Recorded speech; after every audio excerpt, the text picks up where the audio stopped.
You might let him die in peace at least, she shouted at the crowd. Is it a spectacle for you to gape at, with cigarettes? Cough, cough, cough. You might as well keep your hats on. And there is one in his hat. Get away. You should respect the dead, at least. Her cough choked her, but her reproaches were not without result. They evidently stood in some awe of Katerina Ivanovna. The lodgers, one after another, squeezed back into the doorway with that strange inner feeling of satisfaction which may be observed in the presence of a sudden accident, even in those nearest and dearest to the victim, from which no living man is exempt, even in spite of the sincerest sympathy and compassion. Voices outside were heard, however, speaking of the hospital and saying that they had no business to make a disturbance here. No business to die, cried Katerina Ivanovna, and she was rushing to the door to vent her wrath upon them, but in the doorway came face to face with Madame Lipovetsel, who had only just heard of the accident and ran in to restore order. She was a particularly quarrelsome and irresponsible German. "Ah, my God!" she cried, clasping her hands. "Your husband drunken horses have trampled. To the hospital with him. I am the landlady." "Amalia Ludwigovna, I beg you to recollect what you are saying," Katerina Ivanovna began haughtily. She always took a haughty tone with the landlady that she might remember her place, and even now could not deny herself this satisfaction. "Amalia Ludwigovna, I have you once before told that you to call me Amalia Ludwigovna may not dare. I am Amalia Ivanovna. You are not Amalia Ivanovna, but Amalia Ludwigovna. And as I am not one of your despicable flatterers like Mr. Lebeziatnikov, who is laughing behind the door at this moment." A laugh and a cry of, "They are at it again," was in fact audible at the door.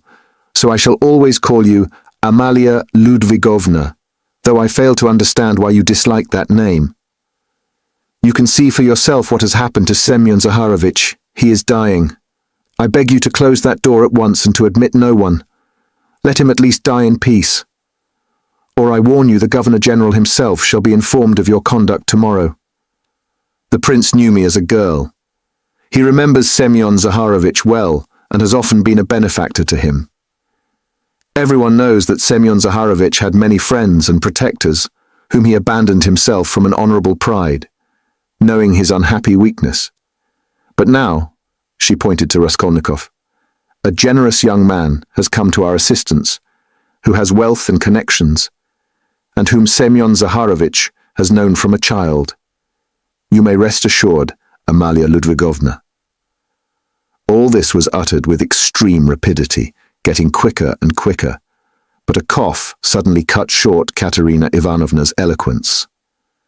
At that instant, the dying man recovered consciousness and uttered a groan. She ran to him. The injured man opened his eyes and, without recognition or understanding, gazed at Raskolnikov, who was bending over him. He drew deep, slow, painful breaths. Blood oozed at the corners of his mouth and drops of perspiration came out on his forehead. Not recognizing Raskolnikov, he began looking round uneasily. Katerina Ivanovna looked at him with a sad but stern face, and tears trickled from her eyes. "My God, his whole chest is crushed. How he is bleeding," she said in despair. "We must take off his clothes." "Turn a little, Semyon Zaharovich, if you can," she cried to him. Marmeladov recognized her. "A priest," he articulated huskily. Katerina Ivanovna walked to the window, laid her head against the window frame and exclaimed in despair, "Oh, cursed life!" "A priest," the dying man said again after a moment's silence.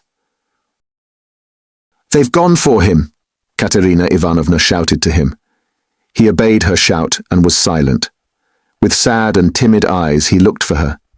She returned and stood by his pillow. He seemed a little easier, but not for long. Soon his eyes rested on little Lida, his favourite, who was shaking in the corner as though she were in a fit and staring at him with her wondering childish eyes. Ah, he signed towards her uneasily. He wanted to say something. "What now?" cried Katerina Ivanovna. Barefoot, barefoot," he muttered, indicating with frenzied eyes the child's bare feet. "Be silent," Katerina Ivanovna cried irritably. "You know why she is barefooted." "Thank God, the doctor!" exclaimed Raskolnikov, relieved. The doctor came in, a precise little old man, a German, looking about him mistrustfully. He went up to the sick man, took his pulse, carefully felt his head, and with the help of Katerina Ivanovna, he unbuttoned the blood-stained shirt and bared the injured man's chest. It was gashed, crushed and fractured. Several ribs on the right side were broken. On the left side, just over the heart, was a large, sinister-looking, yellowish-black bruise, a cruel kick from the horse's hoof. The doctor frowned.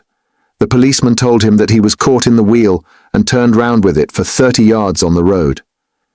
"It's wonderful that he has recovered consciousness," the doctor whispered softly to Raskolnikov.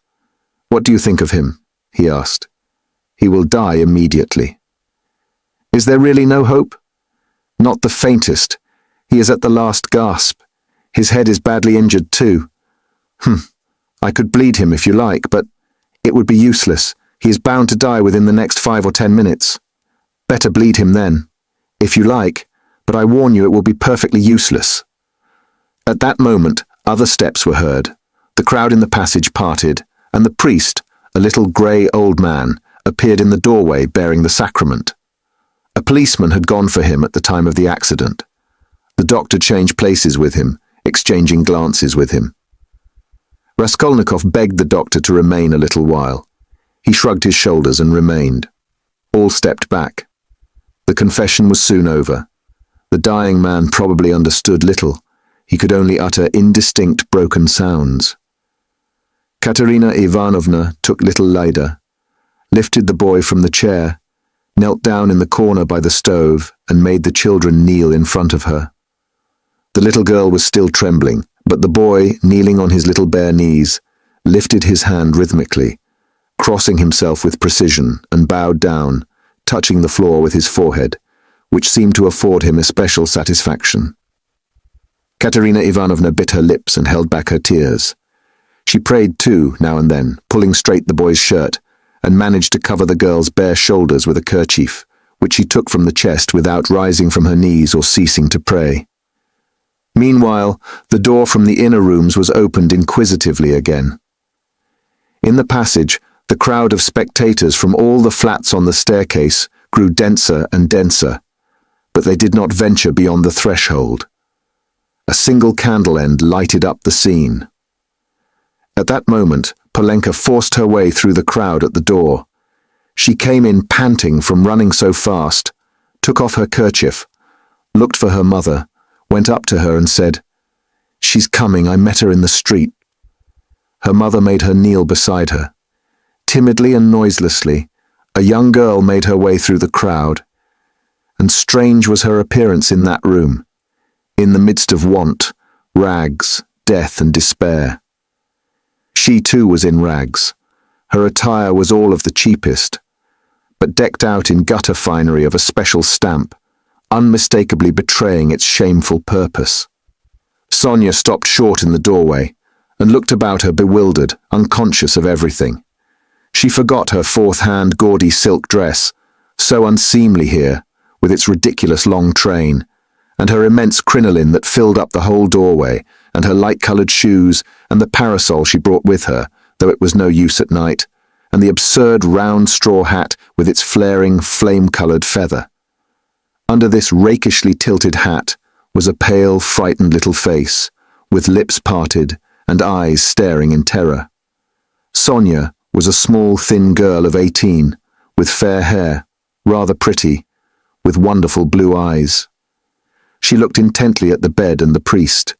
She too was out of breath with running. At last, whispers, some words in the crowd probably, reached her. She looked down and took a step forward into the room, still keeping close to the door. The service was over. Katerina Ivanovna went up to her husband again. The priest stepped back and turned to say a few words of admonition and consolation to Katerina Ivanovna on leaving. "What am I to do with these?" she interrupted sharply and irritably, pointing to the little ones. "God is merciful. Look to the Most High for succor, the priest began. Ah, he is merciful, but not to us. That's a sin, madam, observed the priest, shaking his head. And isn't that a sin? Cried Katerina Ivanovna, pointing to the dying man. Perhaps those who have involuntarily caused the accident will agree to compensate you, at least for the loss of his earnings. You don't understand, cried Katerina Ivanovna, angrily waving her hand. And why should they compensate me? Why, he was drunk and threw himself under the horses. What earnings? He brought us in nothing but misery. He drank everything away, the drunkard. He robbed us to get drink. He wasted their lives and mine for drink. And thank God he's dying. One less to keep. You must forgive in the hour of death. That's a sin, madam. Such feelings are a great sin. Katerina Ivanovna was busy with the dying man. She was giving him water, wiping the blood and sweat from his head, setting his pillow straight, and had only turned now and then for a moment to address the priest. Now she flew at him, almost in a frenzy. Ah, Father, that's words and only words. Forgive. If he'd not been run over, he'd have come home today drunk, and his only shirt dirty and in rags, and he'd have fallen asleep like a log, and I should have been sousing and rinsing till daybreak, washing his rags and the children's, and then drying them by the window, and as soon as it was daylight, I should have been darning them. That's how I spend my nights. What's the use of talking of forgiveness? I have forgiven as it is. A terrible hollow cough interrupted her words. She put her handkerchief to her lips and showed it to the priest, pressing her other hand to her aching chest. The handkerchief was covered with blood.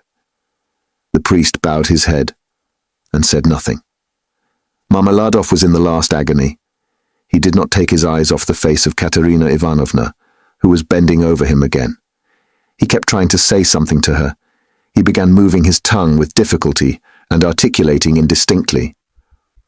But Katerina Ivanovna, understanding that he wanted to ask her forgiveness, called peremptorily to him. Be silent. No need. I know what you want to say. And the sick man was silent. But at the same instant his wandering eyes strayed to the doorway, and he saw Sonia. Till then he had not noticed her.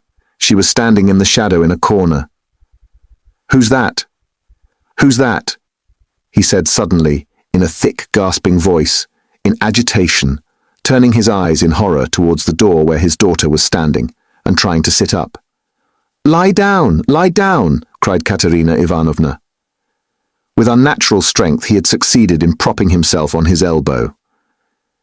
He looked wildly and fixedly for some time on his daughter as though not recognizing her. He had never seen her before in such attire. Suddenly he recognized her, crushed and ashamed in her humiliation and gaudy finery, meekly awaiting her turn to say goodbye to her dying father. His face showed intense suffering. Sonia, daughter, forgive, he cried.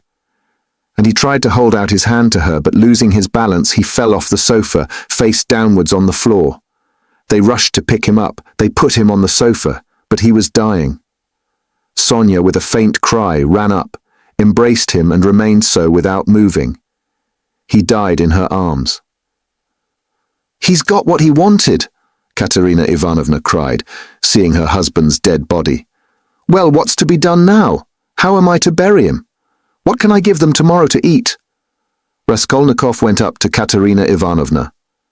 Katerina Ivanovna, he began, last week your husband told me all his life and circumstances. Believe me, he spoke of you with passionate reverence.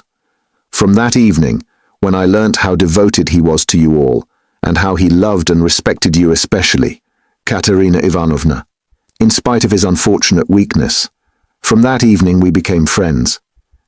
Allow me now to do something, to repay my debt to my dead friend. Here are 20 rubles, I think, and if that can be of any assistance to you, then in short, I will come again. I will be sure to come again. I shall perhaps come again tomorrow. Goodbye. And he went quickly out of the room, squeezing his way through the crowd to the stairs. But in the crowd he suddenly jostled against Nikodim Fomitch, who had heard of the accident and had come to give instructions in person. They had not met since the scene at the police station, but Nicodim Fomitch knew him instantly. "Ah, is that you?" he asked him. "He's dead," answered Raskolnikov. "The doctor and the priest have been, all as it should have been. Don't worry the poor woman too much, she is in consumption as it is. Try and cheer her up if possible. You are a kind-hearted man, I know," he added with a smile, looking straight in his face. "But you are spattered with blood," observed Nicodim Fomitch, noticing in the lamplight some fresh stains on Raskolnikov's waistcoat. "Yes, I'm covered with blood," Raskolnikov said with a peculiar air. Then he smiled, nodded, and went downstairs. He walked down slowly and deliberately, feverish but not conscious of it, entirely absorbed in a new, overwhelming sensation of life and strength that surged up suddenly within him. This sensation might be compared to that of a man condemned to death who has suddenly been pardoned. Halfway down the staircase, he was overtaken by the priest on his way home. Raskolnikov let him pass, exchanging a silent greeting with him. He was just descending the last steps when he heard rapid footsteps behind him. Someone overtook him. It was Polenka. She was running after him, calling, "Wait, wait!" He turned round. She was at the bottom of the staircase and stopped short a step above him. A dim light came in from the yard. Raskolnikov could distinguish the child's thin but pretty little face, looking at him with a bright childish smile. She had run after him with a message which she was evidently glad to give. "Tell me, what is your name, and where do you live?" she said hurriedly in a breathless voice. He laid both hands on her shoulders and looked at her with a sort of rapture. It was such a joy to him to look at her. He could not have said why. "Who sent you?" "Sister Sonia sent me," answered the girl, smiling still more brightly. "I knew it was Sister Sonia sent you. Mama sent me too. When Sister Sonia was sending me, Mama came up too and said, 'Run fast, Polenka.'" "Do you love Sister Sonia?" "I love her more than anyone," Polenka answered with a peculiar earnestness, and her smile became graver. "And will you love me?" By way of answer, he saw the little girl's face approaching him, her full lips naively held out to kiss him. Suddenly her arms as thin as sticks held him tightly, her head rested on his shoulder, and the little girl wept softly, pressing her face against him. "I am sorry for father," she said a moment later, raising her tear-stained face and brushing away the tears with her hands. "It's nothing but misfortunes now," she added suddenly, with that peculiarly sedate air which children try hard to assume when they want to speak like grown-up people. "Did your father love you?" "He loved Lida most," she went on very seriously without a smile, exactly like grown-up people. "He loved her because she is little and because she is ill too. And he always used to bring her presents. But he taught us to read, and me grammar and scripture too," she added with dignity. "And mother never used to say anything. But we knew that she liked it, and father knew it too. And mother wants to teach me French, for it's time my education began." "And do you know your prayers?" "Of course we do. We knew them long ago. I say my prayers to myself as I am a big girl now, but Kolya and Lida say them aloud with mother. First they repeat the Ave Maria, and then another prayer. Lord, forgive and bless Sister Sonia, and then another. Lord, forgive and bless our second father. For our elder father is dead, and this is another one. But we do pray for the other as well. Polenka, my name is Rodion. Pray sometimes for me too. And thy servant, Rodion. Nothing more." "I'll pray for you all the rest of my life," the little girl declared hotly, and suddenly smiling again she rushed at him and hugged him warmly once more.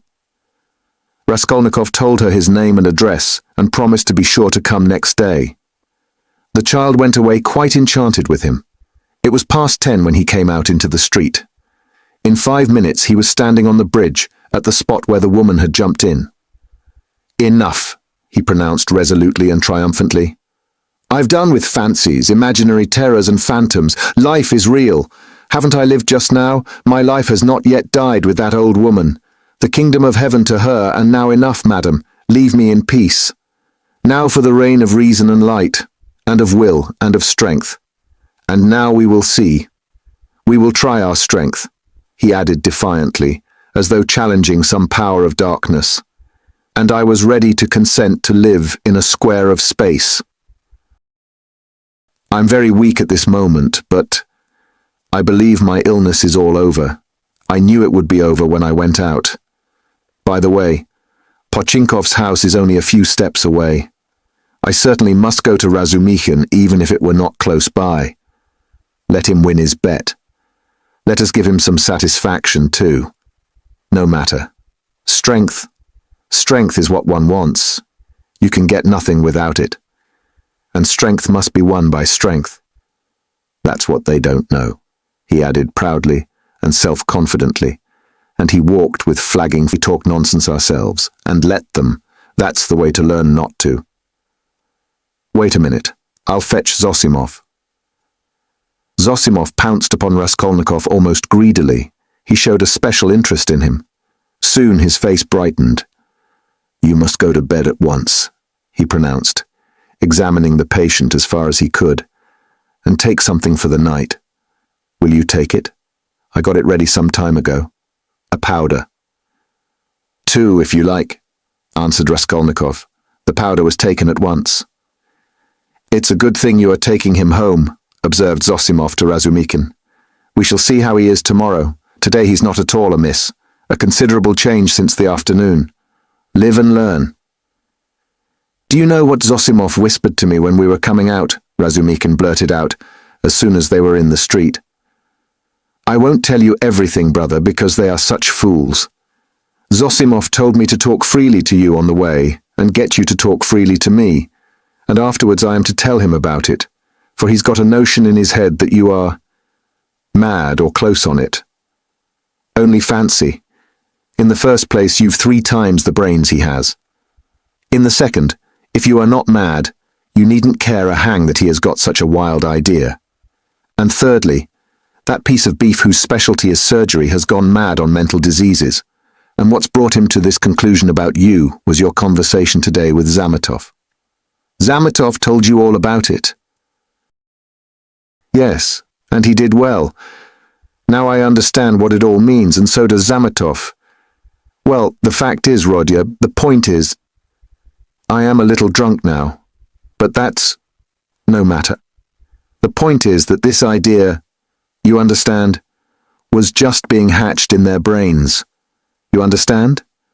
That is, no one ventured to say it aloud because the idea is too absurd, and especially since the arrest of that painter, that bubbles burst and gone forever.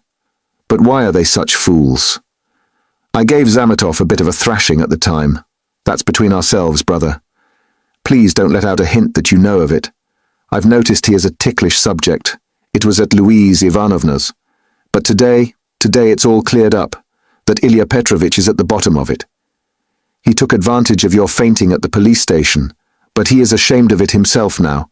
I know that. Raskolnikov listened greedily. Razumikhin was drunk enough to talk too freely. I fainted then because it was so close and the smell of paint, said Raskolnikov. No need to explain that, and it wasn't the paint only. The fever had been coming on for a month. Zosimov testifies to that. But how crushed that boy is now, you wouldn't believe. I am not worth his little finger, he says. Yours, he means. He has good feelings at times, brother. But the lesson you gave him today in the Palais de Cristal, that was too good for anything. You frightened him at first, you know. He nearly went into convulsions. You almost convinced him again of the truth of all that hideous nonsense, and then you suddenly put out your tongue at him. There now, what do you make of it? It was perfect. He is crushed, annihilated now. It was masterly, by Jove. It's what they deserve. Ah, that I wasn't there. He was hoping to see you awfully. Porfiry, too, wants to make your acquaintance. Ah, he too. But why did they put me down as mad? Oh, not mad. I must have said too much, brother. What struck him, you see, was that only that subject seemed to interest you. Now it's clear why it did interest you, knowing all the circumstances, and how that irritated you and worked in with your illness. I am a little drunk, brother. Only confound him. He has some idea of his own. I tell you, he's mad on mental diseases. But don't you mind him." For half a minute both were silent. "Listen, Razumikin," began Raskolnikov. "I want to tell you plainly. I've just been at a deathbed, a clerk who died. I gave them all my money. And besides, I've just been kissed by someone who, if I had killed anyone, would just the same. In fact, I saw someone else there, with a flame-coloured feather. But I am talking nonsense. I am very weak. Support me. We shall be at the stairs directly." "What's the matter? What's the matter with you?" Razumikin asked anxiously. "I am a little giddy. But that's not the point. I'm so sad, like a woman. Look, what's that? Look, look. What is it? Don't you see? A light in my room, you see? Through the crack." They were already at the foot of the last flight of stairs, at the level of the landlady's door, and they could, as a fact, see from below that there was a light in Raskolnikov's garret. "Queer. Nastasia, perhaps," observed Razumikin. "She is never in my room at this time, and she must be in bed long ago. But I don't care. Goodbye." "What do you mean?" "I am coming with you. We'll come in together." "I know we are going in together, but I want to shake hands here and say goodbye to you here. So give me your hand, goodbye." "What's the matter with you, Rodya?" "Nothing.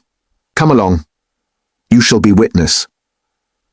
They began mounting the stairs, and the idea struck Razumikin that perhaps Zosimov might be right after all.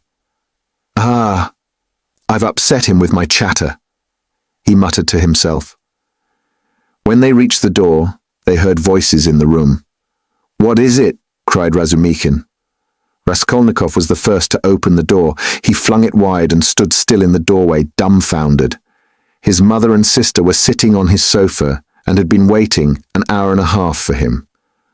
Why had he never expected, never thought of them, though the news that they had started, were on their way and would arrive immediately, had been repeated to him only that day?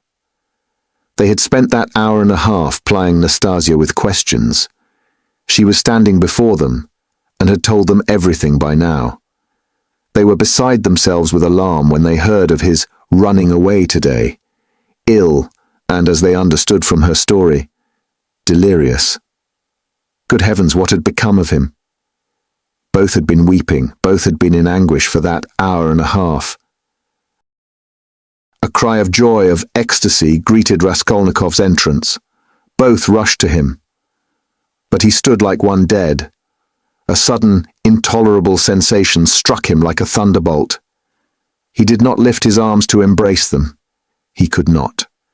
His mother and sister clasped him in their arms, kissed him, laughed and cried. He took a step, tottered and fell to the ground, fainting. Anxiety, cries of horror, moans. Razumikin, who was standing in the doorway, flew into the room, seized the sick man in his strong arms, and in a moment had him on the sofa.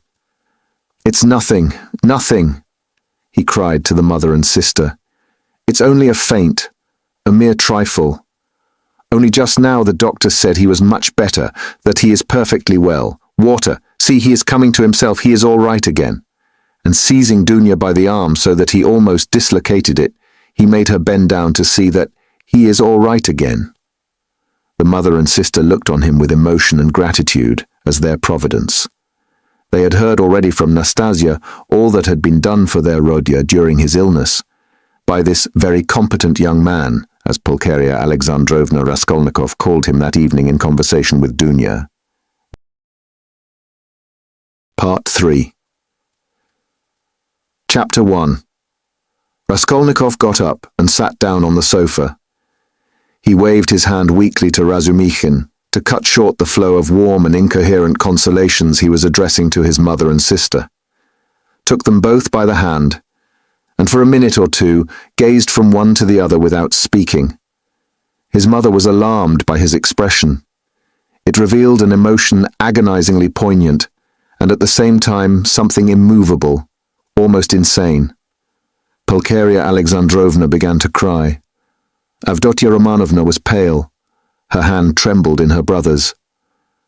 "Go home, with him," he said in a broken voice, pointing to Razumikhin. "Goodbye till tomorrow. Tomorrow, everything. Is it long since you arrived?" "This evening, Rodya," answered Pulcheria Alexandrovna. "The train was awfully late. But Rodya, nothing would induce me to leave you now. I will spend the night here, near you." "Don't torture me," he said with a gesture of irritation. "I will stay with him," cried Razumikhin. "I won't leave him for a moment. Bother all my visitors. Let them rage to their heart's content. My uncle is presiding there." "How? How can I thank you?" Pulcheria Alexandrovna was beginning, once more pressing Razumikhin's hands, but Raskolnikov interrupted her again. "I can't have it, I can't have it," he repeated irritably. "Don't worry me. Enough, go away. I can't stand it." "Come, Mamma, come out of the room at least for a minute," Dunya whispered in dismay. "We are distressing him, that's evident." "Mayn't I look at him after 3 years?" wept Pulcheria Alexandrovna. "Stay!" He stopped them again. "You keep interrupting me, and my ideas get muddled. Have you seen Luzhin?" "No, Rodya, but he knows already of our arrival." "We have heard, Rodya, that Pyotr Petrovitch was so kind as to visit you today," Pulcheria Alexandrovna added somewhat timidly. "Yes, he was so kind. Dunya, I promised Luzhin I'd throw him downstairs and told him to go to hell." "Rodya, what are you saying? Surely you don't mean to tell us?" Pulcheria Alexandrovna began in alarm, but she stopped, looking at Dunya. Avdotya Romanovna was looking attentively at her brother, waiting for what would come next. Both of them had heard of the quarrel from Nastasia, so far as she had succeeded in understanding and reporting it, and were in painful perplexity and suspense. "Dunya," Raskolnikov continued with an effort, "I don't want that marriage, so at the first opportunity tomorrow you must refuse Luzhin, so that we may never hear his name again." "Good heavens!" cried Pulcheria Alexandrovna. "Brother, think what you are saying." Avdotya Romanovna began impetuously, but immediately checked herself. "You are not fit to talk now, perhaps. You are tired," she added gently. "You think I'm delirious? No, you are marrying Luzhin for my sake. But I won't accept the sacrifice, and so write a letter before tomorrow to refuse him. Let me read it in the morning, and that will be the end of it." "That I can't do," the girl cried, offended. "What right have you? Dunya, you are hasty too. Be quiet tomorrow. Don't you see?" the mother interposed in dismay. "Better come away." "He is raving," Razumikhin cried tipsily. "Or how would he dare? Tomorrow all this nonsense will be over. Today he certainly did drive him away. That was so. And Luzhin got angry too. He made speeches here, wanted to show off his learning, and he went out crestfallen." "Then it's true," cried Pulcheria Alexandrovna. "Goodbye till tomorrow, brother," said Dunya compassionately. "Let us go, mother. Goodbye, Rodya." "Do you hear, sister?" he repeated after them, making a last effort. "I am not delirious. This marriage is an infamy. Let me act like a scoundrel, but you mustn't. One is enough. And though I am a scoundrel, I wouldn't own such a sister. It's me or Luzhin. Go now." "But you're out of your mind, despot!" roared Razumikhin. But Raskolnikov did not and perhaps could not answer. He lay down on the sofa and turned to the wall, utterly exhausted. Avdotya Romanovna looked with interest at Razumikhin. Her black eyes flashed. Razumikhin positively started at her glance. Pulcheria Alexandrovna stood overwhelmed. "Nothing would induce me to go," she whispered in despair to Razumikhin. "I will stay somewhere here, escort Dunya home." "You'll spoil everything," Razumikhin answered in the same whisper, losing patience. "Come out onto the stairs anyway. Nastasia, show a light, I assure you," he went on in a half-whisper on the stairs. that he was almost beating the doctor and me this afternoon. Do you understand? The doctor himself. Even he gave way and left him, so as not to irritate him. I remained downstairs on guard, but he dressed at once and slipped off. And he will slip off again if you irritate him at this time of night, and will do himself some mischief. What are you saying? And Avdotia Romanovna can't possibly be left in those lodgings without you. Just think where you are staying. That blackguard Pyotr Petrovitch couldn't find you better lodgings. But you know I've had a little to drink, and that's what makes me swear. Don't mind it. But I'll go to the landlady here, Pulcheria Alexandrovna insisted. I'll beseech her to find some corner for Dunya and me for the night. I can't leave him like that, I cannot. This conversation took place on the landing just before the landlady's door. Nastasia lighted them from a step below. Razumikin was in extraordinary excitement. Half an hour earlier, while he was bringing Raskolnikov home, he had indeed talked too freely, but he was aware of it himself, and his head was clear in spite of the vast quantities he had imbibed. Now he was in a state bordering on ecstasy, and all that he had drunk seemed to fly to his head with redoubled effect. He stood with the two ladies, seizing both by their hands, persuading them and giving them reasons with astonishing plainness of speech, and at almost every word he uttered, probably to emphasize his arguments, he squeezed their hands painfully as in a vice. He stared at Avdotia Romanovna without the least regard for good manners. They sometimes pulled their hands out of his huge bony paws, but far from noticing what was the matter, he drew them all the closer to him. If they'd told him to jump head foremost from the staircase, he would have done it without thought or hesitation in their service. Though Pulcheria Alexandrovna felt that the young man was really too eccentric and pinched her hand too much, in her anxiety over her Rodya, she looked on his presence as providential, and was unwilling to notice all his peculiarities. But though Avdotia Romanovna shared her anxiety, and was not of timorous disposition, she could not see the glowing light in his eyes without wonder and almost alarm. It was only the unbounded confidence inspired by Nastasia's account of her brother's queer friend, which prevented her from trying to run away from him and to persuade her mother to do the same. She realized, too, that even running away was perhaps impossible now. 10 minutes later, however, she was considerably reassured. It was characteristic of Razumikin that he showed his true nature at once, whatever mood he might be in, so that people quickly saw the sort of man they had to deal with. "You can't go to the landlady, that's perfect nonsense," he cried.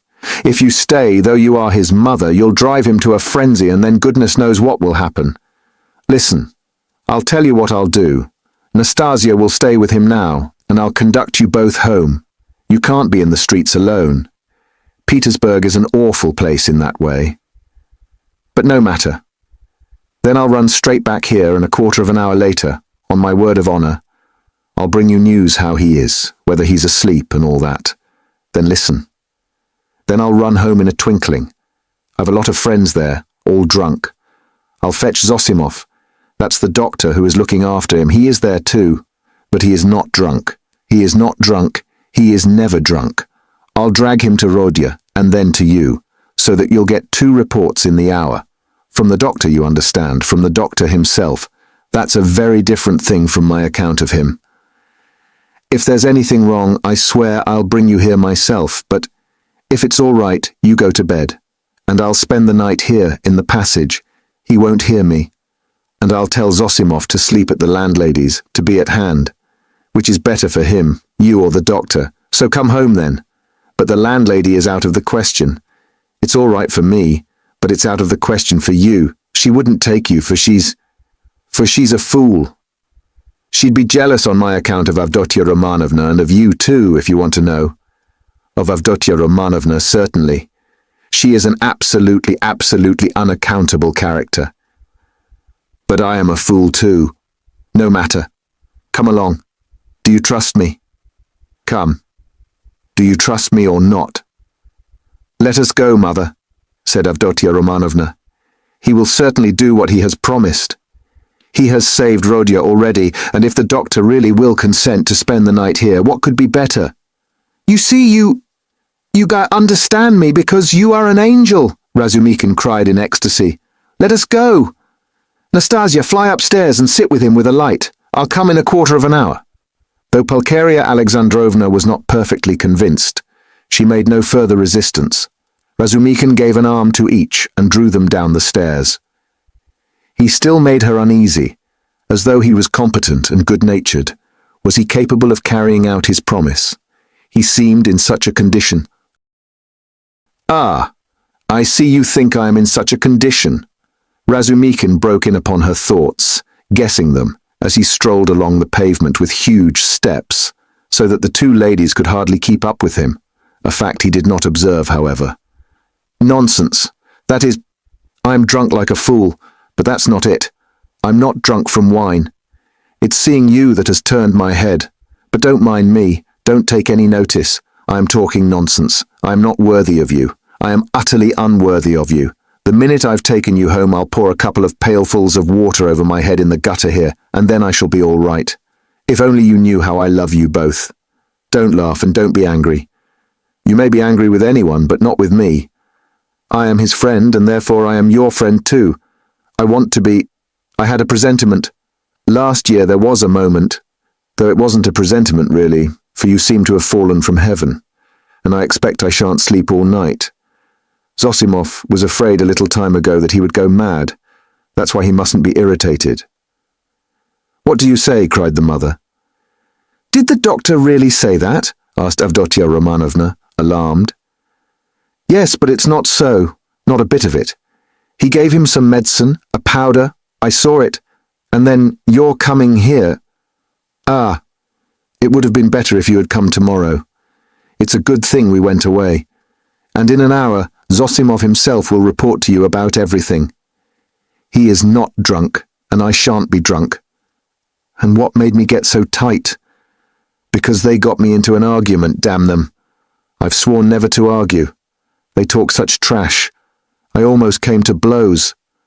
I've left my uncle to preside. Would you believe they insist on complete absence of individualism, and that's just what they relish. Not to be themselves, to be as unlike themselves as they can. That's what they regard as the highest point of progress. If only their nonsense were their own, but as it is... Listen, Pulcheria Alexandrovna interrupted timidly, but it only added fuel to the flames. What do you think? Shouted Razumikin louder than ever. You think I am attacking them for talking nonsense? Not a bit. I like them to talk nonsense. That's man's one privilege over all creation. Through error, you come to the truth. I am a man because I err. You never reach any truth without making 14 mistakes, and very likely 114. And a fine thing, too, in its way. But we can't even make mistakes on our own account. Talk nonsense, but talk your own nonsense, and I'll kiss you for it. To go wrong in one's own way is better than to go right in someone else's. In the first case, you are a man. In the second, you're no better than a bird.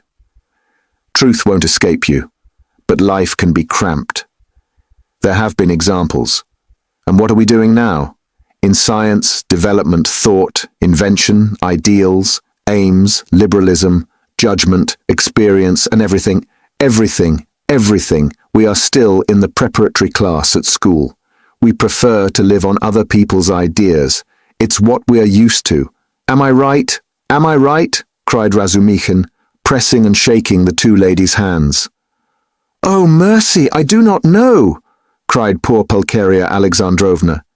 Yes, yes, though I don't agree with you in everything, added Avdotya Romanovna earnestly, and at once uttered a cry, for he squeezed her hand so painfully. Yes, you say yes. Well, after that you, he cried in a transport. You are a fount of goodness, purity, sense, and perfection. Give me your hand. You give me yours too. I want to kiss your hands here at once on my knees. And he fell on his knees on the pavement, fortunately at that time deserted. Leave off, I entreat you, what are you doing? Pulcheria Alexandrovna cried, greatly distressed.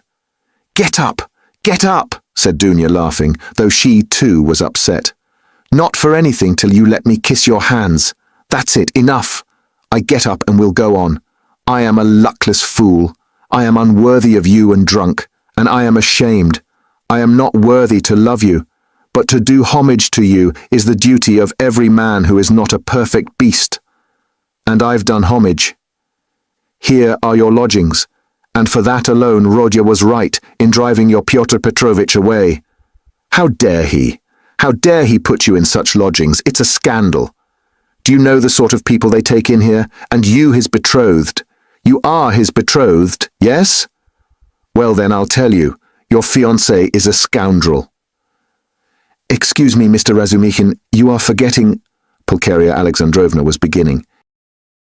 Yes, you are right. I did forget myself. I am ashamed of it. Razumikhin made haste to apologize. But you can't be angry with me for speaking so, for I speak sincerely and not because... that would be disgraceful. In fact, not because I'm in... Well, anyway, I won't say why, I daren't. But we all saw today when he came in that that man is not of our sort.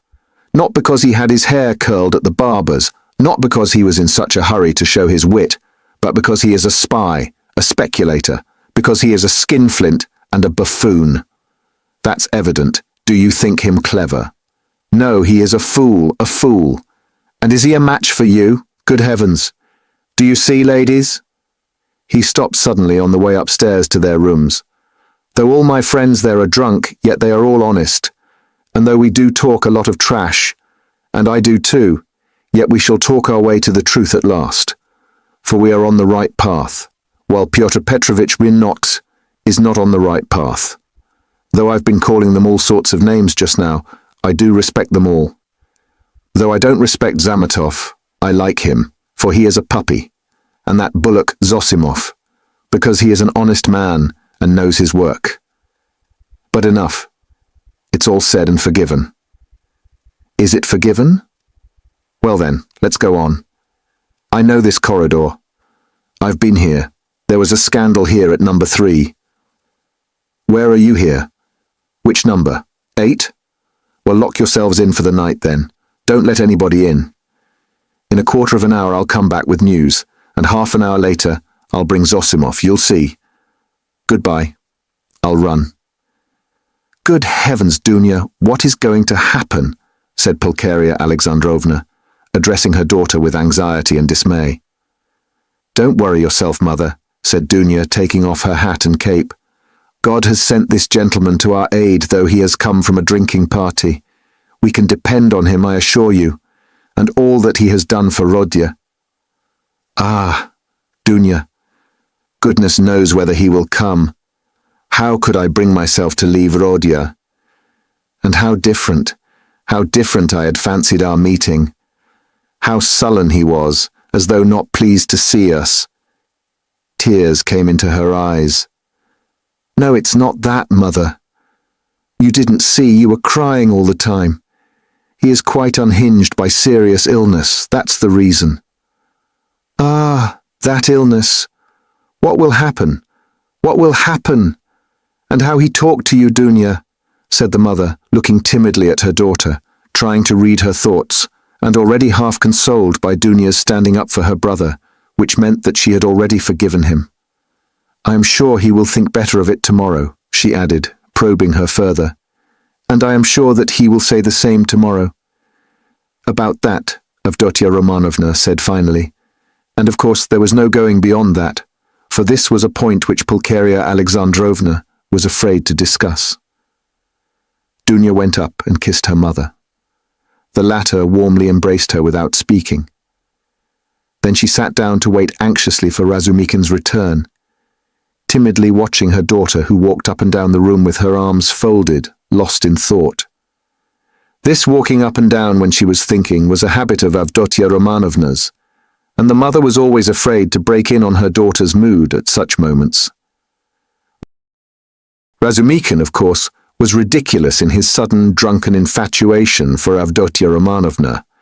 Yet apart from his eccentric condition, many people would have thought it justified if they had seen Avdotya Romanovna, especially at that moment when she was walking to and fro with folded arms, pensive and melancholy. Avdotya Romanovna was remarkably good-looking. She was tall, strikingly well-proportioned, strong and self-reliant. The latter quality was apparent in every gesture, though it did not in the least detract from the grace and softness of her movements. In face she resembled her brother, but she might be described as really beautiful. Her hair was dark brown, a little lighter than her brother's. There was a proud light in her almost black eyes, and yet at times a look of extraordinary kindness. She was pale, but it was a healthy pallor. Her face was radiant with freshness and vigor. Her mouth was rather small.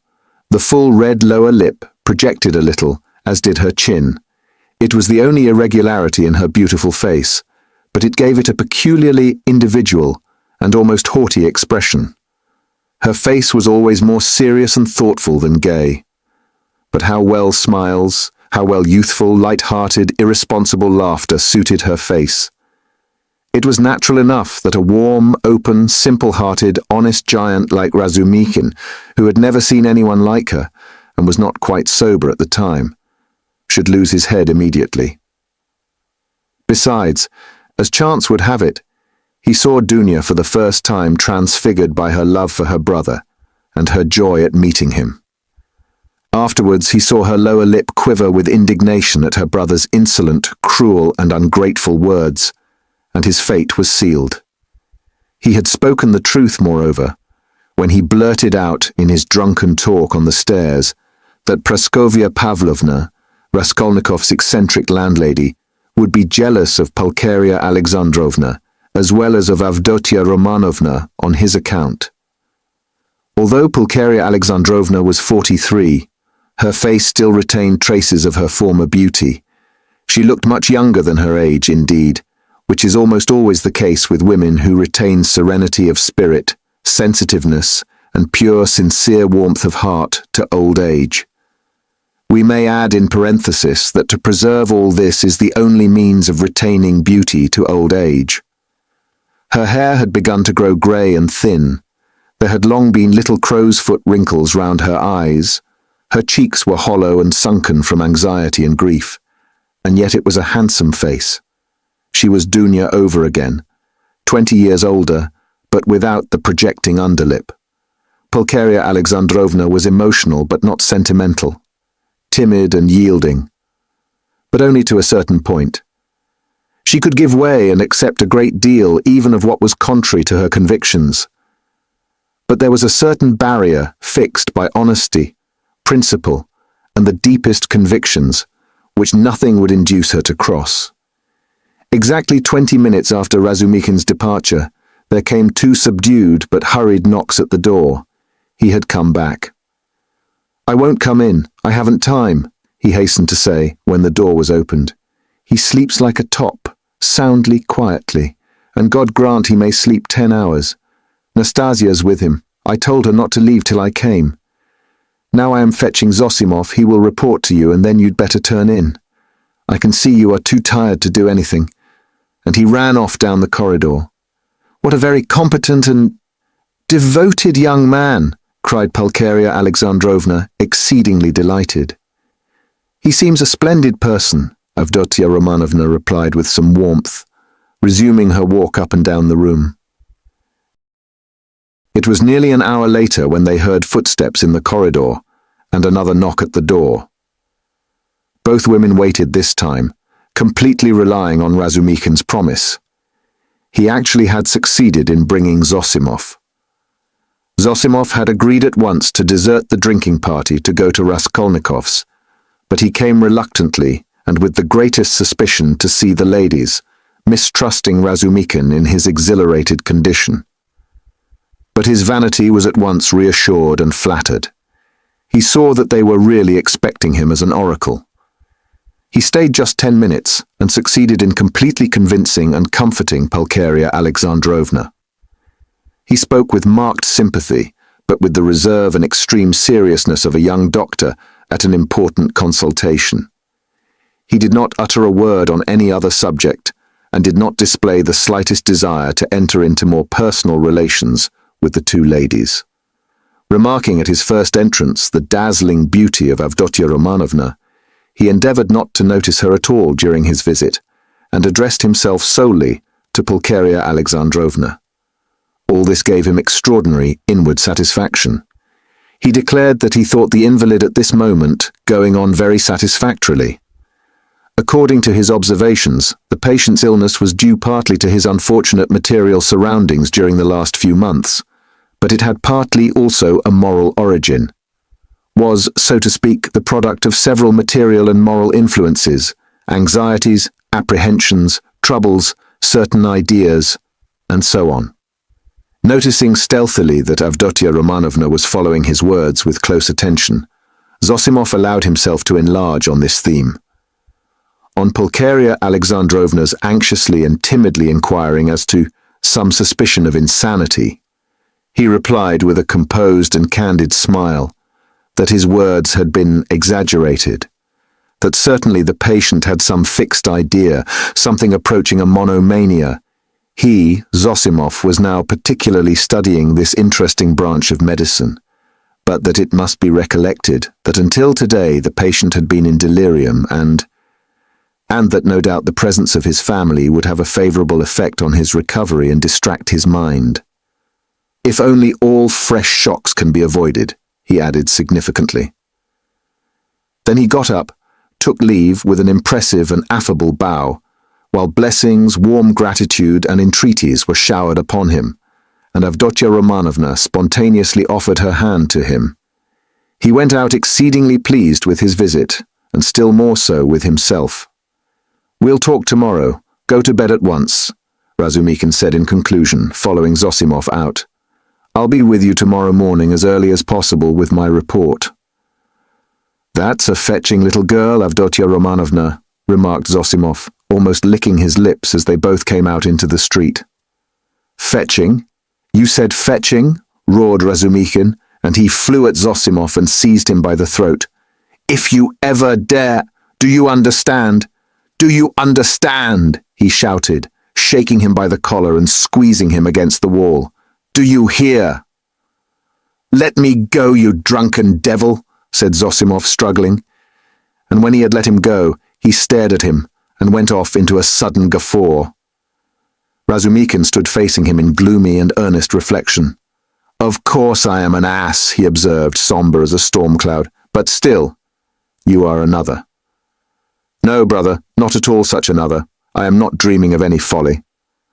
They walked along in silence, and only when they were close to Raskolnikov's lodgings, Razumikin broke the silence in considerable anxiety. "Listen," he said, "you're a first-rate fellow, but among your other failings you're a loose fish that I know, and a dirty one too. You are a feeble, nervous wretch and a mass of whims.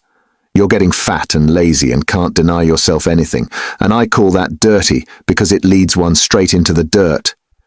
You've let yourself get so slack that I don't know how it is you are still a good, even a devoted doctor. You, a doctor, sleep on a feather bed and get up at night to your patients. In another 3 or 4 years, you won't get up for your patients. But hang it all, that's not the point. You're going to spend tonight in the landlady's flat here. Hard work I've had to persuade her. And I'll be in the kitchen, so here's a chance for you to get to know her better. It's not as you think. There's not a trace of anything of the sort, brother. But I don't think. Here you have modesty, brother, silence, bashfulness, a savage virtue, and yet she's sighing and melting like wax, simply melting. Save me from her by all that's unholy. She's most prepossessing. I'll repay you, I'll do anything." Zosimov laughed more violently than ever. "Well, you are smitten. But what am I to do with her?" "It won't be much trouble, I assure you. Talk any rot you like to her, as long as you sit by her and talk. You're a doctor too. Try curing her of something. I swear you won't regret it. She has a piano, and you know I strum a little. I have a song there, a genuine Russian one. I shed hot tears. She likes the genuine article. And well, it all began with that song. Now you're a regular performer, a maître, a Rubinstein. I assure you, you won't regret it." "But have you made her some promise? Something signed? A promise of marriage, perhaps?" "Nothing. Nothing. Absolutely nothing of the kind. Besides, she is not that sort at all. Chabarov tried that. Well then, drop her. But I can't drop her like that. Why can't you?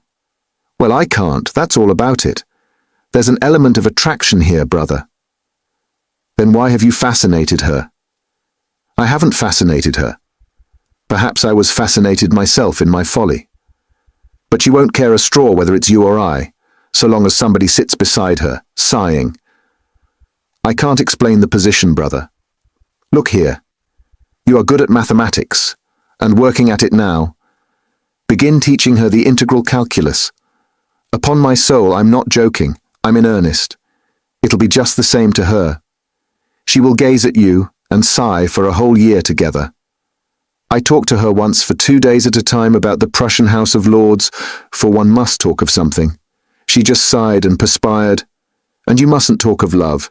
She's bashful to hysterics, but just let her see you can't tear yourself away. That's enough. It's fearfully comfortable. You're quite at home. You can read, sit, lie about, write. You may even venture on a kiss, if you're careful. But what do I want with her? Ah, I can't make you understand. You see, you are made for each other. I have often been reminded of you. You'll come to it in the end. So does it matter whether it's sooner or later? There's the featherbed element here, brother. And not only that. There's an attraction here. Here you have the end of the world, an anchorage, a quiet haven, the navel of the earth, the 3 fishes that are the foundation of the world, the essence of pancakes, of savoury fish pies, of the evening samovar, of soft sighs and warm shawls, and hot stoves to sleep on, as snug as though you were dead, and yet you're alive, the advantages of both at once. Well, hang it, brother, what stuff I'm talking. It's bedtime. Listen, I sometimes wake up at night, so I'll go in and look at him. But there's no need, it's all right. Don't you worry yourself, yet if you like, you might just look in once too. But if you notice anything, delirium or fever, wake me at once. But there can't be...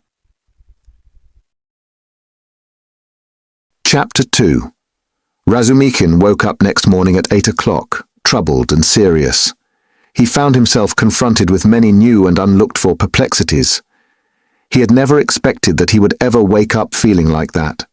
He remembered every detail of the previous day, and he knew that a perfectly novel experience had befallen him, that he had received an impression unlike anything he had known before.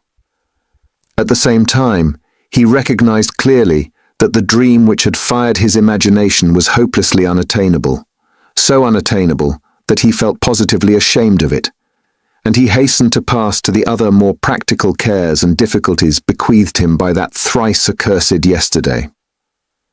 The most awful recollection of the previous day was the way he had shown himself base and mean, not only because he had been drunk, but because he had taken advantage of the young girl's position to abuse her fiancé in his stupid jealousy, knowing nothing of their mutual relations and obligations and next to nothing of the man himself.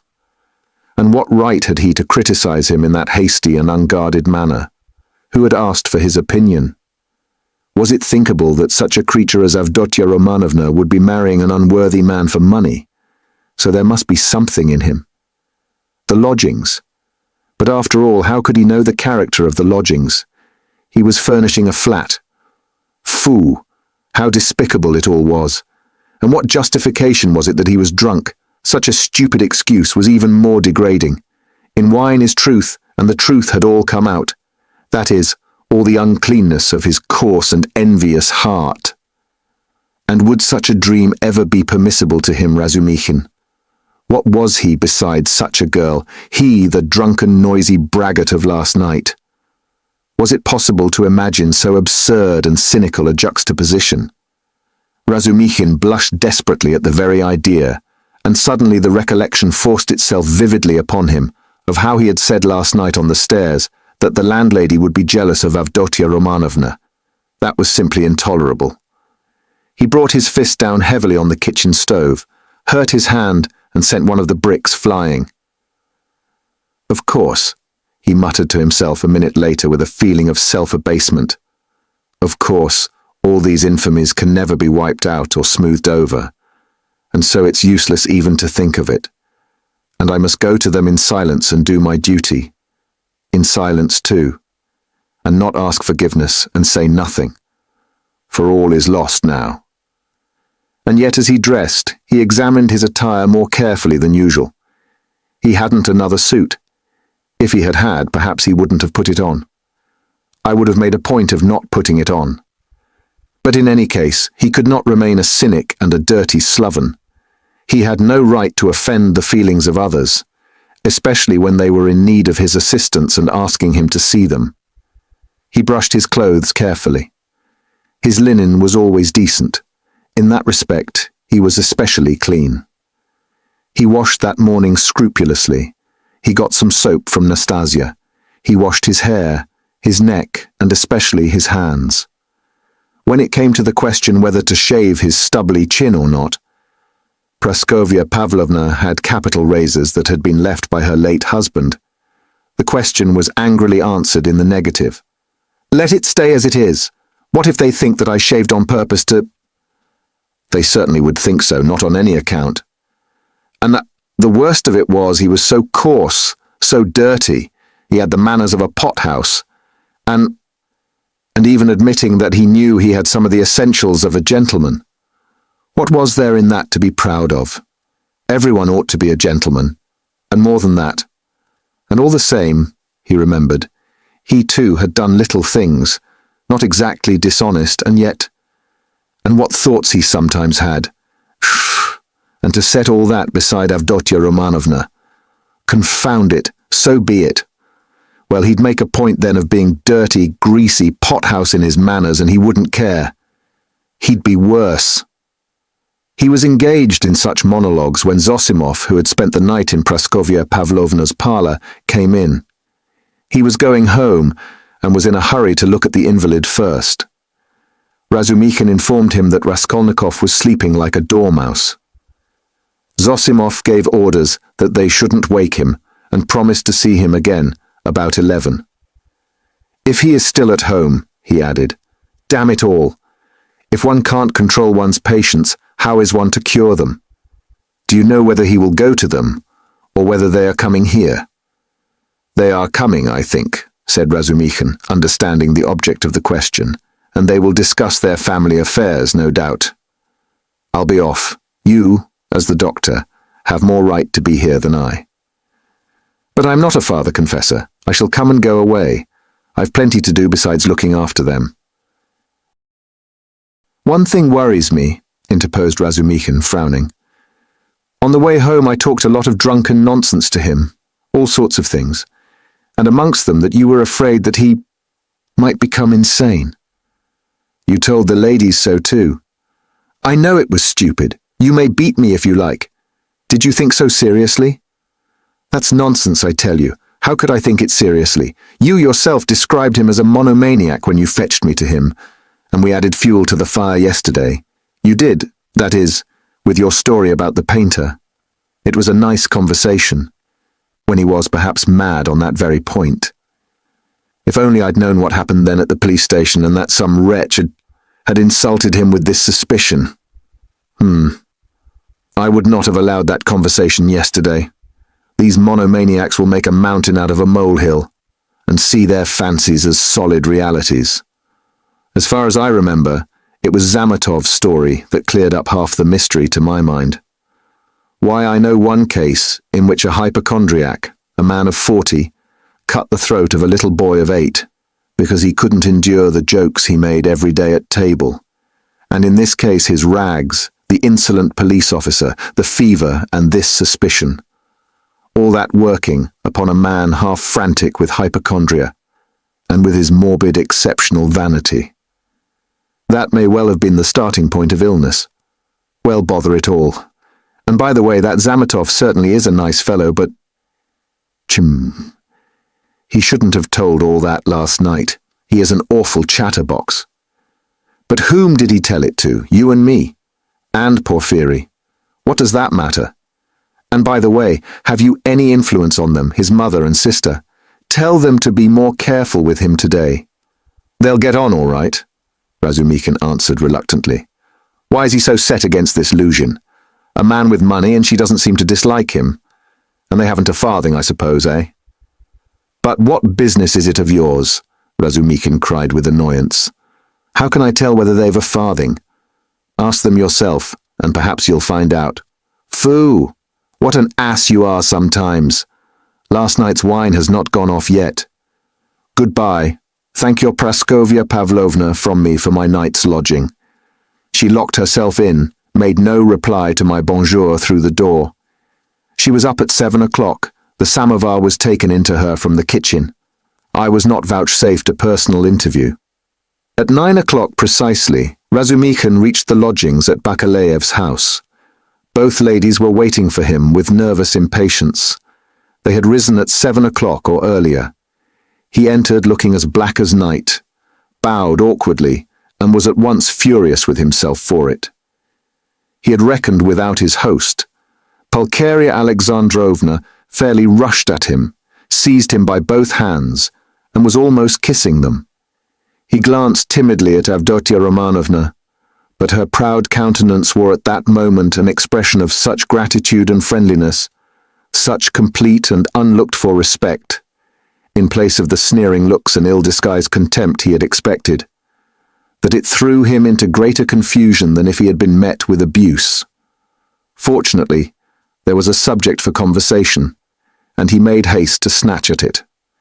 Hearing that everything was going well and that Rodya had not yet waked, Pulcheria Alexandrovna declared that she was glad to hear it, because she had something which it was very, very necessary to talk over beforehand. Then followed an inquiry about breakfast and an invitation to have it with them. They had waited to have it with him. Avdotia Romanovna rang the bell. It was answered by a ragged, dirty waiter, and they asked him to bring tea, which was served at last, but in such a dirty and disorderly way that the ladies were ashamed. Razumikin vigorously attacked the lodgings, but remembering Luzhin, stopped in embarrassment, and was greatly relieved by Pulcheria Alexandrovna's questions, which showered in a continual stream upon him. He talked for 3/4 of an hour, being constantly interrupted by their questions, and succeeded in describing to them all the most important facts he knew of the last year of Raskolnikov's life, concluding with a circumstantial account of his illness. He omitted, however, many things, which were better omitted, including the scene at the police station with all its consequences. They listened eagerly to his story, and when he thought he had finished and satisfied his listeners, he found that they considered he had hardly begun. Tell me, what do you think—" "Excuse me, I still don't know your name," Pulcheria Alexandrovna put in hastily. "Dmitri Prokofitch." "I should like very, very much to know Dmitri Prokofitch, how he looks. On things in general now, that is. How can I explain what are his likes and dislikes? Is he always so irritable? Tell me, if you can, what are his hopes and, so to say, his dreams? Under what influences is he now? In a word, I should like." "Ah, mother, how can he answer all that at once?" observed Dunya. "Good heavens, I had not expected to find him in the least like this, Dmitri Prokofitch." "Naturally," answered Razumikin. "I have no mother, but my uncle comes every year, and almost every time he can scarcely recognize me, even in appearance, though he is a clever man. And your 3 years' separation means a great deal. What am I to tell you? I have known Rodion for a year and a half. He is morose, gloomy, proud and haughty, and of late, and perhaps for a long time before, he has been suspicious and fanciful. He has a noble nature and a kind heart. He does not like showing his feelings, and would rather do a cruel thing than open his heart freely. Sometimes, though, he is not at all morbid, but simply cold and inhumanly callous. It's as though he were alternating between two characters. Sometimes he is fearfully reserved. He says he is so busy that everything is a hindrance, and yet he lies in bed doing nothing. He doesn't jeer at things, not because he hasn't the wit, but as though he hadn't time to waste on such trifles. He never listens to what is said to him. He is never interested in what interests other people at any given moment. He thinks very highly of himself, and perhaps he is right. Well, what more? I think your arrival will have a most beneficial influence upon him." "God grant it may," cried Pulcheria Alexandrovna, distressed by Razumikin's account of her Rodya. And Razumikin ventured to look more boldly at Avdotya Romanovna at last. He glanced at her often while he was talking, but only for a moment, and looked away again at once. Avdotya Romanovna sat at the table, listening attentively, then got up again, and began walking to and fro with her arms folded and her lips compressed, occasionally putting in a question, without stopping her walk. She had the same habit of not listening to what was said. She was wearing a dress of thin, dark stuff, and she had a white, transparent scarf round her neck. Razumihin soon detected signs of extreme poverty in their belongings. Had Avdotya Romanovna been dressed like a queen, he felt that he would not be afraid of her, but perhaps just because she was poorly dressed and that he noticed all the misery of her surroundings. His heart was filled with dread, and he began to be afraid of every word he uttered, every gesture he made, which was very trying for a man who already felt diffident. "You've told us a great deal that is interesting about my brother's character, and have told it impartially. I'm glad. I thought that you were too uncritically devoted to him," observed Avdotya Romanovna with a smile. "I think you are right that he needs a woman's care," she added thoughtfully. "I didn't say so, but I dare say you are right, only—" "What?" "He loves no one, and perhaps he never will," Razumikin declared decisively. "You mean he is not capable of love? Do you know, Avdotya Romanovna, you are awfully like your brother, in everything indeed," he blurted out suddenly to his own surprise, but remembering at once what he had just before said of her brother, he turned as red as a crab and was overcome with confusion. Avdotya Romanovna couldn't help laughing when she looked at him. "You may both be mistaken about Rodya," Pulcheria Alexandrovna remarked, slightly piqued. "I am not talking of our present difficulty, Dunya. What Pyotr Petrovitch writes in this letter and what you and I have supposed may be mistaken. But you can't imagine, Dmitri Prokofitch, how moody and, so to say, capricious he is. I never could depend on what he would do when he was only 15, and I'm sure that he might do something now that nobody else would think of doing. Well, for instance, do you know how a year and a half ago he astounded me and gave me a shock that nearly killed me? When he had the idea of marrying that girl, what was her name? His landlady's daughter. Did you hear about that affair?" asked Avdotya Romanovna.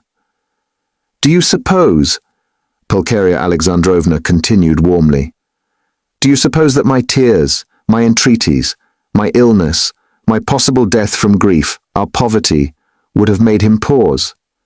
No, he would calmly have disregarded all obstacles. And yet it isn't that he doesn't love us." "He has never spoken a word of that affair to me," Razumikin answered cautiously. "But I did hear something from Praskovya Pavlovna herself, though she is by no means a gossip, and what I heard certainly was rather strange." "And what did you hear?" both the ladies asked at once. "Well, nothing very special. I only learned that the marriage, which only failed to take place through the girl's death, was not at all to Praskovya Pavlovna's liking. They say, too, the girl was not at all pretty. In fact, I am told, positively ugly. And such an invalid. And queer. But she seems to have had some good qualities. She must have had some good qualities, or it's quite inexplicable. She had no money either, and he wouldn't have considered her money. But it's always difficult to judge in such matters." "I'm sure she was a good girl," Avdotya Romanovna observed briefly. "God forgive me, I simply rejoiced at her death. Though I don't know which of them would have caused most misery to the other, he to her or she to him," Pulcheria Alexandrovna concluded. Then she began tentatively questioning him about the scene on the previous day with Luzhin, hesitating and continually glancing at Dunya, obviously to the latter's annoyance. This incident, more than all the rest, evidently caused her uneasiness, even consternation. Razumikin described it in detail again, But this time he added his own conclusions. He openly blamed Raskolnikov for intentionally insulting Pyotr Petrovitch, not seeking to excuse him on the score of his illness. He had planned it before his illness, he added. I think so too, Pulcheria Alexandrovna agreed with a dejected air. But she was very much surprised at hearing Razumikin express himself so carefully, and even with a certain respect about Pyotr Petrovitch. Avdotia Romanovna, too, was struck by it. So this is your opinion of Pyotr Petrovitch? Pulcheria Alexandrovna could not resist asking. I can have no other opinion of your daughter's future husband, Razumikin answered firmly and with warmth. And I don't say it simply from vulgar politeness, but simply because Avdotia Romanovna has of her own free will deigned to accept this man. If I spoke so rudely of him last night, it was because I was disgustingly drunk and mad besides. Yes, mad, crazy. I lost my head completely, and this morning I am ashamed of it. He crimsoned and ceased speaking. Avdotia Romanovna flushed, but did not break the silence. She had not uttered a word from the moment they began to speak of Luzhin. Without her support, Pulcheria Alexandrovna obviously did not know what to do. At last, faltering and continually glancing at her daughter, she confessed that she was exceedingly worried by one circumstance. You see, Dmitri Prokofitch, she began. I'll be perfectly open with Dmitri Prokofitch, Dunya. Of course, mother, said Avdotia Romanovna emphatically. This is what it is, she began in haste, as though the permission to speak of her trouble lifted a weight off her mind. Very early this morning we got a note from Pyotr Petrovitch in reply to our letter announcing our arrival. He promised to meet us at the station, you know. Instead of that, he sent a servant to bring us the address of these lodgings and to show us the way, and he sent a message that he would be here himself this morning. But this morning, this note came from him. You'd better read it yourself. There is one point in it which worries me very much. You will soon see what that is. And tell me your candid opinion, Dmitri Prokofitch. You know Rodya's character better than anyone, and no one can advise us better than you can. Dunya, I must tell you, made her decision at once, but I still don't feel sure how to act, and I've been waiting for your opinion. Razumikin opened the note, which was dated the previous evening, and read as follows. Dear Madam, Pulcheria Alexandrovna, I have the honor to inform you that owing to unforeseen obstacles, I was rendered unable to meet you at the railway station. I sent a very competent person with the same object in view. I likewise shall be deprived of the honor of an interview with you tomorrow morning by business in the Senate that does not admit of delay, and also that I may not intrude on your family circle while you are meeting your son, and Avdotia Romanovna, her brother. I shall have the honor of visiting you and paying you my respects at your lodgings not later than tomorrow evening at 8 o'clock precisely, and herewith I venture to present my earnest and, I may add, imperative request that Rodion Romanovitch may not be present at our interview, as he offered me a gross and unprecedented affront on the occasion of my visit to him in his illness yesterday, and, moreover, since I desire from you personally an indispensable and circumstantial explanation upon a certain point, in regard to which I wish to learn your own interpretation. I have the honor to inform you, in anticipation, that if, in spite of my request, I meet Rodion Romanovitch, I shall be compelled to withdraw immediately, and then you have only yourself to blame. I write on the assumption that Rodion Romanovitch, who appeared so ill at my visit, suddenly recovered 2 hours later, and so, being able to leave the house, may visit you also. I was confirmed in that belief by the testimony of my own eyes in the lodging of a drunken man who was run over and has since died, to whose daughter, a young woman of notorious behavior, he gave 25 rubles on the pretext of the funeral, which gravely surprised me, knowing what pains you were at to raise that sum. Herewith expressing my special respect to your estimable daughter, Avdotia Romanovna, I beg you to accept the respectful homage of your humble servant, P. Luzhin. What am I to do now, Dmitri Prokofitch? Began Pulcheria Alexandrovna, almost weeping. How can I ask Rodya not to come? Yesterday he insisted so earnestly on our refusing Pyotr Petrovitch, and now we are ordered not to receive Rodya. He will come on purpose if he knows, and what will happen then? Act on Avdotya Romanovna's decision, Razumikhin answered calmly at once. Oh, dear me. She says goodness knows what she says. She doesn't explain her object. She says that it would be best, at least, not that it would be best, but that it's absolutely necessary that Rodya should make a point of being here at 8 o'clock, and that they must meet. I didn't want even to show him the letter, but to prevent him from coming by some stratagem with your help, because he is so irritable. Besides, I don't understand about that drunkard who died, and that daughter, and how he could have given the daughter all the money, which cost you such sacrifice, mother, put in Avdotya Romanovna. He was not himself yesterday, Razumikhin said thoughtfully. If you only knew what he was up to in a restaurant yesterday, though there was sense in it too. He did say something, as we were going home yesterday evening, about a dead man and a girl, but I didn't understand a word. But last night, I myself... The best thing, mother, will be for us to go to him ourselves, and there I assure you we shall see at once what's to be done. Besides, it's getting late. Good heavens, it's past 10, she cried, looking at a splendid gold-enamelled watch, which hung round her neck on a thin Venetian chain, and looked entirely out of keeping with the rest of her dress. A present from her fiancé, thought Razumikhin. We must start, Dunya, we must start, her mother cried in a flutter. He will be thinking we are still angry after yesterday, from our coming so late. Merciful heavens! While she said this, she was hurriedly putting on her hat and mantle. Dunya too put on her things.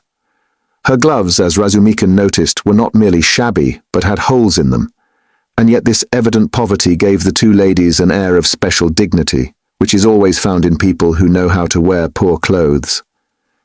Razumikhin looked reverently at Dunya and felt proud of escorting her.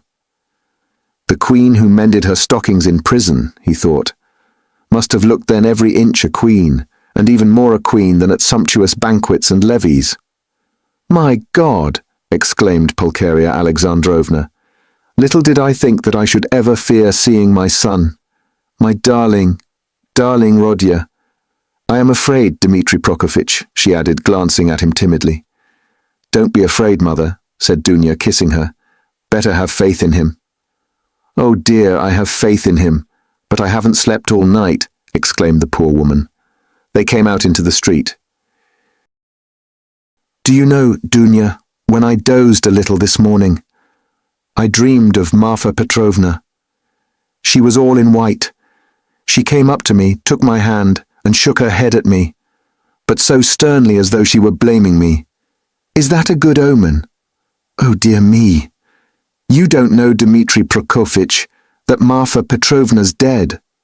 No, I didn't know. Who is Marfa Petrovna? She died suddenly, and only fancy. Afterwards, Mamma, put in Dunya, he doesn't know who Marfa Petrovna is. Ah, you don't know, and I was thinking that you knew all about us. Forgive me, Dmitri Prokofitch. I don't know what I am thinking about these last few days. I look upon you really as a providence for us, and so I took it for granted that you knew all about us. I look on you as a relation. Don't be angry with me for saying so. Dear me, what's the matter with your right hand? Have you knocked it? Yes, I bruised it, muttered Razumikhin, overjoyed. I sometimes speak too much from the heart, so that Dunya finds fault with me. But dear me, what a cupboard he lives in. I wonder whether he is awake. Does this woman, his landlady, consider it a room? Listen, you say he does not like to show his feelings, so perhaps I shall annoy him with my weaknesses. Do advise me, Dmitri Prokofitch. How am I to treat him? I feel quite distracted, you know. Don't question him too much about anything if you see him frown. Don't ask him too much about his health. He doesn't like that. Ah, Dmitri Prokofitch, how hard it is to be a mother. But here are the stairs. What an awful staircase. Mother, you are quite pale. Don't distress yourself, darling, said Dunya, caressing her. Then with flashing eyes she added, "He ought to be happy at seeing you, and you are tormenting yourself so. Wait, I'll peep in and see whether he has woken up." The ladies slowly followed Razumikin, who went on before, and when they reached the landlady's door on the 4th story, they noticed that her door was a tiny crack open, and that 2 keen black eyes were watching them from the darkness within. When their eyes met, the door was suddenly shut with such a slam that Pulcheria Alexandrovna almost cried out. Chapter 3. "He is well, quite well," Zosimov cried cheerfully as they entered. He had come in 10 minutes earlier and was sitting in the same place as before, on the sofa. Raskolnikov was sitting in the opposite corner, fully dressed and carefully washed and combed, as he had not been for some time past. The room was immediately crowded, yet Nastasia managed to follow the visitors in and stayed to listen. Raskolnikov really was almost well, as compared with his condition the day before, but he was still pale, listless and somber. He looked like a wounded man or one who has undergone some terrible physical suffering. His brows were knitted, his lips compressed, his eyes feverish. He spoke little and reluctantly, as though performing a duty, and there was a restlessness in his movements. He only wanted a sling on his arm or a bandage on his finger to complete the impression of a man with a painful abscess or a broken arm. The pale, somber face lighted up for a moment when his mother and sister entered, but this only gave it a look of more intense suffering in place of its listless dejection. The light soon died away, but the look of suffering remained, and Zosimov, watching and studying his patient with all the zest of a young doctor beginning to practice, noticed in him no joy at the arrival of his mother and sister, but a sort of bitter, hidden determination to bear another hour or 2 of inevitable torture. He saw later that almost every word of the following conversation seemed to touch on some sore place and irritate it.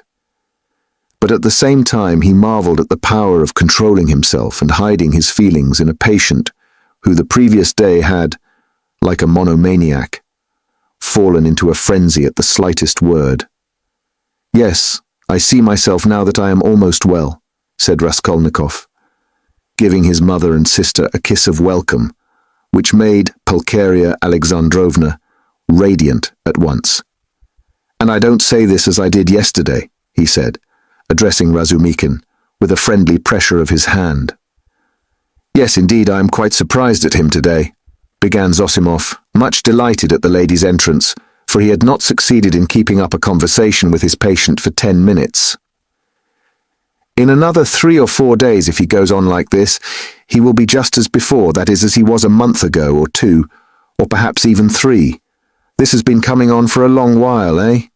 Confess now that it has been perhaps your own fault," he added with a tentative smile, as though still afraid of irritating him. "It is very possible," answered Raskolnikov coldly. "I should say, too," continued Zosimov with zest, "that your complete recovery depends solely on yourself. Now that one can talk to you, I should like to impress upon you that it is essential to avoid the elementary, so to speak, fundamental causes tending to produce your morbid condition. In that case you will be cured. If not, it will go from bad to worse. These fundamental causes I don't know, but they must be known to you. You are an intelligent man, and must have observed yourself, of course. I fancy the first stage of your derangement coincides with your leaving the university. You must not be left without occupation, and so work and a definite aim set before you might, I fancy, be very beneficial. Yes, you are perfectly right. I will make haste and return to the university, and then everything will go smoothly." Zosimov, who had begun his sage advice partly to make an effect before the ladies, was certainly somewhat mystified when, glancing at his patient, he observed unmistakable mockery on his face. This lasted an instant, however. Pulcheria Alexandrovna began at once thanking Zosimov, especially for his visit to their lodging the previous night. "What? He saw you last night?" Raskolnikov asked, as though startled. "Then you have not slept either after your journey?" "Ach, Rodya, that was only till 2 o'clock. Dunya and I never go to bed before 2 at home." I don't know how to thank him either, Raskolnikov went on, suddenly frowning and looking down. Setting aside the question of payment, forgive me for referring to it, he turned to Zosimov. I really don't know what I have done to deserve such special attention from you. I simply don't understand it. And it weighs upon me indeed because I don't understand it. I tell you so candidly. Don't be irritated. Zosimov forced himself to laugh. Assume that you are my first patient. Well, we fellows just beginning to practice love our first patients as if they were our children, and some almost fall in love with them. And, of course, I am not rich in patience. I say nothing about him, added Raskolnikov, pointing to Razumikin, though he has had nothing from me either but insult and trouble. What nonsense he is talking. Why, you are in a sentimental mood today, are you? Shouted Razumikin. If he had had more penetration, he would have seen that there was no trace of sentimentality in him, but something indeed quite the opposite.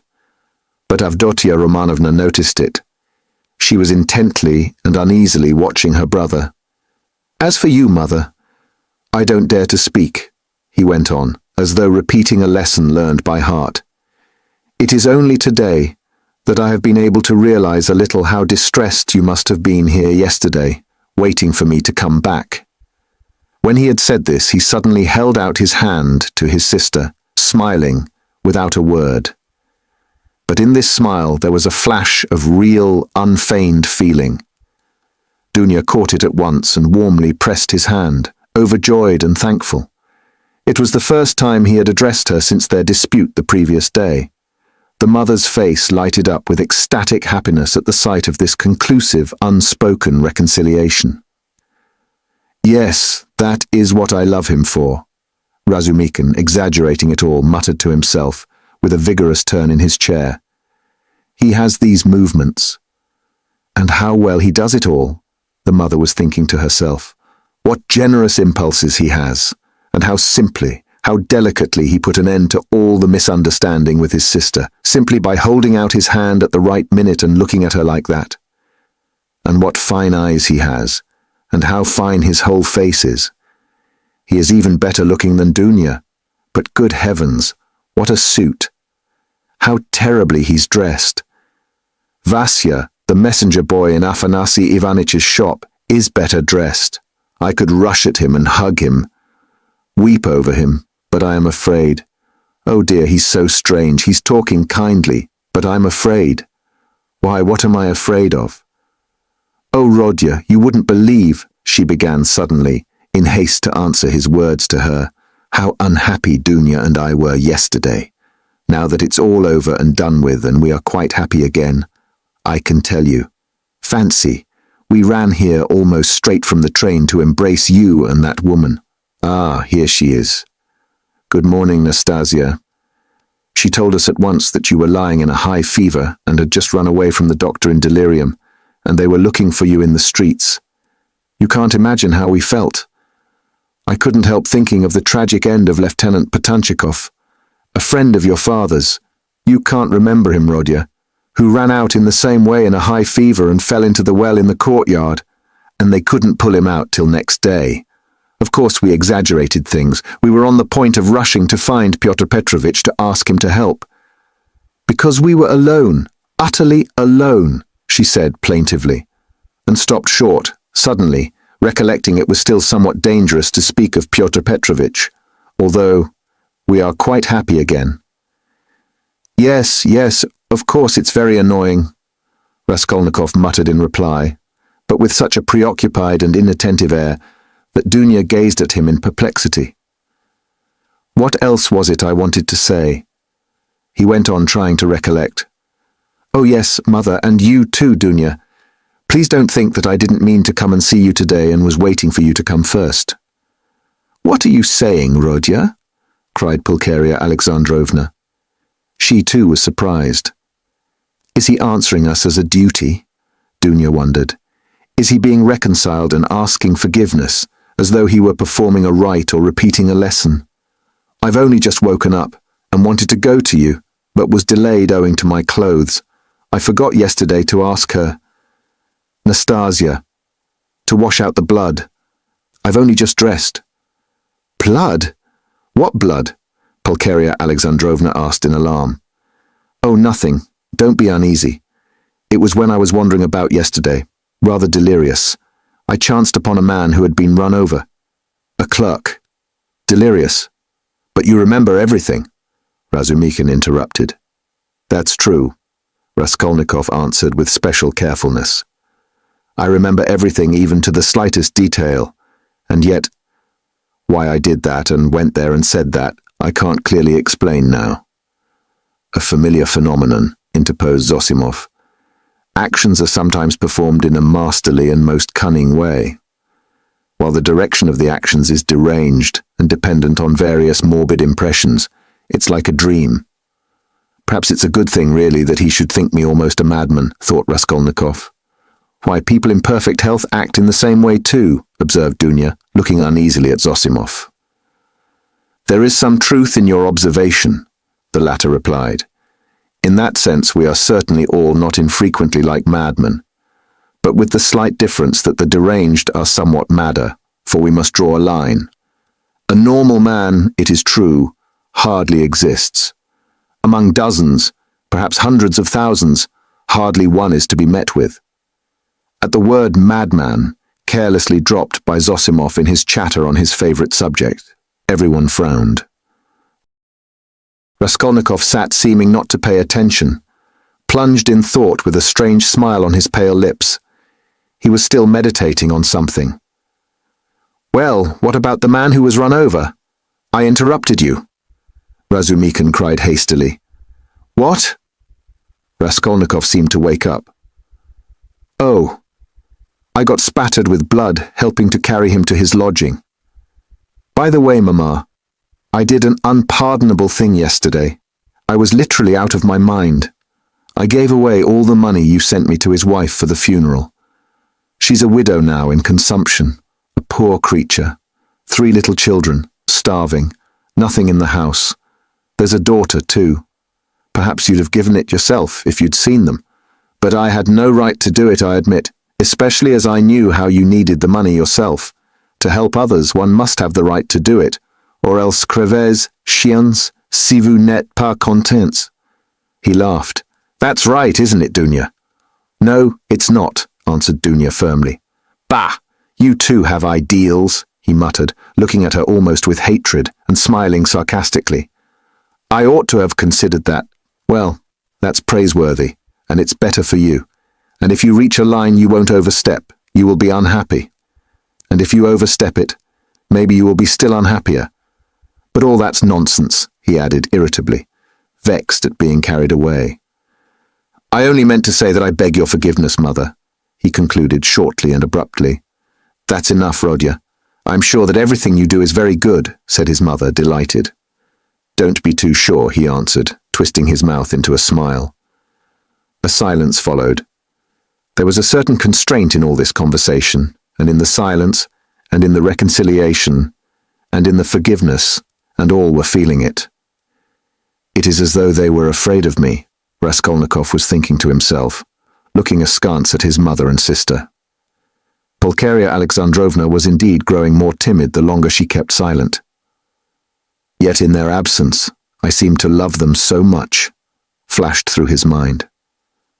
Do you know, Rodya, Marfa Petrovna is dead, Pulcheria Alexandrovna suddenly blurted out. What Marfa Petrovna? Oh, mercy on us, Marfa Petrovna Svidrigailov. I wrote you so much about her. Ah, yes, I remember. So she's dead. Oh, really? He roused himself suddenly, as if waking up. What did she die of? Only imagine, quite suddenly, Pulcheria Alexandrovna answered hurriedly, encouraged by his curiosity. On the very day I was sending you that letter, would you believe it? That awful man seems to have been the cause of her death. They say he beat her dreadfully. Why? Were they on such bad terms? He asked, addressing his sister. Not at all. Quite the contrary indeed. With her he was always very patient, considerate even. In fact, all those 7 years of their married life, he gave way to her, too much so indeed in many cases. All of a sudden he seems to have lost patience.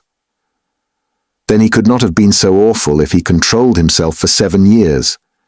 You seem to be defending him, Dunya? No, he's an awful man. I can imagine nothing more awful, Dunya answered, almost with a shudder, knitting her brows and sinking into thought. That had happened in the morning, Pulcheria Alexandrovna went on hurriedly, and directly afterward she ordered the horses to be harnessed to drive to the town immediately after dinner. She always used to drive to the town in such cases. She ate a very good dinner, I'm told. After the beating. That was always her habit. And immediately after dinner, so as not to be late in starting, she went to the bathhouse.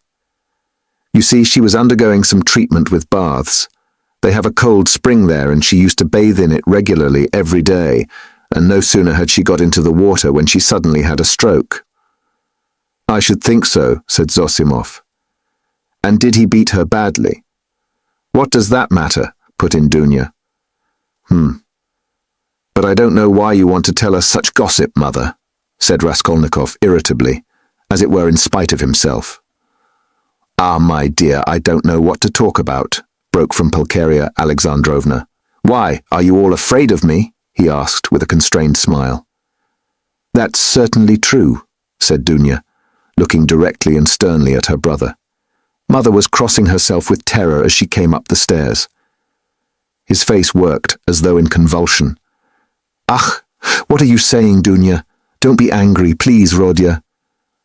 Why did you say that, Dunya? Pulcheria Alexandrovna began, overwhelmed. You see, coming here I was dreaming all the way in the train. How we should meet, how we should talk over everything together. And I was so happy I did not notice the journey. But what am I saying? I am happy now. You should not, Dunya. I am happy now, simply in seeing you, Rodya. Hush, mother, he muttered in confusion, not looking at her but pressing her hand. We shall have time to speak freely of everything. As he said this, he was suddenly overwhelmed with confusion and turned pale. Again, that awful sensation he had known of late passed with deadly chill over his soul. Again it became suddenly plain and perceptible to him that he had just told a fearful lie, that he would never now be able to speak freely of everything, that he would never again be able to speak of anything to anyone. The anguish of this thought was such that for a moment he almost forgot himself. He got up from his seat, and not looking at anyone, walked towards the door. "What are you about?" cried Razumikhin, clutching him by the arm. He sat down again, and began looking about him, in silence. They were all looking at him in perplexity. "But what are you all so dull for?" he shouted, suddenly and quite unexpectedly. "Do say something. What's the use of sitting like this? Come, do speak. Let us talk. We meet together and sit in silence. Come, anything." "Thank God. I was afraid the same thing as yesterday was beginning again," said Pulcheria Alexandrovna, crossing herself. "What is the matter, Rodya?" asked Avdotya Romanovna distrustfully.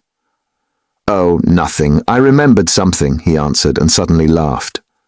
"Well, if you remembered something, that's all right." "I was beginning to think," muttered Zosimov, getting up from the sofa. "It is time for me to be off. I will look in again, perhaps, if I can." He made his bows and went out. "What an excellent man," observed Pulcheria Alexandrovna. "Yes, excellent, splendid, well-educated, intelligent," Raskolnikov began, suddenly speaking with surprising rapidity, and a liveliness he had not shown till then. "I can't remember where I met him before my illness. I believe I have met him somewhere. And this is a good man too." He nodded at Razumikhin. "Do you like him, Dunya?" he asked her, and suddenly, for some unknown reason, laughed. "Very much," answered Dunya. "Phoo! What a pig you are!" Razumikhin protested, blushing in terrible confusion, and he got up from his chair. Pulcheria Alexandrovna smiled faintly, but Raskolnikov laughed aloud. "Where are you off to?" "I must go." "You need not at all. Stay. Zosimov has gone. So you must. Don't go. What's the time? Is it 12 o'clock? What a pretty watch you have got, Dunya. But why are you all silent again? I do all the talking. It was a present from Marfa Petrovna, answered Dunya. And a very expensive one, added Pulcheria Alexandrovna. What a big one, hardly like a lady's. I like that sort, said Dunya. So it is not a present from her fiancé, thought Razumikhin, and was unreasonably delighted. I thought it was Luzhin's present, observed Raskolnikov. No, he has not made Dunya any presents yet. And do you remember, Mother, I was in love and wanted to get married, he said suddenly, looking at his mother, who was disconcerted by the sudden change of subject and the way he spoke of it. Oh, yes, my dear. Pulcheria Alexandrovna exchanged glances with Dunya and Razumikhin. Yes. What shall I tell you? I don't remember much indeed. She was such a sickly girl, he went on, growing dreamy and looking down again. Quite an invalid. She was fond of giving alms to the poor, and was always dreaming of a nunnery, and once she burst into tears when she began talking to me about it. Yes, I remember. I remember very well. She was an ugly little thing. I really don't know what drew me to her then. I think it was because she was always ill. If she had been lame or hunchback, I believe I should have liked her better still. He smiled dreamily. Yes, it was a sort of spring delirium. No, it was not only spring delirium, said Dunya with warm feeling. He fixed a strained, intent look on his sister, but did not hear or did not understand her words. Then, completely lost in thought, he got up, went up to his mother, kissed her, went back to his place and sat down. You love her even now, said Pulcheria Alexandrovna, touched. Her? Now? Oh yes, you ask about her? No. That's all now, as it were in another world, and so long ago, and indeed everything happening here seems somehow far away. He looked attentively at them. You now. I seem to be looking at you from 1,000 miles away, but goodness knows why we are talking of that. And what's the use of asking about it? He added with annoyance, and biting his nails, fell into dreamy silence again. What a wretched lodging you have, Rodya.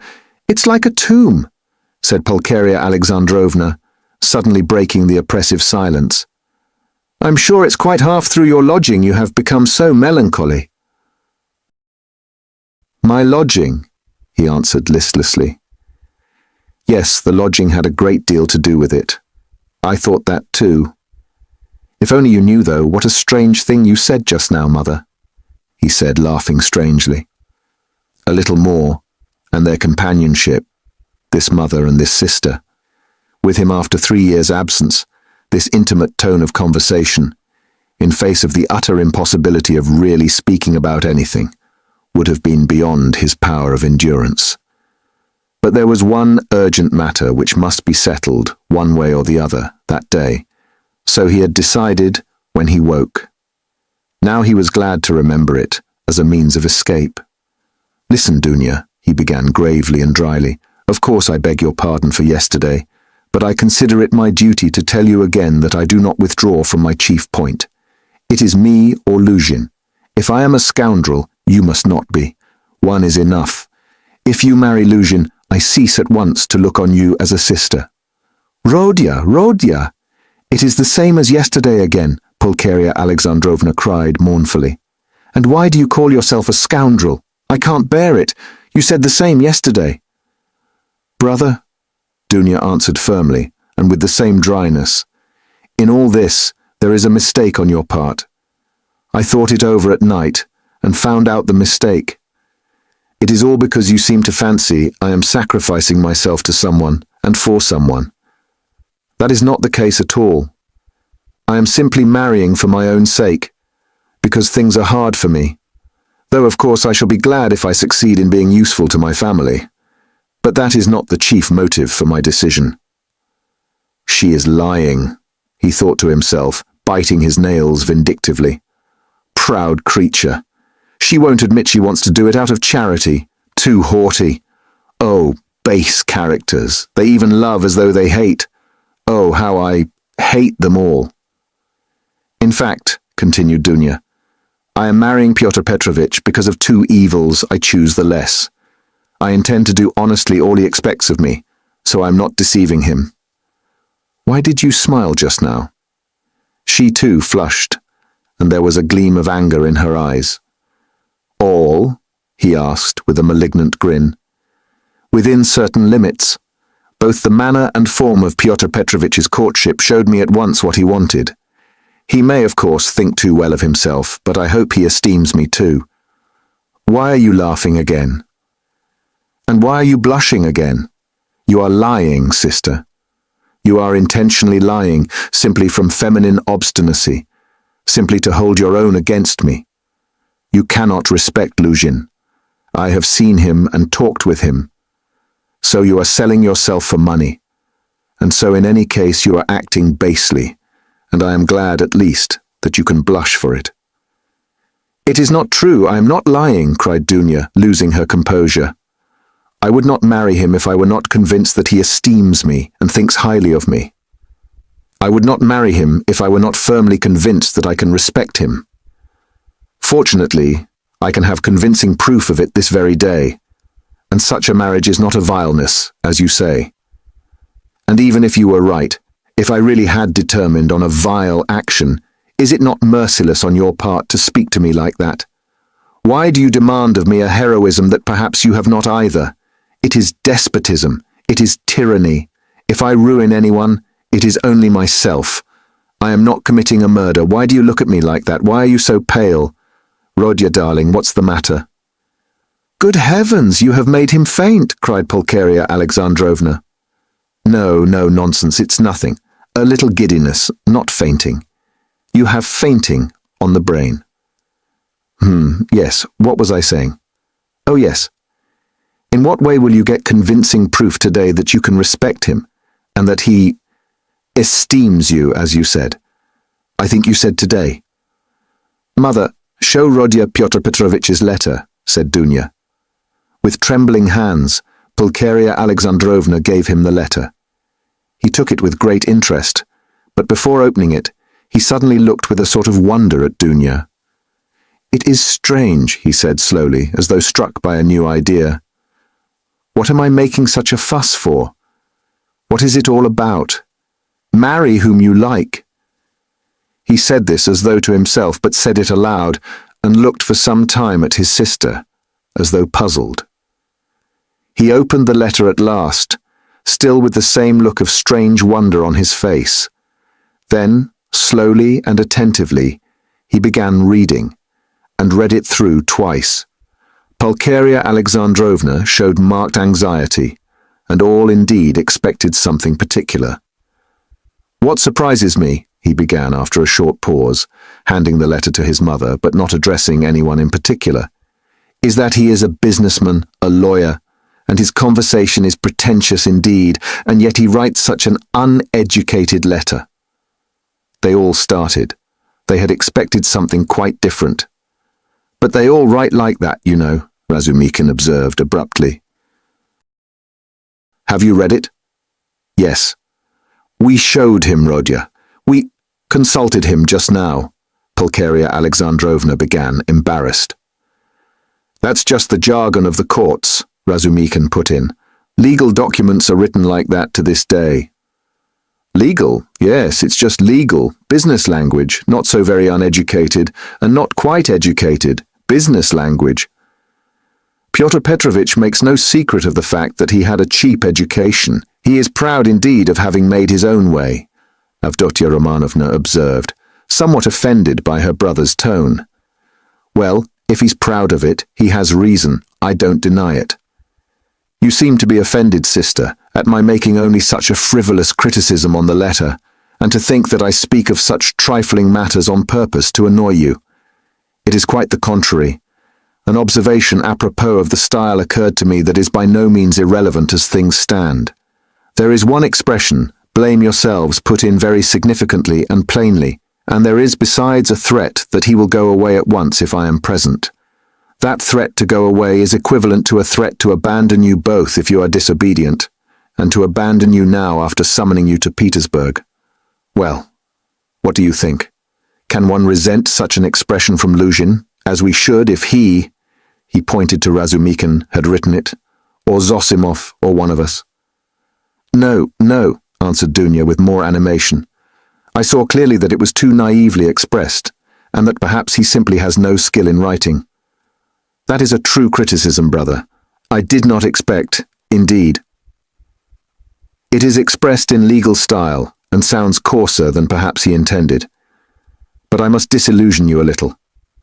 There is one expression in the letter, one slander about me, and rather a contemptible one. I gave the money last night to the widow, a woman in consumption, crushed with trouble, and not on the pretext of the funeral, but simply to pay for the funeral and not to the daughter, a young woman, as he writes, of notorious behavior, whom I saw last night for the first time in my life, but to the widow. In all this I see a too hasty desire to slander me and to raise dissension between us. It is expressed again in legal jargon, that is to say, with a too obvious display of the aim and with a very naive eagerness. He is a man of intelligence, but to act sensibly, intelligence is not enough. It all shows the man, and I don't think he has a great esteem for you. I tell you this simply to warn you, because I sincerely wish for your good. Dunya did not reply. Her resolution had been taken. She was only awaiting the evening. Then what is your decision, Rodya? Asked Pulcheria Alexandrovna, who was more uneasy than ever at the sudden, new, businesslike tone of his talk. What decision? You see, Pyotr Petrovitch writes that you are not to be with us this evening, and that he will go away if you come. So will you come? That, of course, is not for me to decide, but for you first, if you are not offended by such a request, and secondly by Dunya if she too is not offended. I will do what you think best, he added dryly. Dunya has already decided, and I fully agree with her, Pulcheria Alexandrovna hastened to declare. I decided to ask you, Rodya, to urge you not to fail to be with us at this interview, said Dunya. Will you come? Yes. I will ask you too to be with us at 8 o'clock, she said, addressing Razumikin. Mother, I'm inviting him too. Quite right, Dunya. Well, since you have decided, added Pulcheria Alexandrovna, so be it. I shall feel easier myself. I do not like concealment and deception. Better let us have the whole truth. Pyotr Petrovitch may be angry or not now. Chapter 4. At that moment the door was softly opened, and a young girl walked into the room, looking timidly about her. Everyone turned towards her with surprise and curiosity. At first sight, Raskolnikov did not recognize her. It was Sofya Semyonovna Marmeladov. He had seen her yesterday for the first time, but at such a moment, in such surroundings, and in such a dress, that his memory retained a very different image of her. Now she was a modestly and poorly dressed young girl, very young indeed, almost like a child, with a modest and refined manner, with a candid but somewhat frightened-looking face. She was wearing a very plain indoor dress, and had on a shabby old-fashioned hat, but she still carried a parasol. Unexpectedly finding the room full of people, she was not so much embarrassed as completely overwhelmed with shyness, like a little child. She was even about to retreat. "Oh, it's you," said Raskolnikov, extremely astonished, and he too was confused. He at once recollected that his mother and sister knew through Luzhin's letter of some young woman of notorious behavior. He had only just been protesting against Luzhin's calumny and declaring that he had seen the girl last night for the first time, and suddenly she had walked in. He remembered, too, that he had not protested against the expression of notorious behavior. All this passed vaguely and fleetingly through his brain, but looking at her more intently, he saw that the humiliated creature was so humiliated that he felt suddenly sorry for her. When she made a movement to retreat in terror, it sent a pang to his heart. "I did not expect you," he said hurriedly, with a look that made her stop. "Please sit down. You come, no doubt, from Katerina Ivanovna." "Allow me. Not there. Sit here." At Sonia's entrance, Razumikin, who had been sitting on one of Raskolnikov's 3 chairs, close to the door, got up to allow her to enter. Raskolnikov had at first shown her the place on the sofa where Zosimov had been sitting, but feeling that the sofa which served him as a bed was too familiar a place, he hurriedly motioned her to Razumikin's chair.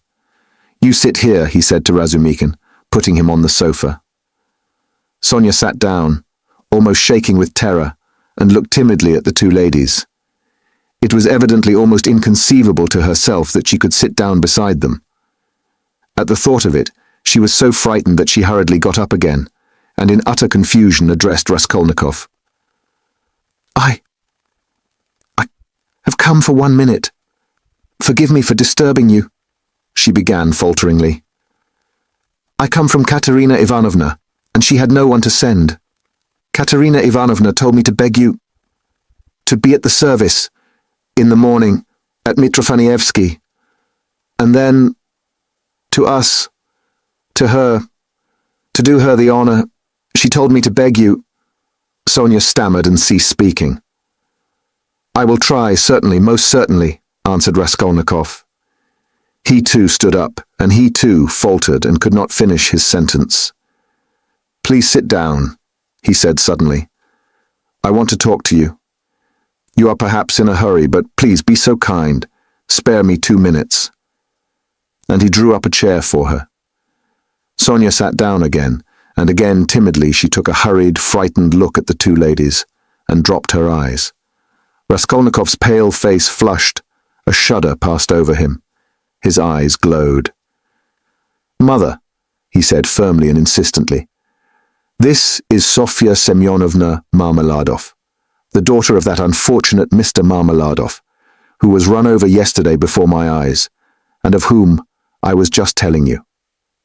Pulcheria Alexandrovna glanced at Sonia and slightly screwed up her eyes. In spite of her embarrassment before Rodya's urgent and challenging look, she could not deny herself that satisfaction. Dunya gazed gravely and intently into the poor girl's face and scrutinized her with perplexity. Sonia, hearing herself introduced, tried to raise her eyes again, but was more embarrassed than ever. "I wanted to ask you," said Raskolnikov, hastily, "how things were arranged yesterday. You were not worried by the police, for instance?" "No, that was all right. It was too evident the cause of death. They did not worry us. Only the lodgers are angry." "Why?" "At the body's remaining so long. You see, it is hot now. So that today they will carry it to the cemetery, into the chapel, until tomorrow. At first Katerina Ivanovna was unwilling, but now she sees herself that it's necessary." "Today, then?" "She begs you to do us the honor to be in the church tomorrow for the service, and then to be present at the funeral lunch." "She is giving a funeral lunch?" "Yes, just a little. She told me to thank you very much for helping us yesterday. But for you, we should have had nothing for the funeral." All at once her lips and chin began trembling, but with an effort she controlled herself, looking down again. During the conversation, Raskolnikov watched her carefully. She had a thin, very thin, pale little face, rather irregular and angular, with a sharp little nose and chin. She could not have been called pretty, but her blue eyes were so clear, and when they lighted up, there was such a kindliness and simplicity in her expression that one could not help being attracted. Her face, and her whole figure indeed, had another peculiar characteristic. In spite of her 18 years, she looked almost a little girl, almost a child, and in some of her gestures, this childishness seemed almost absurd. "But has Katerina Ivanovna been able to manage with such small means? Does she even mean to have a funeral lunch?" Raskolnikov asked, persistently keeping up the conversation. "The coffin will be plain, of course, and everything will be plain, so it won't cost much. Katerina Ivanovna and I have reckoned it all out, so that there will be enough left. And Katerina Ivanovna was very anxious it should be so. You know one can't. It's a comfort to her. She is like that, you know. I understand. I understand. Of course. Why do you look at my room like that? My mother has just said it is like a tomb. You gave us everything yesterday, Sonia said suddenly, in reply, in a loud, rapid whisper, and again she looked down in confusion. Her lips and chin were trembling once more. She had been struck at once by Raskolnikov's poor surroundings, and now these words broke out spontaneously.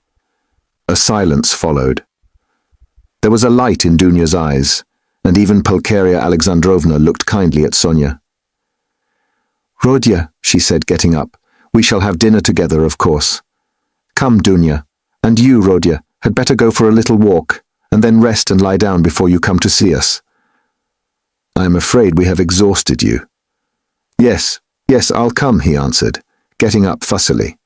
"But I have something to see to." "But surely you will have dinner together," cried Razumikhin, looking in surprise at Raskolnikov. "What do you mean?" Yes, I'm coming. Of course. And you stay a minute.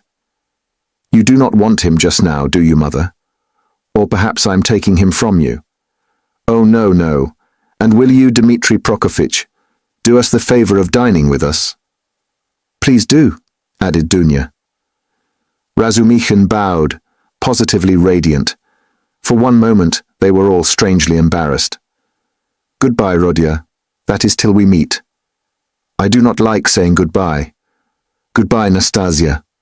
"Ah, I have said goodbye again." Pulcheria Alexandrovna meant to greet Sonia too, but it somehow failed to come off, and she went in a flutter out of the room. But Avdotya Romanovna seemed to await her turn, and following her mother out, gave Sonia an attentive, courteous bow. Sonia, in confusion, gave a hurried, frightened curtsy. There was a look of poignant discomfort in her face, as though Avdotya Romanovna's courtesy and attention were oppressive and painful to her. "Dunya, goodbye," called Raskolnikov in the passage. "Give me your hand." "Why, I did give it to you, have you forgotten?" said Dunya, turning warmly and awkwardly to him. "Never mind, give it to me again." And he squeezed her fingers warmly. Dunya smiled, flushed, pulled her hand away and went off quite happy. "Come, that's capital," he said to Sonia, going back and looking brightly at her. "God give peace to the dead, the living have still to live. That is right, isn't it?" Sonia looked surprised at the sudden brightness of his face. He looked at her for some moments in silence. The whole history of the dead father floated before his memory in those moments. "Heavens, Dunya," Pulcheria Alexandrovna began, as soon as they were in the street. "I really feel relieved myself at coming away, more at ease. How little did I think yesterday in the train that I could ever be glad of that. I tell you again, Mother, he is still very ill. Don't you see it? Perhaps worrying about us upset him. We must be patient, and much can be forgiven." "Well, you were not very patient." Pulcheria Alexandrovna caught her up hotly and jealously. "Do you know, Dunya, I was looking at you two. You are the very portrait of him, and not so much in face as in soul. You are both melancholy, both morose and hot-tempered, both haughty and both generous. Surely he can't be an egoist, Dunya, eh? When I think of what is in store for us this evening, my heart sinks. Don't be uneasy, Mother. What must be, will be. Dunya, only think what a position we are in. What if Pyotr Petrovitch breaks it off?" Poor Pulcheria Alexandrovna blurted out incautiously. "He won't be worth much if he does," answered Dunya, sharply and contemptuously. "We did well to come away," Pulcheria Alexandrovna hurriedly broke in. "He was in a hurry about some business or other. If he gets out and has a breath of air, it is fearfully close in his room. But where is one to get a breath of air here? The very streets here feel like shut-up rooms. Good heavens, what a town. Stay, this side. They will crush you, carrying something. Why, it is a piano they have got, I declare. How they push. I am very much afraid of that young woman, too." "What young woman, Mother?" Why, that's Sofya Semyonovna, who was there just now. Why? I have a presentiment, Dunya. Well, you may believe it or not, but as soon as she came in, that very minute, I felt that she was the chief cause of the trouble. Nothing of the sort, cried Dunya in vexation. What nonsense with your presentiments, mother. He only made her acquaintance the evening before, and he did not know her when she came in. Well, you will see. She worries me, but you will see, I was so frightened. She was gazing at me with those eyes. I could scarcely sit still in my chair when he began introducing her. Do you remember? It seems so strange, but Pyotr Petrovitch writes like that about her, and he introduces her to us, to you. So he must think a great deal of her. People will write anything. We were talked about and written about too. Have you forgotten? I'm sure that she is a good girl, and that it is all nonsense. God grant it may be. And Pyotr Petrovitch is a contemptible slanderer, Dunya snapped out suddenly. Pulcheria Alexandrovna was crushed. The conversation was not resumed. I will tell you what I want with you, said Raskolnikov, drawing Razumikin to the window. Then I will tell Katerina Ivanovna that you are coming, Sonia said hurriedly, preparing to depart. 1 minute, Sofya Semyonovna. We have no secrets. You are not in our way. I want to have another word or two with you. Listen. He turned suddenly to Razumikin again. You know that, what's his name? Porfiry Petrovitch? I should think so. He is a relation. Why? Added the latter with interest. Is not he managing that case? You know, about that murder. You were speaking about it yesterday. Yes, well? Razumikin's eyes opened wide. He was inquiring for people who had pawned things, and I have some pledges there too. Trifles. A ring my sister gave me as a keepsake when I left home, and my father's silver watch. They are only worth 5 or 6 rubles altogether, but I value them. So what am I to do now? I do not want to lose the things, especially the watch. I was quaking just now, for fear Mother would ask to look at it, when we spoke of Dunya's watch. It is the only thing of Father's left us. She would be ill if it were lost. You know what women are, so tell me what to do. I know I ought to have given notice at the police station, but would it not be better to go straight to Porfiry, eh? What do you think? The matter might be settled more quickly. You see, Mother may ask for it before dinner. Certainly not to the police station. Certainly to Porfiry, Razumikin shouted in extraordinary excitement. Well, how glad I am. Let us go at once. It is a couple of steps. We shall be sure to find him. Very well. Let us go. And he will be very, very glad to make your acquaintance. I have often talked to him of you at different times. I was speaking of you yesterday. Let us go. So you knew the old woman? So that's it. It is all turning out splendidly. Oh yes, Sofya Ivanovna. Sofya Semyonovna, corrected Raskolnikov. Sofya Semyonovna, this is my friend Razumikin, and he is a good man. If you have to go now, Sonia was beginning, not looking at Razumikin at all, and still more embarrassed. Let us go, decided Raskolnikov. I will come to you today, Sofya Semyonovna. Only tell me where you live. He was not exactly ill at ease, but seemed hurried and avoided her eyes. Sonia gave her address and flushed as she did so. They all went out together. Don't you lock up? Asked Razumikin, following him onto the stairs. Never, answered Raskolnikov. I've been meaning to buy a lock for these 2 years. People are happy who have no need of locks, he said, laughing to Sonia. They stood still in the gateway. Do you go to the right, Sofya Semyonovna? How did you find me, by the way? He added, as though he wanted to say something quite different. He wanted to look at her soft, clear eyes, but this was not easy. Why, you gave your address to Polenka yesterday. Polenka? Oh yes, Polenka, that is the little girl. She is your sister? Did I give her the address? Why, had you forgotten? No, I remember. I had heard my father speak of you, only I did not know your name, and he did not know it. And now I came. and as I had learned your name, I asked today, 'Where does Mr. Raskolnikov live?'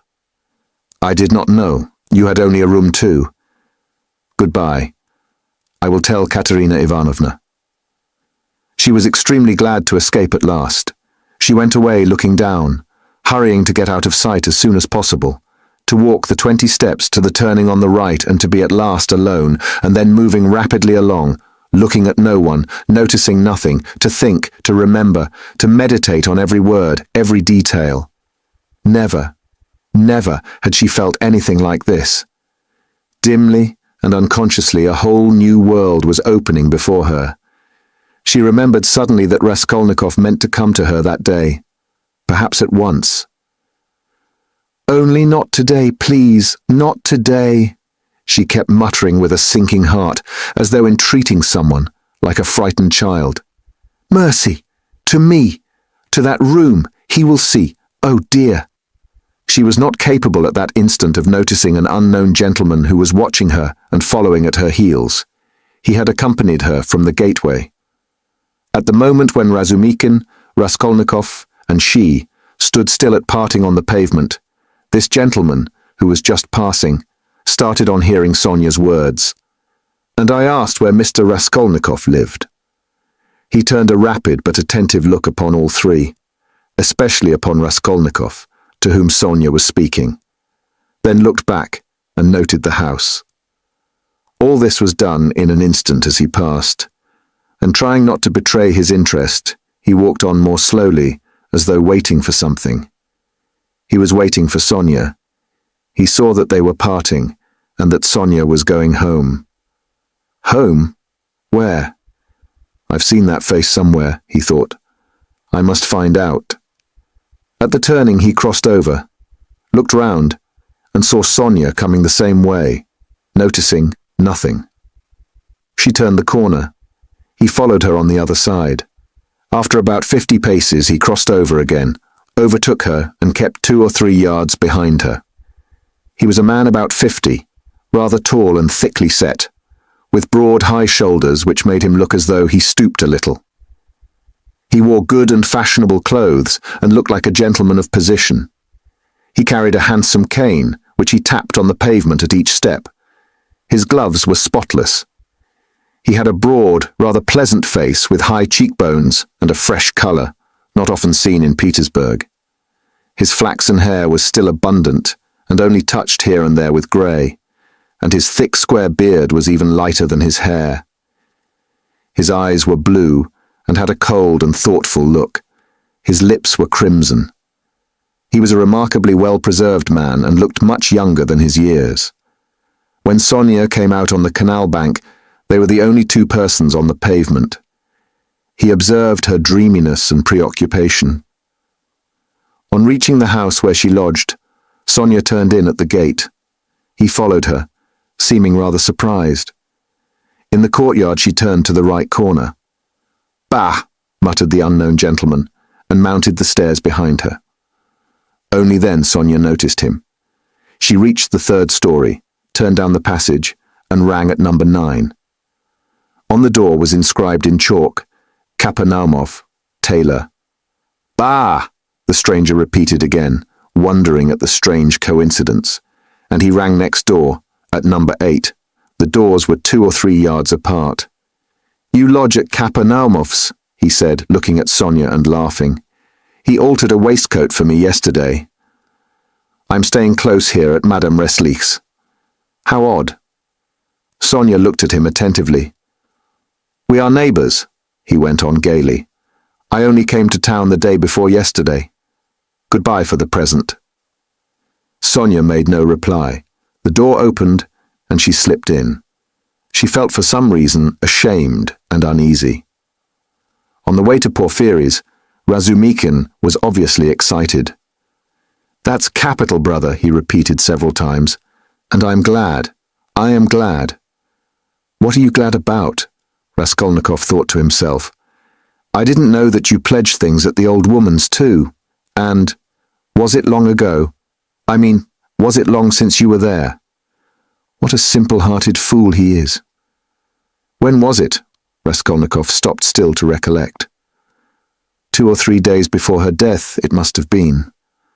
But I'm not going to redeem the things now. He put in with a sort of hurried and conspicuous solicitude about the things. I've not more than a silver ruble left. After last night's accursed delirium, he laid special emphasis on the delirium. Yes, yes, Razumikin hastened to agree with what was not clear. Then that's why you were stuck. Partly.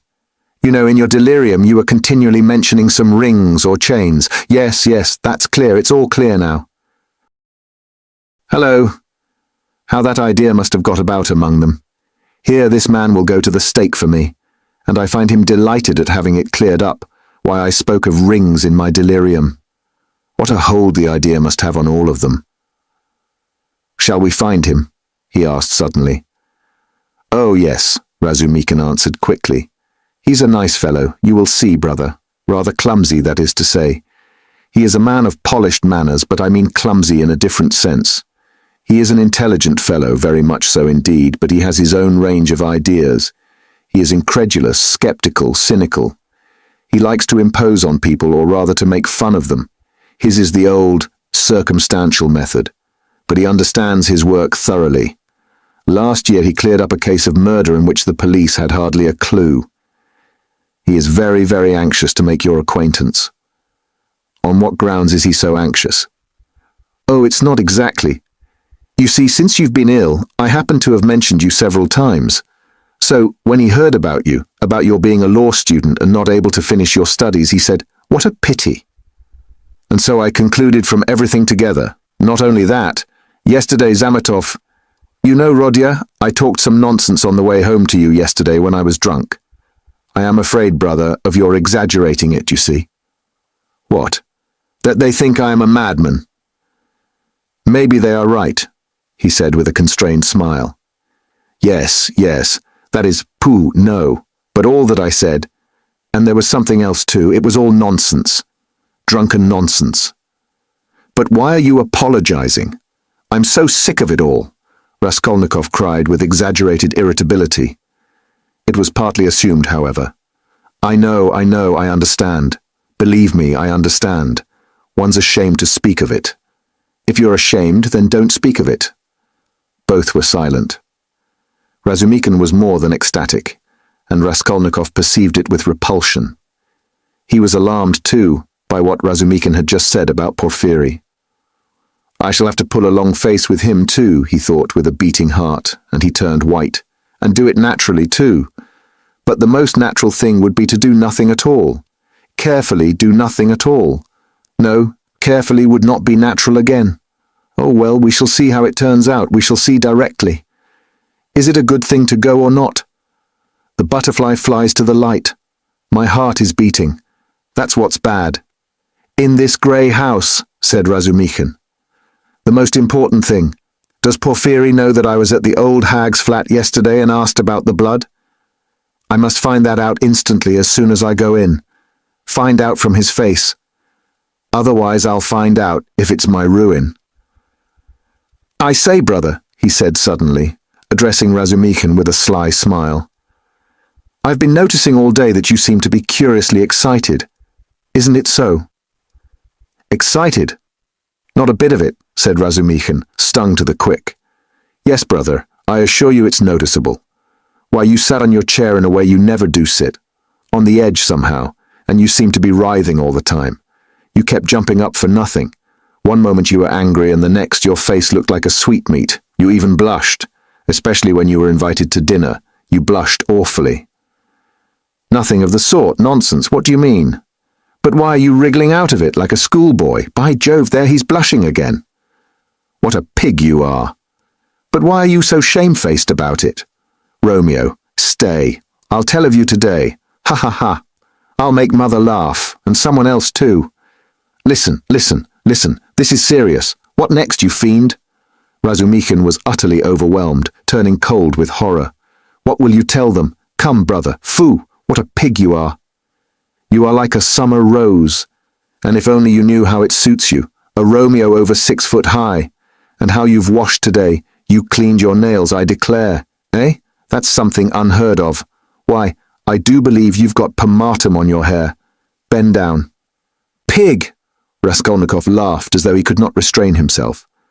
So laughing, they entered Porfiry Petrovitch's flat. This is what Raskolnikov wanted. From within they could be heard laughing as they came in, still guffawing in the passage. "Not a word here or I'll brain you," Razumikin whispered furiously, seizing Raskolnikov by the shoulder.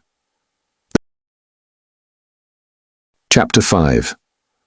Raskolnikov was already entering the room. He came in looking as though he had the utmost difficulty not to burst out laughing again. Behind him Razumikin strode in, gawky and awkward, shamefaced and red as a peony, with an utterly crestfallen and ferocious expression. His face and whole figure really were ridiculous at that moment, and amply justified Raskolnikov's laughter. Raskolnikov, not waiting for an introduction, bowed to Porfiry Petrovitch, who stood in the middle of the room looking inquiringly at them. He held out his hand and shook hands, still apparently making desperate efforts to subdue his mirth and utter a few words to introduce himself. But he had no sooner succeeded in assuming a serious air and muttering something, when he suddenly glanced again as though accidentally at Razumikin, and could no longer control himself.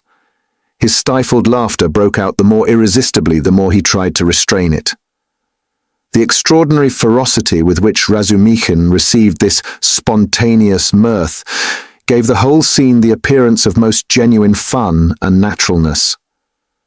Razumikin strengthened this impression as though on purpose. "Fool! You fiend!" he roared, waving his arm, which at once struck a little round table with an empty tea glass on it.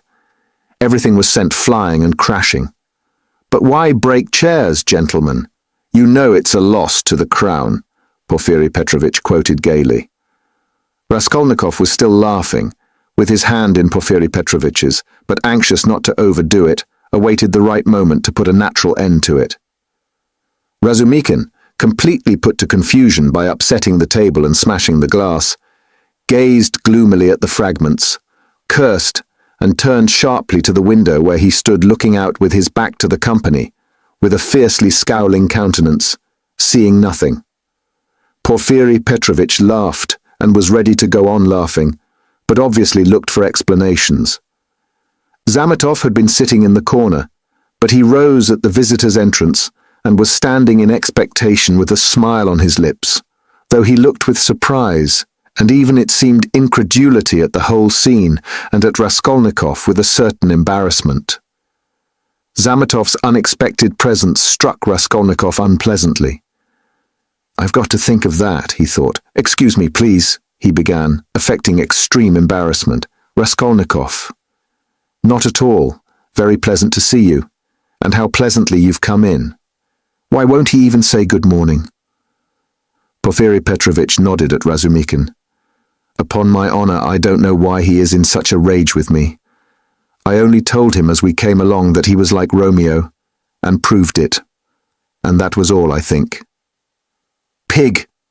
ejaculated Razumikin without turning round. "There must have been very grave grounds for it, if he's so furious at the word," Porfiry laughed. "Oh, you sharp loyalty! Damn you all!" snapped Razumikin, and suddenly bursting out laughing himself, he went up to Porfiry with a more cheerful face, as though nothing had happened.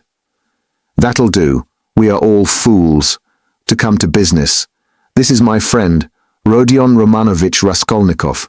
In the first place, he has heard of you, and wants to make your acquaintance, and secondly, he has a little matter of business with you." "Bah! Zametov, what brought you here? Have you met before? Have you known each other long?" "What does this mean?" thought Raskolnikov uneasily. Zametov seemed taken aback, but not very much so. "Why, it was at your rooms we met yesterday," he said easily. "Then I have been spared the trouble. All last week he was begging me to introduce him to you. Porfiry and you have sniffed each other out without me. Where is your tobacco?" Porfiry Petrovitch was wearing a dressing gown, very clean linen, and trodden-down slippers. He was a man of about 35, short, stout even to corpulence, and clean-shaven. He wore his hair cut short, and had a large round head, particularly prominent at the back. His soft, round, rather snub-nosed face was of a sickly yellowish color, but had a vigorous and rather ironical expression. It would have been good-natured, except for a look in the eyes, which shone with a watery, mawkish light under almost white, blinking eyelashes. The expression of those eyes was strangely out of keeping with his somewhat womanish figure, and gave it something far more serious than could be guessed at first sight.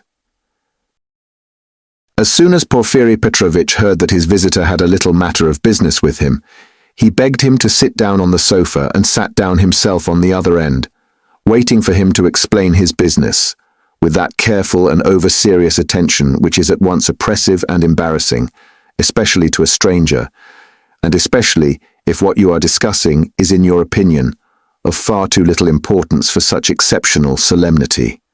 But in brief and coherent phrases, Raskolnikov explained his business clearly and exactly, and was so well satisfied with himself that he even succeeded in taking a good look at Porfiri. Porfiri Petrovitch did not once take his eyes off him. Razumikhin, sitting opposite at the same table, listened warmly and impatiently, looking from one to the other every moment with rather excessive interest. "Fool," Raskolnikov swore to himself. "You have to give information to the police," Porfiri replied, with a most businesslike air. "That having learned of this incident, that is of the murder, you beg to inform the lawyer in charge of the case that such and such things belong to you, and that you desire to redeem them. But they will write to you. That's just the point. That at the present moment," Raskolnikov tried his utmost to feign embarrassment, "I'm not quite in funds, and even this trifling sum is beyond me. I only wanted, you see, for the present to declare that the things are mine, and that when I have money—" "That's no matter," answered Porfiri Petrovitch, receiving his explanation of his pecuniary position coldly. "But you can, if you prefer, write straight to me to say that having been informed of the matter and claiming such and such as your property, you beg—" "On an ordinary sheet of paper," Raskolnikov interrupted eagerly, again interested in the financial side of the question. "Oh, the most ordinary." And suddenly Porfiri Petrovitch looked with obvious irony at him, screwing up his eyes, and as it were, winking at him. But perhaps it was Raskolnikov's fancy, for it all lasted but a moment. There was certainly something of the sort. Raskolnikov could have sworn he winked at him. Goodness knows why. "He knows," flashed through his mind like lightning. "Forgive my troubling you about such trifles," he went on, a little disconcerted. "The things are only worth 5 rubles, but I prize them particularly for the sake of those from whom they came to me. And I must confess that I was alarmed when I heard—" "That's why you were so much struck when I mentioned to Zosimov that Porfiri was inquiring for everyone who had pledges," Razumikhin put in with obvious intention. This was really unbearable. Raskolnikov could not help glancing at him with a flash of vindictive anger in his black eyes, but immediately recollected himself. "You seem to be jeering at me, brother," he said to him, with a well-feigned irritability. "I dare say I do seem to you absurdly anxious about such trash, but you mustn't think me selfish or grasping for that. And these 2 things may be anything but trash in my eyes. I told you just now that the silver watch, though it's not worth a cent, is the only thing left us of my father's. You may laugh at me, but my mother is here," he turned suddenly to Porfiri. "And if she knew—" He turned again hurriedly to Razumikhin, carefully making his voice tremble. "That the watch was lost, she would be in despair. You know what women are." "Not a bit of it. I didn't mean that at all. Quite the contrary," shouted Razumikhin, distressed. "Was it right? Was it natural? Did I overdo it?" Raskolnikov asked himself in a tremor. "Why did I say that about women?" "Oh, your mother is with you?" Porfiri Petrovitch inquired. "Yes." "When did she come?" "Last night." Porfiri paused as though reflecting. "Your things would not in any case be lost," he went on, calmly and coldly. "I've been expecting you here for some time." And as though that was a matter of no importance, he carefully offered the ashtray to Razumikhin, who was ruthlessly scattering cigarette ash over the carpet. Raskolnikov shuddered, but Porfiry did not seem to be looking at him, and was still concerned with Razumikhin's cigarette. "What? Expecting him? Why, did you know that he had pledges there?" cried Razumikhin. Porfiry Petrovitch addressed himself to Raskolnikov. "Your things, the ring and the watch, were wrapped up together, and on the paper your name was legibly written in pencil, together with the date on which you left them with her. How observant you are!" Raskolnikov smiled awkwardly, doing his very utmost to look him straight in the face. But he failed, and suddenly added, "I say that because I suppose there were a great many pledges, that it must be difficult to remember them all. But you remember them all so clearly, and stupid, feeble," he thought. "Why did I add that? But we know all who had pledges, and you are the only one who hasn't come forward," Porfiry answered with hardly perceptible irony. "I haven't been quite well." "I heard that too. I heard indeed that you were in great distress about something. You look pale still." "I am not pale at all. No, I am quite well," Raskolnikov snapped out rudely and angrily, completely changing his tone. His anger was mounting, he could not repress it. "And in my anger, I shall betray myself," flashed through his mind again. "Why are they torturing me?" "Not quite well," Razumikhin caught him up. "What next? He was unconscious and delirious all yesterday. Would you believe, Porfiry, as soon as our backs were turned, he dressed, though he could hardly stand, and gave us the slip, and went off on a spree somewhere till midnight, delirious all the time. Would you believe it? Extraordinary." "Really delirious? You don't say so." Porfiry shook his head in a womanish way. "Nonsense, don't you believe it? But you don't believe it anyway," Raskolnikov let slip in his anger.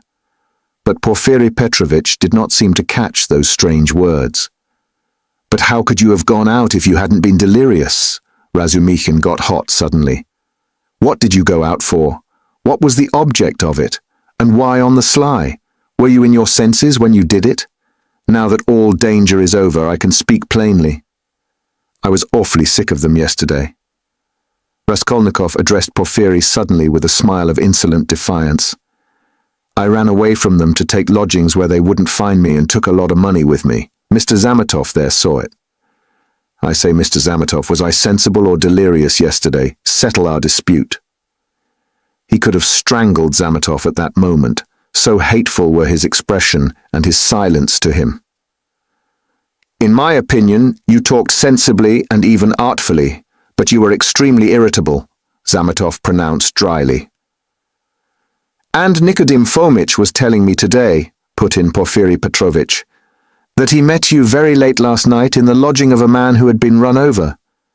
"And there," said Razumikhin, "weren't you mad then? You gave your last penny to the widow for the funeral.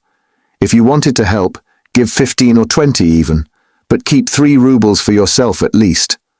But he flung away all the 25 at once. Maybe I found a treasure somewhere and you know nothing of it. So that's why I was liberal yesterday. Mr. Zametov knows I've found a treasure. Excuse us, please, for disturbing you for half an hour with such trivialities," he said, turning to Porfiry Petrovitch with trembling lips. "We are boring you, aren't we?" "Oh, no, quite the contrary, quite the contrary. If only you knew how you interest me. It's interesting to look on and listen. And I'm really glad you have come forward at last." "But you might give us some tea. My throat's dry," cried Razumikhin. "Capital idea. Perhaps we will all keep you company. Wouldn't you like something more essential before tea? Get along with you." Porfiry Petrovitch went out to order tea. Raskolnikov's thoughts were in a whirl. He was in terrible exasperation. The worst of it is they don't disguise it. They don't care to stand on ceremony. And how, if you didn't know me at all, did you come to talk to Nikodim Fomitch about me? So they don't care to hide that they are tracking me like a pack of dogs. They simply spit in my face. He was shaking with rage. "Come, strike me openly. Don't play with me like a cat with a mouse. It's hardly civil, Porfiry Petrovitch, but perhaps I won't allow it.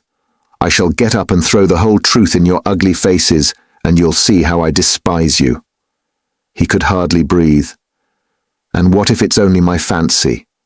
What if I am mistaken, and through inexperience I get angry and don't keep up my nasty part? Perhaps it's all unintentional. All their phrases are the usual ones, but there is something about them. It all might be said, but there is something. Why did he say bluntly, "with her"? Why did Zametov add that I spoke artfully? Why do they speak in that tone? Yes, the tone. Razumikhin is sitting here. Why does he see nothing? That innocent blockhead never does see anything. Feverish again. Did Porfiry wink at me just now? Of course it's nonsense. What could he wink for? Are they trying to upset my nerves, or are they teasing me? Either it's ill fancy, or they know. Even Zametov is rude. Is Zametov rude? Zametov has changed his mind. I foresaw he would change his mind.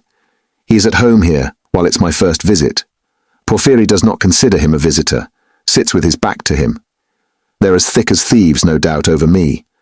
Not a doubt they were talking about me before we came. Do they know about the flat? If only they'd make haste. When I said that I ran away to take a flat, he let it pass. I put that in cleverly about a flat. It may be of use afterwards.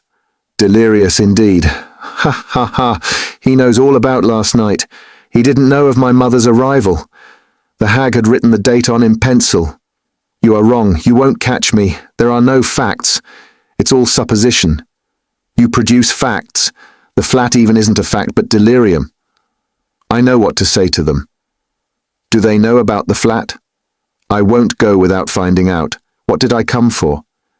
But my being angry now maybe is a fact. Fool, how irritable I am. Perhaps that's right. To play the invalid. He is feeling me. He will try to catch me. Why did I come? All this flashed like lightning through his mind. Porfiry Petrovitch returned quickly. He became suddenly more jovial. Your party yesterday, brother, has left my head rather, and I am out of sorts altogether. He began in quite a different tone, laughing to Razumikhin. Was it interesting? I left you yesterday at the most interesting point. Who got the best of it? Oh, no one, of course. They got on to everlasting questions, floated off into space. Only fancy, Rodya, what we got onto yesterday. Whether there is such a thing as crime. I told you that we talked our heads off. What is there strange? It's an everyday social question, Raskolnikov answered casually. The question wasn't put quite like that, observed Porfiry. Not quite, that's true, Razumikhin agreed at once, getting warm and hurried as usual. Listen, Rodion, and tell us your opinion. I want to hear it. I was fighting tooth and nail with them and wanted you to help me. I told them you were coming. It began with the socialist doctrine. You know their doctrine. Crime is a protest against the abnormality of the social organization, and nothing more, and nothing more. No other causes admitted. You are wrong there, cried Porfiry Petrovitch. He was noticeably animated and kept laughing as he looked at Razumikhin, which made him more excited than ever. Nothing is admitted, Razumikhin interrupted with heat. I am not wrong. I'll show you their pamphlets. Everything with them is the influence of environment, and nothing else. Their favorite phrase, from which it follows that, if society is normally organized, all crime will cease at once, since there will be nothing to protest against, and all men will become righteous in one instant. Human nature is not taken into account, it is excluded, it's not supposed to exist. They don't recognize that humanity, developing by a historical living process, will become at last a normal society. But they believe that a social system that has come out of some mathematical brain is going to organize all humanity at once and make it just and sinless in an instant, quicker than any living process. That's why they instinctively dislike history, nothing but ugliness and stupidity in it, and they explain it all as stupidity. That's why they so dislike the living process of life. They don't want a living soul. The living soul demands life. The soul won't obey the rules of mechanics, The soul is an object of suspicion. The soul is retrograde. But what they want, though it smells of death and can be made of India rubber, at least is not alive, has no will, is servile and won't revolt. And it comes in the end to their reducing everything to the building of walls and the planning of rooms and passages in a phalanstery. The phalanstery is ready indeed, but your human nature is not ready for the phalanstery. It wants life. It hasn't completed its vital process. It's too soon for the graveyard. You can't skip over nature by logic. Logic presupposes 3 possibilities, but there are millions. Cut away a million and reduce it all to the question of comfort. That's the easiest solution of the problem. It's seductively clear and you mustn't think about it. That's the great thing. You mustn't think. The whole secret of life in 2 pages of print. Now he is off, beating the drum. Catch hold of him, do, laughed Porfiry. Can you imagine, he turned to Raskolnikov, 6 people holding forth like that last night in one room with punch as a preliminary? No, brother, you are wrong. Environment accounts for a great deal in crime. I can assure you of that. Oh, I know it does, but just tell me. A man of 40 violates a child of 10. Was it environment drove him to it? Well, strictly speaking, it did, Porfiry observed with noteworthy gravity. A crime of that nature may be very well ascribed to the influence of environment. Razumikhin was almost in a frenzy. Oh, if you like, he roared, I'll prove to you that your white eyelashes may very well be ascribed to the Church of Ivan the Great's being 250 feet high, and I will prove it clearly, exactly, progressively, and even with a liberal tendency. I undertake to. Will you bet on it? Done. Let's hear, please, how he will prove it. He is always humbugging, confound him, cried Razumikhin, jumping up and gesticulating. What's the use of talking to you? He does all that on purpose. You don't know him, Rodion. He took their side yesterday simply to make fools of them. And the things he said yesterday, and they were delighted. He can keep it up for a fortnight together. Last year he persuaded us that he was going into a monastery. He stuck to it for 2 months. Not long ago, he took it into his head to declare he was going to get married, that he had everything ready for the wedding. He ordered new clothes indeed. We all began to congratulate him. There was no bride, nothing, all pure fantasy. Ah, you are wrong. I got the clothes before. It was the new clothes, in fact, that made me think of taking you in. Are you such a good dissembler? Raskolnikov asked carelessly. You wouldn't have supposed it, eh? Wait a bit, I shall take you in too. Ha, ha, ha. No, I'll tell you the truth. All these questions about crime, environment, children, recall to my mind an article of yours, which interested me at the time. On Crime, or something of the sort, I forget the title. I read it with pleasure 2 months ago, in the Periodical Review. My article? In the Periodical Review? Raskolnikov asked in astonishment. I certainly did write an article upon a book 6 months ago when I left the university, but I sent it to the Weekly Review. But it came out in the periodical, and the Weekly Review ceased to exist, so that's why it wasn't printed at the time. That's true, but when it ceased to exist, the Weekly Review was amalgamated with the periodical, and so your article appeared 2 months ago in the latter. Didn't you know? Raskolnikov had not known. Why, you might get some money out of them for the article. What a strange person you are. You lead such a solitary life that you know nothing of matters that concern you directly. It's a fact, I assure you. Bravo, Rodya! I knew nothing about it either, cried Razumikhin. I'll run today to the reading room and ask for the number. 2 months ago. What was the date? It doesn't matter, though. I will find it. Think of not telling us. How did you find out that the article was mine? It's only signed with an initial.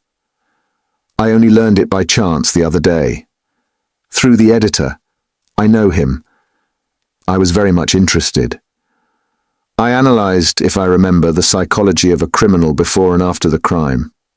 Yes, and you maintained that the perpetration of a crime is always accompanied by illness. Very, very original, but it was not that part of your article that interested me so much, but an idea at the end of the article which I regret to say you merely suggested without working it out clearly. There is, if you recollect, a suggestion that there are certain persons who can, that is, not precisely are able to, but have a perfect right to commit breaches of morality and crimes, and that the law is not for them. Raskolnikov smiled at the exaggerated and intentional distortion of his idea. What? What do you mean? A right to crime? But not because of the influence of environment? Razumikin inquired with some alarm even. No, not exactly because of it, answered Porfiry. In his article, all men are divided into ordinary and extraordinary. Ordinary men have to live in submission, have no right to transgress the law because, don't you see, they are ordinary. But extraordinary men have a right to commit any crime and to transgress the law in any way, just because they are extraordinary. That was your idea, if I'm not mistaken. What do you mean? That can't be right, Razumikin muttered in bewilderment. Raskolnikov smiled again. He saw the point at once and knew where they wanted to drive him. He decided to take up the challenge. That wasn't quite my contention, he began simply and modestly. Yet I admit that you have stated it almost correctly. Perhaps, if you like, perfectly so. It almost gave him pleasure to admit this. The only difference is that I don't contend that extraordinary people are always bound to commit breaches of morals, as you call it. In fact, I doubt whether such an argument could be published. I simply hinted that an extraordinary man has the right, that is not an official right, but an inner right to decide in his own conscience to overstep certain obstacles, and only in case it is essential for the practical fulfillment of his idea, sometimes perhaps of benefit to the whole of humanity. You say that my article isn't definite. I'm ready to make it as clear as I can. Perhaps I'm right in thinking you want me to. Very well. I maintain that if the discoveries of Kepler and Newton could not have been made known except by sacrificing the lives of 1, a dozen, 100, or more men, Newton would have had the right, would indeed have been in duty bound, to eliminate the dozen or the 100 men for the sake of making his discoveries known to the whole of humanity. But it does not follow from that Newton had a right to murder people right and left, and to steal every day in the market. Then I remember, I maintain in my article that all, legislators and leaders of men, such as Lycurgus, Solon, Mahomet, Napoleon, and so on, were all without exception criminals, from the very fact that, making a new law, they transgressed the ancient one, handed down from their ancestors and held sacred by the people. And they did not stop short at bloodshed either. If that bloodshed, often of innocent persons fighting bravely in defense of ancient law, were of use to their cause. It's remarkable, in fact, that the majority indeed of these benefactors and leaders of humanity were guilty of terrible carnage. In short, I maintain that all great men, or even men a little out of the common, that is to say, capable of giving some new word, must from their very nature be criminals, more or less, of course. Otherwise, it's hard for them to get out of the common rut. And to remain in the common rut is what they can't submit to, from their very nature again, and to my mind they ought not indeed to submit to it. You see that there is nothing particularly new in all that. The same thing has been printed and read 1,000 times before. As for my division of people into ordinary and extraordinary, I acknowledge that it's somewhat arbitrary, but I don't insist upon exact numbers. I only believe in my leading idea that men are in general divided by a law of nature into 2 categories: inferior, ordinary. That is, so to say, material that serves only to reproduce its kind, and men who have the gift or the talent to utter a new word. There are, of course, innumerable subdivisions, but the distinguishing features of both categories are fairly well marked. The first category, generally speaking, are men conservative in temperament and law-abiding. They live under control and love to be controlled. To my thinking, it is their duty to be controlled, because that's their vocation, and there is nothing humiliating in it for them. The second category all transgress the law. They are destroyers or disposed to destruction according to their capacities. The crimes of these men are, of course, relative and varied. For the most part, they seek in very varied ways the destruction of the present for the sake of the better. But if such a one is forced for the sake of his idea to step over a corpse or wade through blood, he can, I maintain, find within himself, in his conscience, a sanction for wading through blood. That depends on the idea and its dimensions, note that. It's only in that sense I speak of their right to crime in my article. You remember it began with the legal question. There's no need for such anxiety, however. The masses will scarcely ever admit this right. They punish them or hang them, more or less, and in doing so fulfill quite justly their conservative vocation. But the same masses set these criminals on a pedestal in the next generation and worship them, more or less. The first category is always the man of the present, the second the man of the future. The first preserve the world and people it, the second move the world and lead it to its goal. Each class has an equal right to exist. In fact, all have equal rights with me, and vive la guerre éternelle, till the New Jerusalem, of course. Then you believe in the New Jerusalem, do you? I do, Raskolnikov answered firmly. As he said these words, and during the whole preceding tirade he kept his eyes on one spot on the carpet. And do you believe in God? Excuse my curiosity. I do, repeated Raskolnikov, raising his eyes to Porfiry. And do you believe in Lazarus's rising from the dead? I do.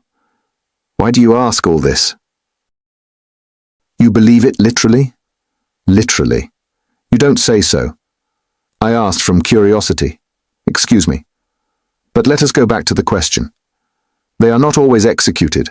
Some, on the contrary, triumph in their lifetime. Oh yes, some attain their ends in this life, and then they begin executing other people? If it's necessary, indeed, for the most part they do. Your remark is very witty. Thank you.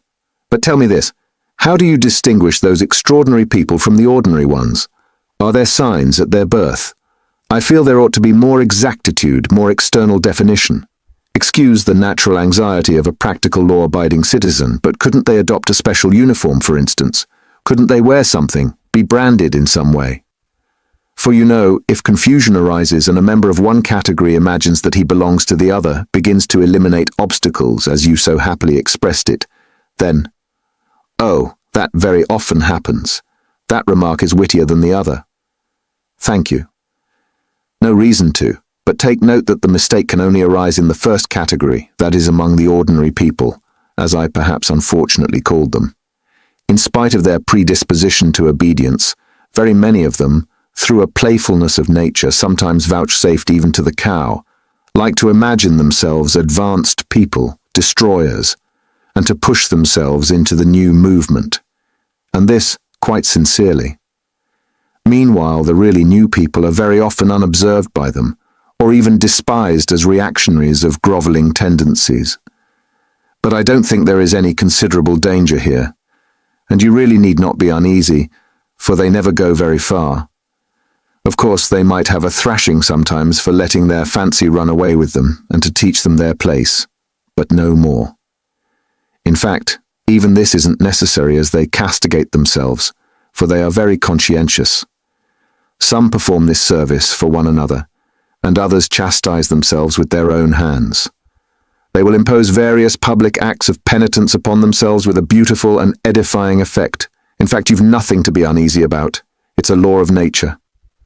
Well, you have certainly set my mind more at rest on that score. But there's another thing worries me. Tell me, please, are there many people who have the right to kill others? These extraordinary people. I am ready to bow down to them, of course, but you must admit it's alarming if there are a great many of them, eh? Oh, you needn't worry about that either, Raskolnikov went on in the same tone. People with new ideas, people with the faintest capacity for saying something new, are extremely few in number, extraordinarily so in fact. One thing only is clear, that the appearance of all these grades and subdivisions of men must follow with unfailing regularity some law of nature. That law, of course, is unknown at present, but I am convinced that it exists, and one day may become known. The vast mass of mankind is mere material, and only exists in order by some great effort, by some mysterious process, by means of some crossing of races and stocks, to bring into the world at last, perhaps, 1 man out of 1,000 with a spark of independence. 1 in 10,000, perhaps, I speak roughly, approximately, is born with some independence, and with still greater independence, 1 in 100,000. The man of genius is one of millions, and the great geniuses, the crown of humanity, appear on earth perhaps 1 in many thousand millions. In fact, I have not peeped into the retort in which all this takes place. But there certainly is, and must be, a definite law. It cannot be a matter of chance. Why? Are you both joking? Razumikin cried at last. There you sit, making fun of one another? Are you serious, Rodya? Raskolnikov raised his pale and almost mournful face, and made no reply. And the unconcealed, persistent, nervous and discourteous sarcasm of Porfiry seemed strange to Razumikin, beside that quiet and mournful face. Well, brother, if you are really serious, you are right, of course, in saying that it's not new, that it's like what we've read and heard 1,000 times already. But what is really original in all this, and is exclusively your own to my horror, is that you sanction bloodshed in the name of conscience, and excuse my saying so, with such fanaticism. That, I take it, is the point of your article. But that sanction of bloodshed by conscience is, to my mind, more terrible than the official legal sanction of bloodshed. You are quite right, it is more terrible, Porfiry agreed. Yes, you must have exaggerated. There is some mistake, I shall read it. You can't think that. I shall read it. All that is not in the article, there's only a hint of it, said Raskolnikov. Yes, yes. Porfiry couldn't sit still. Your attitude to crime is pretty clear to me now, but excuse me for my impertinence. I'm really ashamed to be worrying you like this. You see, you've removed my anxiety as to the 2 grades getting mixed, but there are various practical possibilities that make me uneasy. What if some man or youth imagines that he is a Lycurgus or Mahomet, a future one, of course, and suppose he begins to remove all obstacles? He has some great enterprise before him, and needs money for it, and tries to get it. Do you see? Zametov gave a sudden guffaw in his corner. Raskolnikov did not even raise his eyes to him.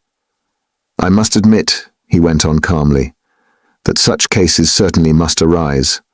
The vain and foolish are particularly apt to fall into that snare, young people especially. Yes, you see. Well then. What then? Raskolnikov smiled in reply.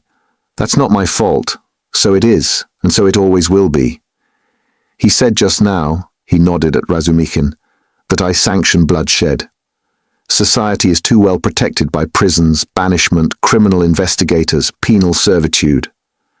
There's no need to be uneasy. You have but to catch the thief. And what if we do catch him?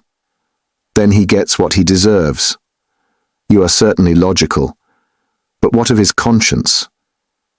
Why do you care about that? Simply from humanity. If he has a conscience, he will suffer for his mistake.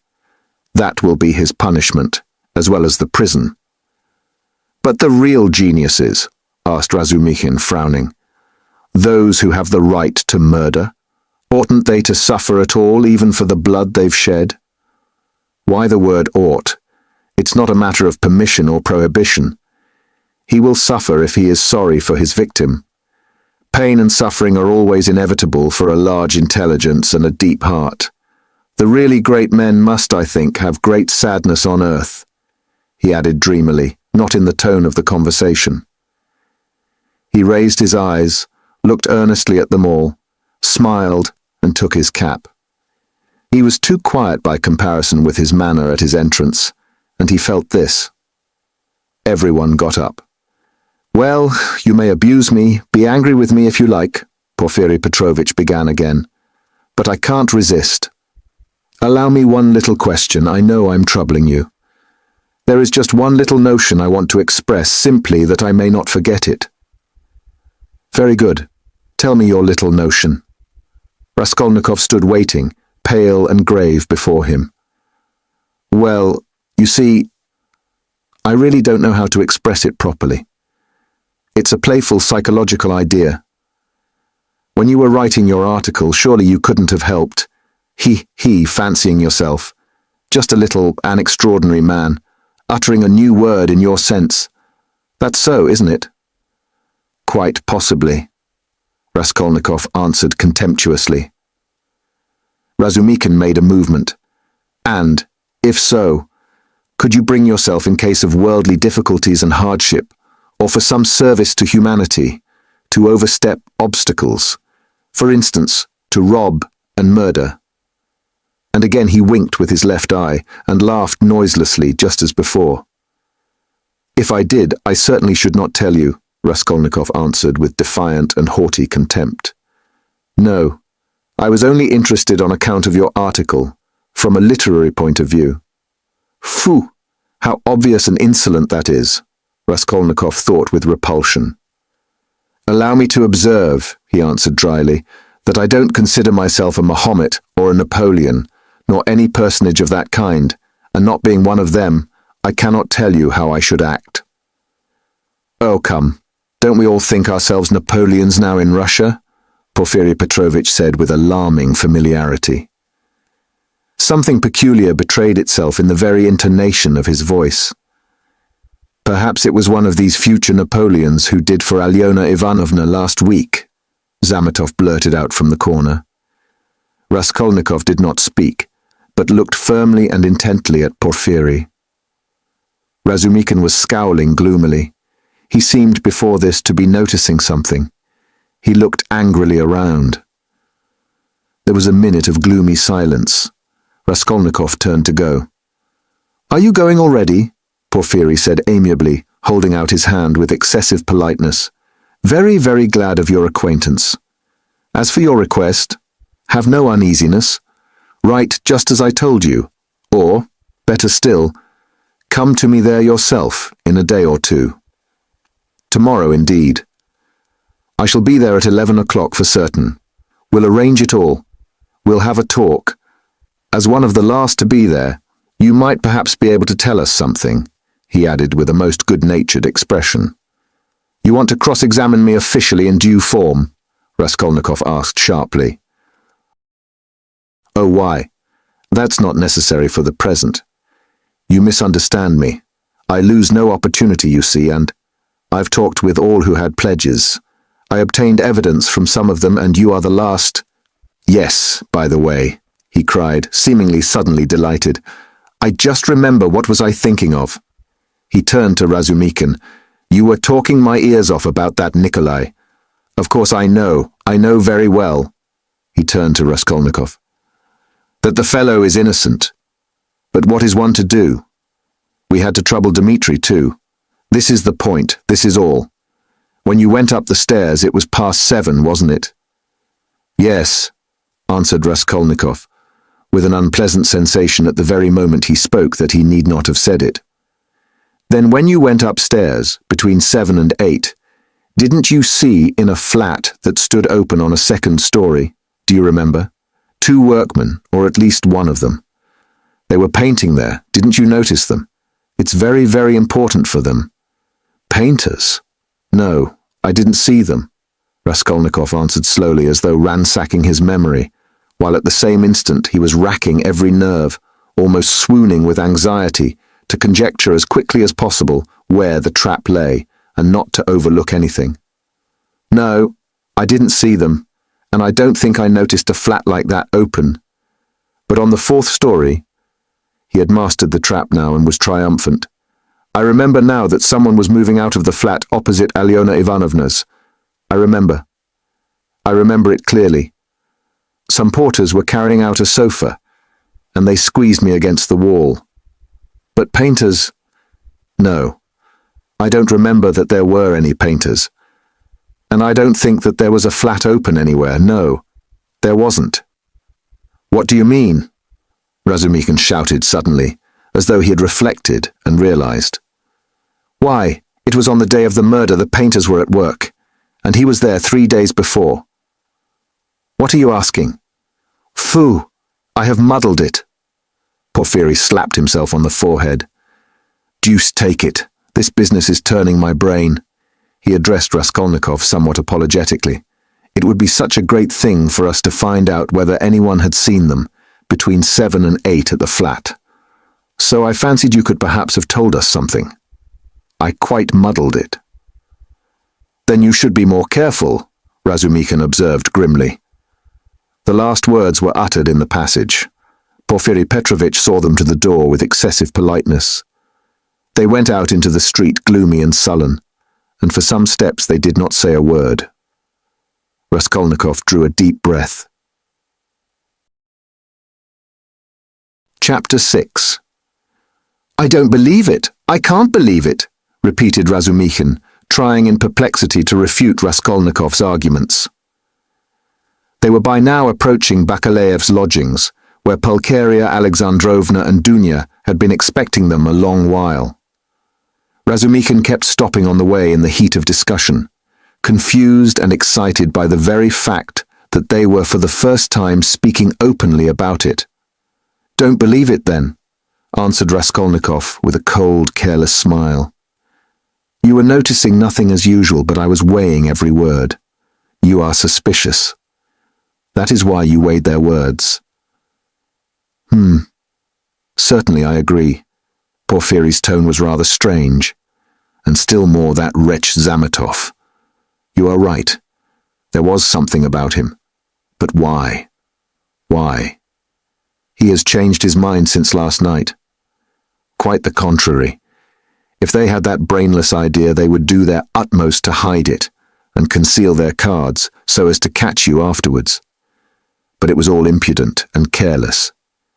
If they had had facts, I mean real facts, or at least grounds for suspicion, then they would certainly have tried to hide their game in the hope of getting more.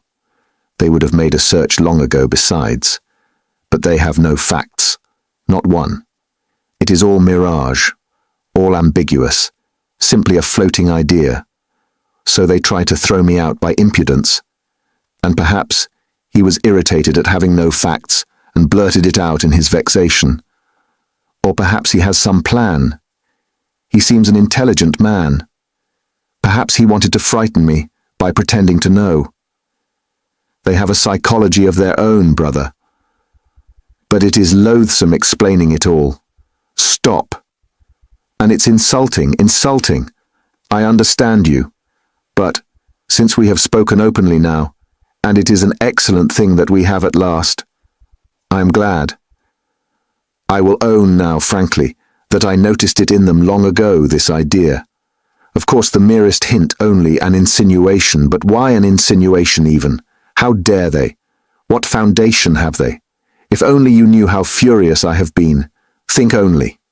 Simply because a poor student, unhinged by poverty and hypochondria, on the eve of a severe delirious illness, note that, suspicious, vain, proud, who has not seen a soul to speak to for 6 months, in rags and in boots without soles, has to face some wretched policemen and put up with their insolence, and the unexpected debt thrust under his nose, the "I owe you" presented by Chebarov, the new paint, 30 degrees, Réaumur, and a stifling atmosphere, a crowd of people, the talk about the murder of a person where he had been just before, and all that on an empty stomach.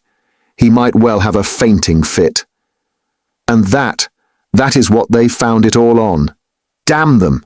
I understand how annoying it is, but in your place, Rodya, I would laugh at them, or better still, spit in their ugly faces, and spit a dozen times in all directions. I'd hit out in all directions, neatly too, and so I'd put an end to it. Damn them! Don't be downhearted. It's a shame. He really has put it well, though, Raskolnikov thought. Damn them! But the cross-examination again, tomorrow, he said with bitterness.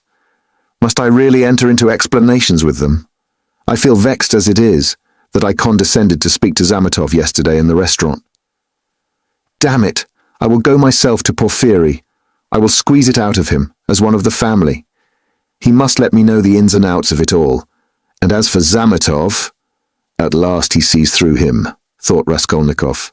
Stay, cried Razumikin, seizing him by the shoulder again. Stay. You were wrong. I have thought it out. You are wrong. How was that a trap? You say that the question about the workman was a trap, but if you had done that, could you have said you had seen them painting the flat and the workman? On the contrary, you would have seen nothing, even if you had seen it. Who would own it against himself?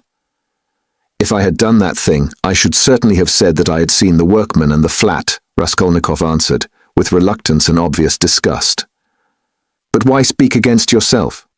Because only peasants, or the most inexperienced novices, deny everything flatly at examinations. If a man is ever so little developed and experienced, he will certainly try to admit all the external facts that can't be avoided, but will seek other explanations of them, will introduce some special unexpected turn that will give them another significance and put them in another light. Porfiry might well reckon that I should be sure to answer so, and say I had seen them to give an air of truth, and then make some explanation. But he would have told you at once that the workman could not have been there 2 days before, and that therefore you must have been there on the day of the murder at 8 o'clock, and so he would have caught you over a detail.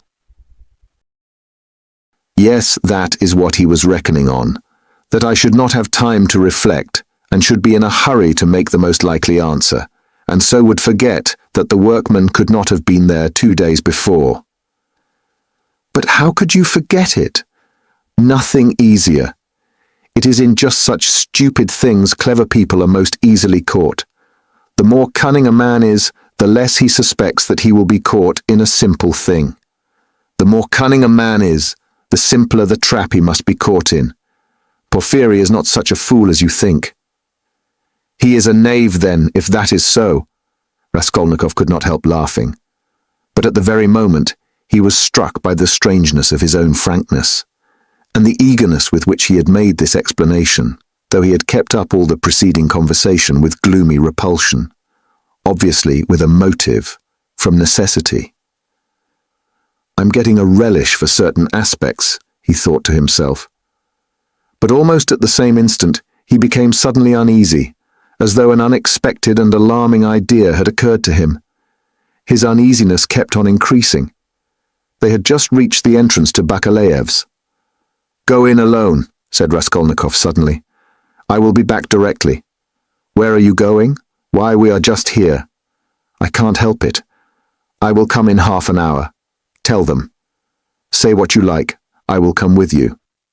You too want to torture me, he screamed, with such bitter irritation, such despair in his eyes that Razumikin's hands dropped.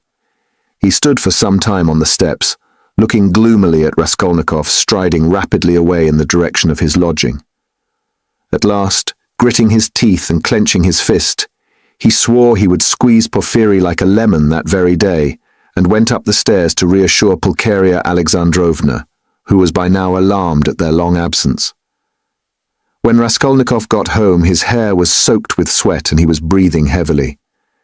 He went rapidly up the stairs, walked into his unlocked room, and at once fastened the latch. Then in senseless terror he rushed to the corner, to that hole under the paper where he had put the things, put his hand in, and for some minutes felt carefully in the hole, in every crack and fold of the paper. Finding nothing, he got up and drew a deep breath. As he was reaching the steps of Bakalaev's, he suddenly fancied that something, a chain, a stud, or even a bit of paper in which they had been wrapped with the old woman's handwriting on it, might somehow have slipped out and been lost in some crack, and then might suddenly turn up as unexpected conclusive evidence against him. He stood as though lost in thought, and a strange, humiliated, half-senseless smile strayed on his lips. He took his cap at last and went quietly out of the room. His ideas were all tangled. He went dreamily through the gateway. "Here he is himself," shouted a loud voice. He raised his head. The porter was standing at the door of his little room and was pointing him out to a short man who looked like an artisan, wearing a long coat and a waistcoat, and looking at a distance remarkably like a woman. He stooped, and his head in a greasy cap hung forward. From his wrinkled, flabby face he looked over 50. His little eyes were lost in fat, and they looked out grimly, sternly and discontentedly. "What is it?" Raskolnikov asked, going up to the porter. The man stole a look at him from under his brows, and he looked at him attentively, deliberately. Then he turned slowly and went out of the gate into the street without saying a word. "What is it?" cried Raskolnikov. "Why, he there was asking whether a student lived here, mentioned your name and whom you lodged with. I saw you coming and pointed you out, and he went away. It's funny." The porter too seemed rather puzzled, but not much so, and after wondering for a moment he turned and went back to his room. Raskolnikov ran after the stranger, and at once caught sight of him walking along the other side of the street with the same even, deliberate step, with his eyes fixed on the ground, as though in meditation. He soon overtook him, but for some time walked behind him. At last, moving on to a level with him, he looked at his face. The man noticed him at once, looked at him quickly, but dropped his eyes again, and so they walked for a minute side by side without uttering a word. "You were inquiring for me, of the porter," Raskolnikov said at last, but in a curiously quiet voice. The man made no answer. He didn't even look at him. Again they were both silent. "Why do you come and ask for me and say nothing? What's the meaning of it?" Raskolnikov's voice broke, and he seemed unable to articulate the words clearly. The man raised his eyes this time and turned a gloomy, sinister look at Raskolnikov. "Murderer," he said suddenly in a quiet but clear and distinct voice. Raskolnikov went on walking beside him. His legs felt suddenly weak. A cold shiver ran down his spine, and his heart seemed to stand still for a moment, then suddenly began throbbing as though it were set free. So they walked for about 100 paces, side by side in silence. The man did not look at him. "What do you mean? Who is a murderer?" muttered Raskolnikov, hardly audibly. "You are a murderer," the man answered still more articulately and emphatically, with a smile of triumphant hatred, and again he looked straight into Raskolnikov's pale face and stricken eyes. They had just reached the crossroads. The man turned to the left, without looking behind him. Raskolnikov remained standing, gazing after him. He saw him turn round 50 paces away and look back at him still standing there. Raskolnikov could not see clearly, but he fancied that he was again smiling the same smile of cold hatred and triumph. With slow, faltering steps, with shaking knees, Raskolnikov made his way back to his little garret, feeling chilled all over. He took off his cap and put it on the table, and for 10 minutes he stood without moving. Then he sank exhausted on the sofa, and with a weak moan of pain, he stretched himself on it. So he lay for half an hour. He thought of nothing. Some thoughts or fragments of thoughts, some images without order or coherence floated before his mind. Faces of people he had seen in his childhood or met somewhere once, whom he would never have recalled.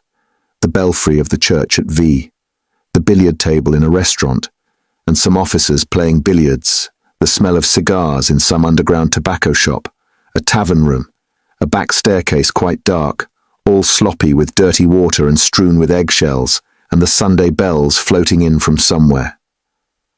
The images followed one another, whirling like a hurricane. Some of them he liked and tried to clutch at, but they faded, and all the while there was an oppression within him, but it was not overwhelming. Sometimes it was even pleasant. The slight shivering still persisted, but that too was an almost pleasant sensation. He heard the hurried footsteps of Razumikhin. He closed his eyes and pretended to be asleep. Razumikhin opened the door and stood for some time in the doorway, as though hesitating.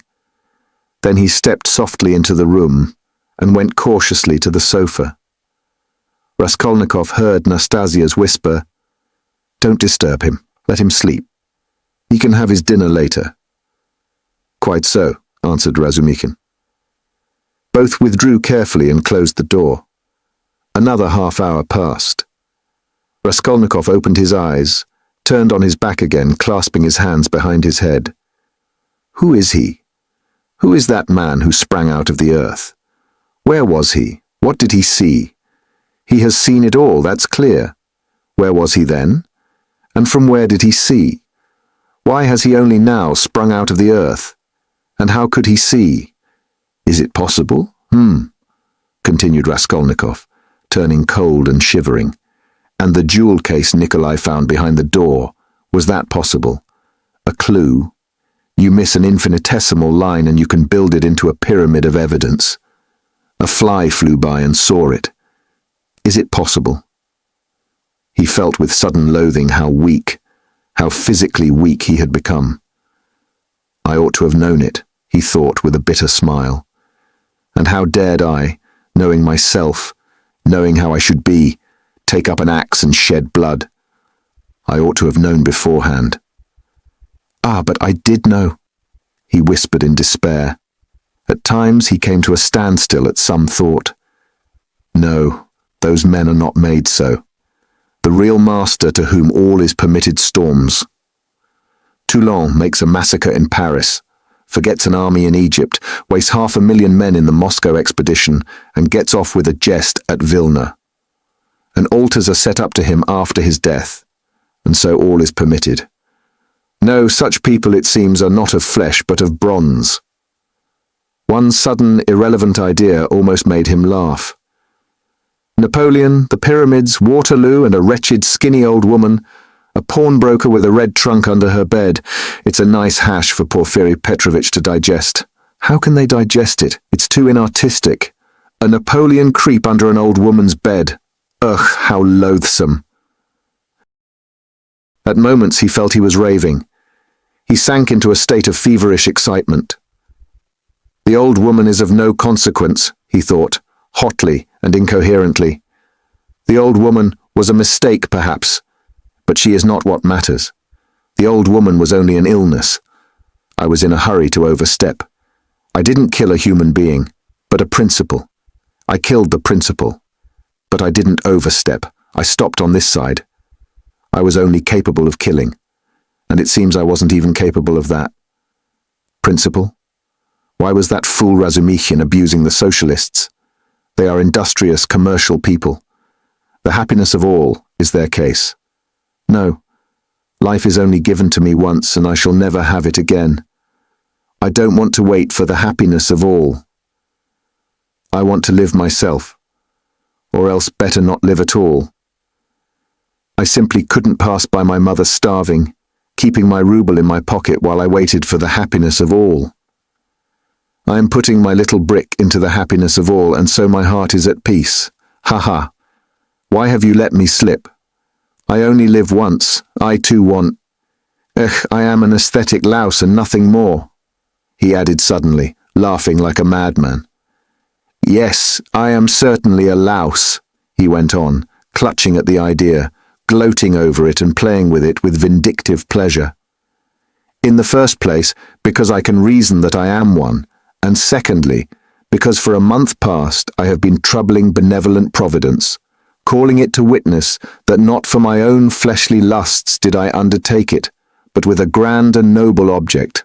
Ha ha. Thirdly, because I aimed at carrying it out as justly as possible, weighing, measuring, and calculating. Of all the lice, I picked out the most useless one and proposed to take from her only as much as I needed for the first step, no more nor less, so the rest would have gone to a monastery, according to her will, ha ha. And what shows that I am utterly a louse, he added, grinding his teeth, is that I am perhaps viler and more loathsome than the louse I killed, and I felt beforehand that I should tell myself so after killing her. Can anything be compared with the horror of that? The vulgarity, the abjectness. I understand the prophet with his saber, on his steed, Allah commands and trembling creation must obey. The prophet is right. He is right when he sets a battery across the street and blows up the innocent and the guilty without deigning to explain. It's for you to obey, trembling creation, and not to have desires, for that's not for you. I shall never, never forgive the old woman. His hair was soaked with sweat. His quivering lips were parched. His eyes were fixed on the ceiling. Mother, sister, how I loved them. Why do I hate them now? Yes, I hate them. I feel a physical hatred for them. I can't bear them near me. I went up to my mother and kissed her, I remember, to embrace her and think, if she only knew. Shall I tell her then? That's just what I might do. She must be the same as I am, he added, straining himself to think, as it were struggling with delirium. Ah, how I hate the old woman now. I feel I should kill her again if she came to life. Poor Lizaveta. Why did she come in? It's strange, though. Why is it I scarcely ever think of her as though I hadn't killed her? Lizaveta, Sonia. Poor gentle things with gentle eyes. Dear women. Why don't they weep? Why don't they moan? They give up everything. Their eyes are soft and gentle. Sonia, Sonia, gentle Sonia. He lost consciousness. It seemed strange to him that he didn't remember how he got into the street. It was late evening. The twilight had fallen and the full moon was shining more and more brightly, but there was a peculiar breathlessness in the air. There were crowds of people in the street. Workmen and business people were making their way home. Other people had come out for a walk. There was a smell of mortar, dust, and stagnant water. Raskolnikov walked along, mournful and anxious. He was distinctly aware of having come out with a purpose, of having to do something in a hurry. But what it was, he had forgotten. Suddenly he stood still, and saw a man standing on the other side of the street, beckoning to him. He crossed over to him, but at once the man turned and walked away, with his head hanging, as though he had made no sign to him. Stay. Did he really beckon? Raskolnikov wondered, but he tried to overtake him. When he was within 10 paces, he recognized him and was frightened. It was the same man with stooping shoulders in the long coat. Raskolnikov followed him at a distance. His heart was beating. They went down a turning. The man still did not look round. Does he know I'm following him? Thought Raskolnikov. The man went into the gateway of a big house. Raskolnikov hastened to the gate and looked in to see whether he would look round and sign to him. In the courtyard the man did turn round and again seemed to beckon him. Raskolnikov at once followed him into the yard, but the man was gone. He must have gone up the first staircase. Raskolnikov rushed after him. He heard slow, measured steps 2 flights above. The staircase seemed strangely familiar. He reached the window on the first floor. The moon shone through the panes with a melancholy and mysterious light. Then he reached the second floor. Bah! This is the flat where the painters were at work. But how was it he did not recognize it at once? The steps of the man above had died away. So he must have stopped or hidden somewhere. He reached the 3rd story. Should he go on? There was a stillness that was dreadful. But he went on. The sound of his own footsteps scared and frightened him. How dark it was. The man must be hiding in some corner here. Ah! The flat was standing wide open. He hesitated and went in. It was very dark and empty in the passage, as though everything had been removed. He crept on tiptoe into the parlour, which was flooded with moonlight.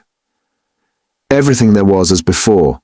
The chairs, the looking-glass, the yellow sofa and the pictures in the frames. A huge, round, copper-red moon looked in at the windows.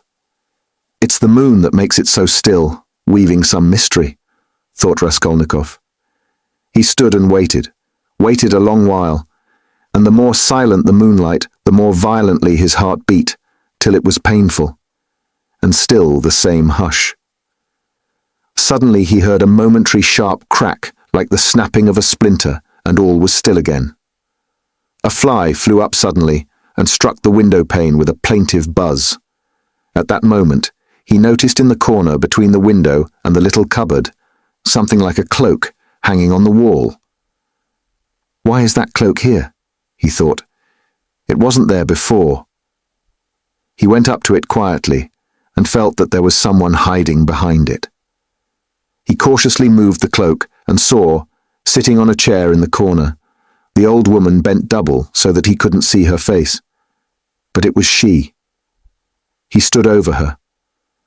She is afraid, he thought. He stealthily took the axe from the noose and struck her one blow, then another on the skull. But strange to say, she did not stir, as though she were made of wood. He was frightened, bent down nearer and tried to look at her. But she too bent her head lower. He bent right down to the ground and peeped up into her face from below. He peeped and turned cold with horror. The old woman was sitting and laughing, shaking with noiseless laughter, doing her utmost that he should not hear it. Suddenly he fancied that the door from the bedroom was opened a little, and that there was laughter and whispering within. He was overcome with frenzy, and he began hitting the old woman on the head with all his force. But at every blow of the axe, the laughter and whispering from the bedroom grew louder, and the old woman was simply shaking with mirth. He was rushing away, but the passage was full of people. The doors of the flats stood open, and on the landing, on the stairs, and everywhere below, there were people, rows of heads, all looking but huddled together in silence and expectation. Something gripped his heart. His legs were rooted to the spot. They would not move. He tried to scream and woke up. He drew a deep breath. But his dream seemed strangely to persist. His door was flung open, and a man whom he had never seen stood in the doorway watching him intently. Raskolnikov had hardly opened his eyes, and he instantly closed them again. He lay on his back without stirring. Is it still a dream, he wondered, and again raised his eyelids, hardly perceptibly. The stranger was standing in the same place, still watching him. He stepped cautiously into the room, carefully closing the door after him, went up to the table, paused a moment, still keeping his eyes on Raskolnikov, and noiselessly seated himself on the chair by the sofa. He put his hat on the floor beside him and leaned his hands on his cane and his chin on his hands. It was evident that he was prepared to wait indefinitely. As far as Raskolnikov could make out from his stolen glances, he was a man no longer young, stout, with a full, fair, almost whitish beard. 10 minutes passed. It was still light, but beginning to get dusk. There was complete stillness in the room. Not a sound came from the stairs. Only a big fly buzzed and fluttered against the window pane. It was unbearable at last. Raskolnikov suddenly got up and sat on the sofa. "Come, tell me what you want." "I knew you were not asleep, but only pretending," the stranger answered oddly, laughing calmly. "Arkady Ivanovich Svidrigailov. Allow me to introduce myself." Part 4. Chapter 1. Can this be still a dream? Raskolnikov thought once more. He looked carefully and suspiciously at the unexpected visitor. "Svidrigailov? What nonsense, it can't be," he said at last, aloud in bewilderment. His visitor did not seem at all surprised at this exclamation. "I've come to you for 2 reasons. In the first place, I wanted to make your personal acquaintance, as I have already heard a great deal about you that is interesting and flattering. Secondly, I cherish the hope that you may not refuse to assist me in a matter directly concerning the welfare of your sister, Avdotia Romanovna. For without your support she might not let me come near her now, for she is prejudiced against me, but with your assistance I reckon on—" "You reckon wrongly," interrupted Raskolnikov. "They only arrived yesterday, may I ask you?" Raskolnikov made no reply. "It was yesterday, I know. I only arrived myself the day before. Well, let me tell you this, Rodion Romanovich. I don't consider it necessary to justify myself. But kindly tell me what was there particularly criminal on my part in all this business, speaking without prejudice, with common sense?" Raskolnikov continued to look at him in silence. That in my own house I persecuted a defenseless girl and insulted her with my infamous proposals. Is that it? I am anticipating you. But you've only to assume that I too am a man et nihil humanum. In a word, that I am capable of being attracted and falling in love, which does not depend on our will. Then everything can be explained in the most natural manner. The question is, am I a monster, or am I myself a victim? And what if I am a victim? In proposing to the object of my passion to elope with me to America or Switzerland, I may have cherished the deepest respect for her, and may have thought that I was promoting our mutual happiness. Reason is the slave of passion, you know. Why, probably, I was doing more harm to myself than anyone. But that's not the point, Raskolnikov interrupted with disgust. It's simply that whether you are right or wrong, we dislike you. We don't want to have anything to do with you. We show you the door. Go out. Svidrigailov broke into a sudden laugh. But there's no getting round you, he said, laughing in the frankest way. I hoped to get round you, but you took up the right line at once. But you're trying to get round me still. What of it? What of it? Cried Svidrigailov, laughing openly. But this is what the French call bonne guerre, and the most innocent form of deception. But still, you have interrupted me. One way or another, I repeat again, there would never have been any unpleasantness, except for what happened in the garden. Marfa Petrovna. You have got rid of Marfa Petrovna too, so they say, Raskolnikov interrupted rudely. Oh, you've heard that too, then. You'd be sure to, though. But as for your question, I really don't know what to say, though my own conscience is quite at rest on that score. Don't suppose that I am in any apprehension about it. All was regular and in order. The medical inquiry diagnosed apoplexy due to bathing immediately after a heavy dinner and a bottle of wine, and indeed it could have proved nothing else. But I'll tell you what I've been thinking to myself of late, on my way here in the train. Especially, didn't I contribute to all that calamity, morally, in a way, by irritation or something of the sort? But I came to the conclusion that that, too, was quite out of the question. Raskolnikov laughed. I wonder you trouble yourself about it. But what are you laughing at? Only consider. I struck her just twice with a switch. There were no marks even. Don't regard me as a cynic, please. I am perfectly aware how atrocious it was of me and all that. But I know for certain, too, that Marfa Petrovna was very likely pleased at my, so to say, warmth. The story of your sister had been wrung out to the last drop. For the last 3 days, Marfa Petrovna had been forced to sit at home. She had nothing to show herself with in the town. Besides, she had bored them so with that letter. You heard about her reading the letter. And all of a sudden, those 2 switches fell from heaven. Her first act was to order the carriage to be got out. Not to speak of the fact that there are cases when women are very, very glad to be insulted, in spite of all their show of indignation. There are instances of it with everyone. Human beings in general, indeed, greatly love to be insulted. Have you noticed that? But it's particularly so with women. One might even say it's their only amusement. At one time, Raskolnikov thought of getting up and walking out and so finishing the interview. But some curiosity and even a sort of prudence made him linger for a moment. You are fond of fighting?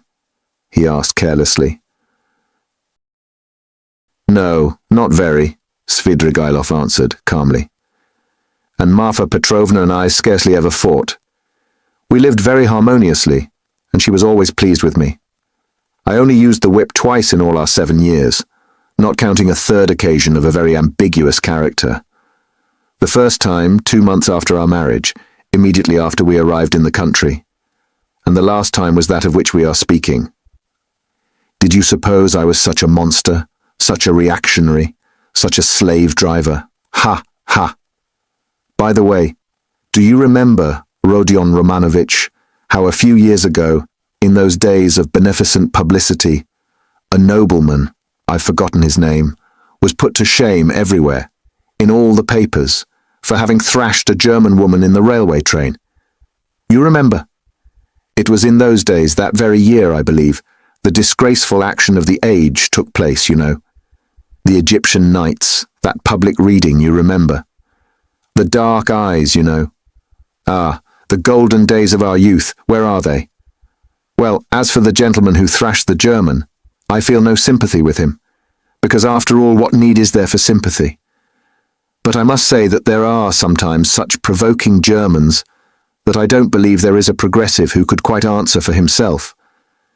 No one looked at the subject from that point of view then, but that's the truly humane point of view, I assure you.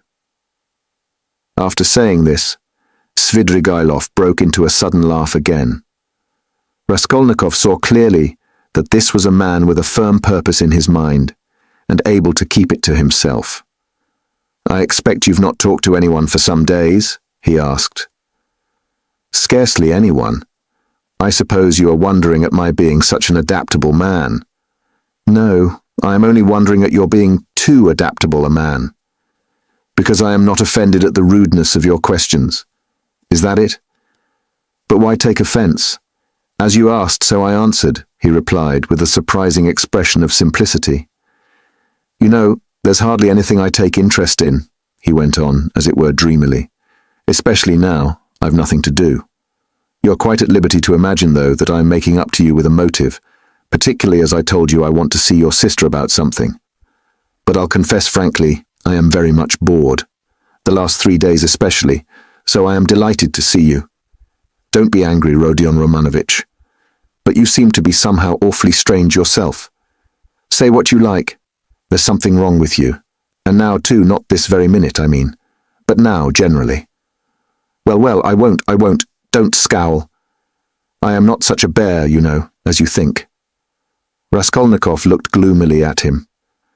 "You are not a bear, perhaps, at all," he said. "I fancy indeed that you are a man of very good breeding, or at least know how on occasion to behave like one."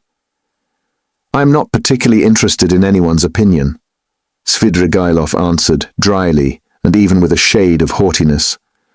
"And therefore, why not be vulgar at times when vulgarity is such a convenient cloak for our climate, and especially if one has a natural propensity that way," he added, laughing again. "But I've heard you have many friends here. You are, as they say, not without connections. What can you want with me, then, unless you've some special object?" "That's true that I have friends here," Svidrigailov admitted, not replying to the chief point. "I've met some already. I've been lounging about for the last 3 days, and I've seen them, or they've seen me. That's a matter of course. I am well dressed and reckon not a poor man. The emancipation of the serfs hasn't affected me. My property consists chiefly of forests and water meadows. The revenue has not fallen off, but I'm not going to see them. I was sick of them long ago.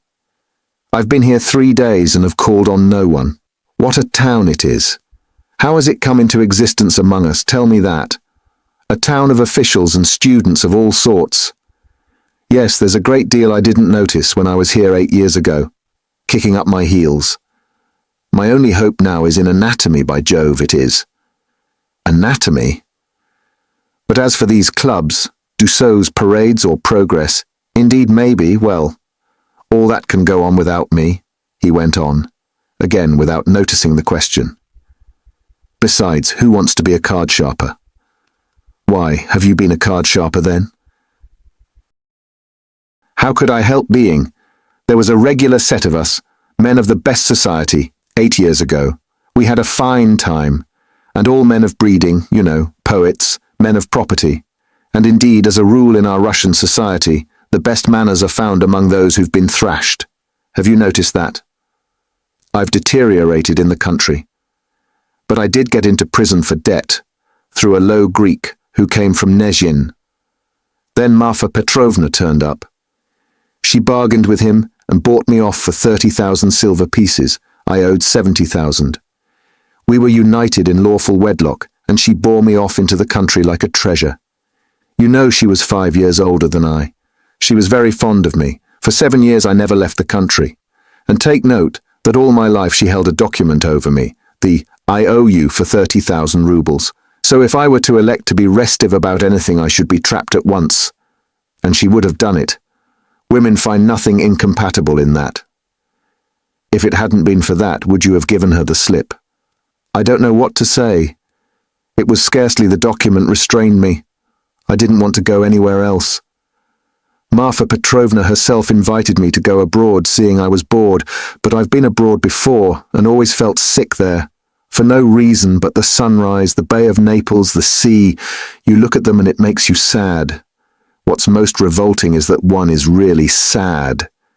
No, it's better at home. Here at least one blames others for everything and excuses oneself. I should have gone perhaps on an expedition to the North Pole, because j'ai le vin mauvais and hate drinking, and there's nothing left but wine. I have tried it, but, I say, I've been told Berg is going up in a great balloon next Sunday from the Yusupov garden, and will take up passengers at a fee. Is it true? Why? Would you go up? No, oh no, muttered Svidrigailov, really seeming to be deep in thought. What does he mean? Is he in earnest? Raskolnikov wondered. No, the document didn't restrain me, Svidrigailov went on meditatively. It was my own doing, not leaving the country. And nearly a year ago, Marfa Petrovna gave me back the document on my name day, and made me a present of a considerable sum of money, too. She had a fortune, you know. You see how I trust you, Arkady Ivanovitch. That was actually her expression. You don't believe she used it? But do you know I managed the estate quite decently? They know me in the neighborhood. I ordered books, too. Marfa Petrovna at first approved, but afterwards she was afraid of my overstudying. You seem to be missing Marfa Petrovna very much. Missing her? Perhaps. Really, perhaps I am. And by the way, do you believe in ghosts? What ghosts? Why, ordinary ghosts. Do you believe in them? Perhaps not, pour vous plaire. I wouldn't say no exactly. Do you see them then? Svidrigailov looked at him rather oddly. Marfa Petrovna is pleased to visit me, he said, twisting his mouth into a strange smile. How do you mean she is pleased to visit you? She has been 3 times. I saw her first on the very day of the funeral, an hour after she was buried. It was the day before I left to come here. The second time was the day before yesterday, at daybreak, on the journey at the station of Malaya Vishera, and the third time was 2 hours ago in the room where I am staying. I was alone. Were you awake? Quite awake. I was wide awake every time. She comes, speaks to me for a minute, and goes out at the door. Always at the door. I can almost hear her. What made me think that something of the sort must be happening to you? Raskolnikov said suddenly. At the same moment he was surprised at having said it. He was much excited. What? Did you think so? Svidrigailov asked in astonishment. Did you really? Didn't I say that there was something in common between us, eh? You never said so, Raskolnikov cried sharply and with heat. Didn't I? No. I thought I did. When I came in and saw you lying with your eyes shut, pretending, I said to myself at once, here's the man. What do you mean by the man? What are you talking about? Cried Raskolnikov. What do I mean? I really don't know. Svidrigailov muttered ingenuously, as though he too were puzzled. For a minute they were silent. They stared in each other's faces. That's all nonsense, Raskolnikov shouted with vexation. What does she say when she comes to you? She? Would you believe it? She talks of the silliest trifles, and man is a strange creature. It makes me angry. The first time she came in, I was tired, you know. The funeral service, the funeral ceremony, the lunch afterwards. At last, I was left alone in my study. I lighted a cigar and began to think. She came in at the door. You've been so busy today, Arkady Ivanovitch. You have forgotten to wind the dining room clock, she said. All those 7 years I've wound that clock every week, and if I forgot it, she would always remind me. The next day, I set off on my way here. I got out at the station at daybreak. I'd been asleep, Tired out, with my eyes half open, I was drinking some coffee. I looked up, and there was suddenly Marfa Petrovna sitting beside me with a pack of cards in her hands. "Shall I tell your fortune for the journey, Arkady Ivanovitch?" She was a great hand at telling fortunes. I shall never forgive myself for not asking her to. I ran away in a fright, and besides, the bell rang. I was sitting today, feeling very heavy after a miserable dinner from a cookshop. I was sitting smoking, all of a sudden Marfa Petrovna again. She came in very smart in a new green silk dress with a long train. "Good day, Arkady Ivanovitch. How do you like my dress? Aniska can't make like this." Aniska was a dressmaker in the country, one of our former serf girls who had been trained in Moscow, a pretty wench. She stood, turning round before me. I looked at the dress, and then I looked carefully, very carefully, at her face. "I wonder you troubled to come to me about such trifles, Marfa Petrovna. Good gracious, you won't let one disturb you about anything." To tease her, I said, "I want to get married, Marfa Petrovna." "That's just like you, Arkady Ivanovitch. It does you very little credit to come looking for a bride when you've hardly buried your wife. And if you could make a good choice at least, but I know it won't be for your happiness or hers. You will only be a laughing-stock to all good people." Then she went out, and her train seemed to rustle. "Isn't it nonsense, eh?" "But perhaps you are telling lies," Raskolnikov put in. "I rarely lie," answered Svidrigailov thoughtfully, apparently not noticing the rudeness of the question. "And in the past, have you ever seen ghosts before?" "Yes, I have seen them, but only once in my life, 6 years ago. I had a serf, Filka. Just after his burial, I called out forgetting Filka, my pipe. He came in and went to the cupboard where my pipes were. I sat still and thought he is doing it out of revenge because we had a violent quarrel just before his death. 'How dare you come in with a hole in your elbow?' I said. 'Go away, you scamp.' He turned and went out and never came again. I didn't tell Marfa Petrovna at the time. I wanted to have a service sung for him, but I was ashamed. You should go to a doctor.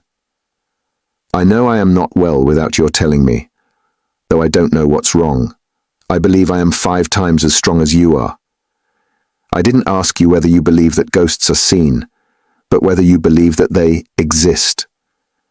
"No, I won't believe it," Raskolnikov cried, with positive anger. "What do people generally say?" muttered Svidrigailov, as though speaking to himself, looking aside and bowing his head. "They say, 'You are ill, so what appears to you is only unreal fantasy.' But that's not strictly logical. I agree that ghosts only appear to the sick, but that only proves that they are unable to appear except to the sick, not that they don't exist." "Nothing of the sort," Raskolnikov insisted irritably. "No? You don't think so?" Svidrigailov went on, looking at him deliberately. "But what do you say to this argument? Help me with it. Ghosts are, as it were, shreds and fragments of other worlds, the beginning of them. A man in health has of course no reason to see them, because he is above all a man of this earth and is bound for the sake of completeness and order to live only in this life. But as soon as one is ill, as soon as the normal earthly order of the organism is broken, one begins to realize the possibility of another world. And the more seriously ill one is, the closer becomes one's contact with that other world, so that as soon as the man dies, he steps straight into that world. I thought of that long ago. If you believe in a future life, you could believe in that too." "I don't believe in a future life," said Raskolnikov. Svidrigailov sat lost in thought. "And what if there are only spiders there? Or something of that sort," he said suddenly. "He is a madman," thought Raskolnikov. "We always imagine eternity as something beyond our conception, something vast, vast. But why must it be vast? Instead of all that, what if it's one little room like a bathhouse in the country, black and grimy and spiders in every corner, and that's all eternity is? I sometimes fancy it like that." Can it be you can imagine nothing juster and more comforting than that? Raskolnikov cried, with a feeling of anguish. Juster? And how can we tell? Perhaps that is just. And do you know it's what I would certainly have made it, answered Svidrigailov with a vague smile. This horrible answer sent a cold chill through Raskolnikov. Svidrigailov raised his head, looked at him, and suddenly began laughing. Only think, he cried. Half an hour ago, we had never seen each other. We regarded each other as enemies. There is a matter unsettled between us. We've thrown it aside, and away we've gone into the abstract. Wasn't I right in saying that we were birds of a feather? Kindly allow me, Raskolnikov went on irritably, to ask you to explain why you have honored me with your visit, and I am in a hurry. I have no time to waste. I want to go out. By all means, your sister, Avdotia Romanovna, is going to be married to Mr. Luzhin, Pyotr Petrovitch. Can you refrain from any question about my sister and from mentioning her name? I can't understand how you dare utter her name in my presence, if you really are Svidrigailov. Why, but I've come here to speak about her. How can I avoid mentioning her? Very good, speak, but make haste. I am sure that you must have formed your own opinion of this Mr. Luzhin, who is a connection of mine through my wife, if you have only seen him for half an hour or heard any facts about him. He is no match for Avdotia Romanovna. I believe Avdotia Romanovna is sacrificing herself generously and imprudently for the sake of her family. I fancied, from all I had heard of you, that you would be very glad if the match could be broken off without the sacrifice of worldly advantages. Now, I know you personally. I am convinced of it. All this is very naive. Excuse me. I should have said impudent on your part, said Raskolnikov. You mean to say that I am seeking my own ends? Don't be uneasy, Rodion Romanovich. If I were working for my own advantage, I would not have spoken out so directly. I am not quite a fool. I will confess something psychologically curious about that. Just now, defending my love for Avdotia Romanovna, I said I was myself the victim. Well, let me tell you that I've no feeling of love now, not the slightest, so that I wonder myself indeed, for I really did feel something. Through idleness and depravity, Raskolnikov put in. I certainly am idle and depraved, but your sister has such qualities that even I could not help being impressed by them. But that's all nonsense, as I see myself now. Have you seen that long? I began to be aware of it before, but was only perfectly sure of it the day before yesterday, almost at the moment I arrived in Petersburg. I still fancied in Moscow, though, that I was coming to try to get Avdotia Romanovna's hand and to cut out Mr. Luzhin. Excuse me for interrupting you. Kindly be brief and come to the object of your visit. I am in a hurry. I want to go out. With the greatest pleasure. On arriving here and determining on a certain journey, I should like to make some necessary preliminary arrangements. I left my children with an aunt. They are well provided for, and they have no need of me personally. And a nice father I should make too. I've taken nothing but what Marfa Petrovna gave me a year ago. That's enough for me. Excuse me, I'm just coming to the point. Before the journey which may come off, I want to settle Mr. Luzhin too. It's not that I detest him so much, but it was through him I quarrelled with Marfa Petrovna when I learned that she had dished up this marriage. I want now to see Avdotia Romanovna through your mediation, and if you like in your presence, to explain to her that in the first place she will never gain anything but harm from Mr. Luzhin, then, begging her pardon for all past unpleasantness, to make her a present of 10,000 rubles and so assist the rupture with Mr. Luzhin, a rupture to which I believe she is herself not disinclined, if she could see the way to it. You are certainly mad, cried Raskolnikov, not so much angered as astonished. How dare you talk like that? I knew you would scream at me, but in the first place, though I am not rich, this 10,000 rubles is perfectly free. I have absolutely no need for it. If Avdotia Romanovna does not accept it, I shall waste it in some more foolish way. That's the first thing. Secondly, my conscience is perfectly easy. I make the offer with no ulterior motive. You may not believe it, but in the end, Avdotia Romanovna and you will know. The point is that I did actually cause your sister, whom I greatly respect, some trouble and unpleasantness, and so, sincerely regretting it, I want, not to compensate, not to repay her for the unpleasantness, but simply to do something to her advantage, to show that I am not, after all, privileged to do nothing but harm. If there were a millionth fraction of self-interest in my offer, I should not have made it so openly, and I should not have offered her 10,000 only, when 5 weeks ago I offered her more. Besides, I may perhaps very soon marry a young lady, and that alone ought to prevent suspicion of any design on Avdotia Romanovna. In conclusion, let me say that in marrying Mr. Luzhin, she is taking money just the same, only from another man. Don't be angry, Rodion Romanovich. Think it over coolly and quietly. Svidrigailov himself was exceedingly cool and quiet as he was saying this. I beg you to say no more, said Raskolnikov. In any case, this is unpardonable impertinence. Not in the least. Then a man may do nothing but harm to his neighbor in this world, and is prevented from doing the tiniest bit of good by trivial conventional formalities. That's absurd. If I died, for instance, and left that sum to your sister in my will, surely she wouldn't refuse it. Very likely she would. Oh, no, indeed. However, if you refuse it, so be it, though 10,000 rubles is a capital thing to have on occasion. In any case, I beg you to repeat what I have said to Avdotia Romanovna. No, I won't. In that case, Rodion Romanovich, I shall be obliged to try and see her myself and worry her by doing so. And if I do tell her, will you not try to see her? I don't know really what to say.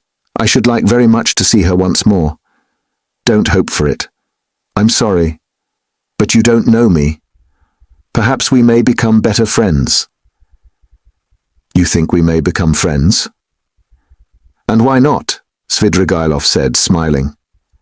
He stood up and took his hat. I didn't quite intend to disturb you, and I came here without reckoning on it, though I was very much struck by your face this morning. Where did you see me this morning? Raskolnikov asked uneasily.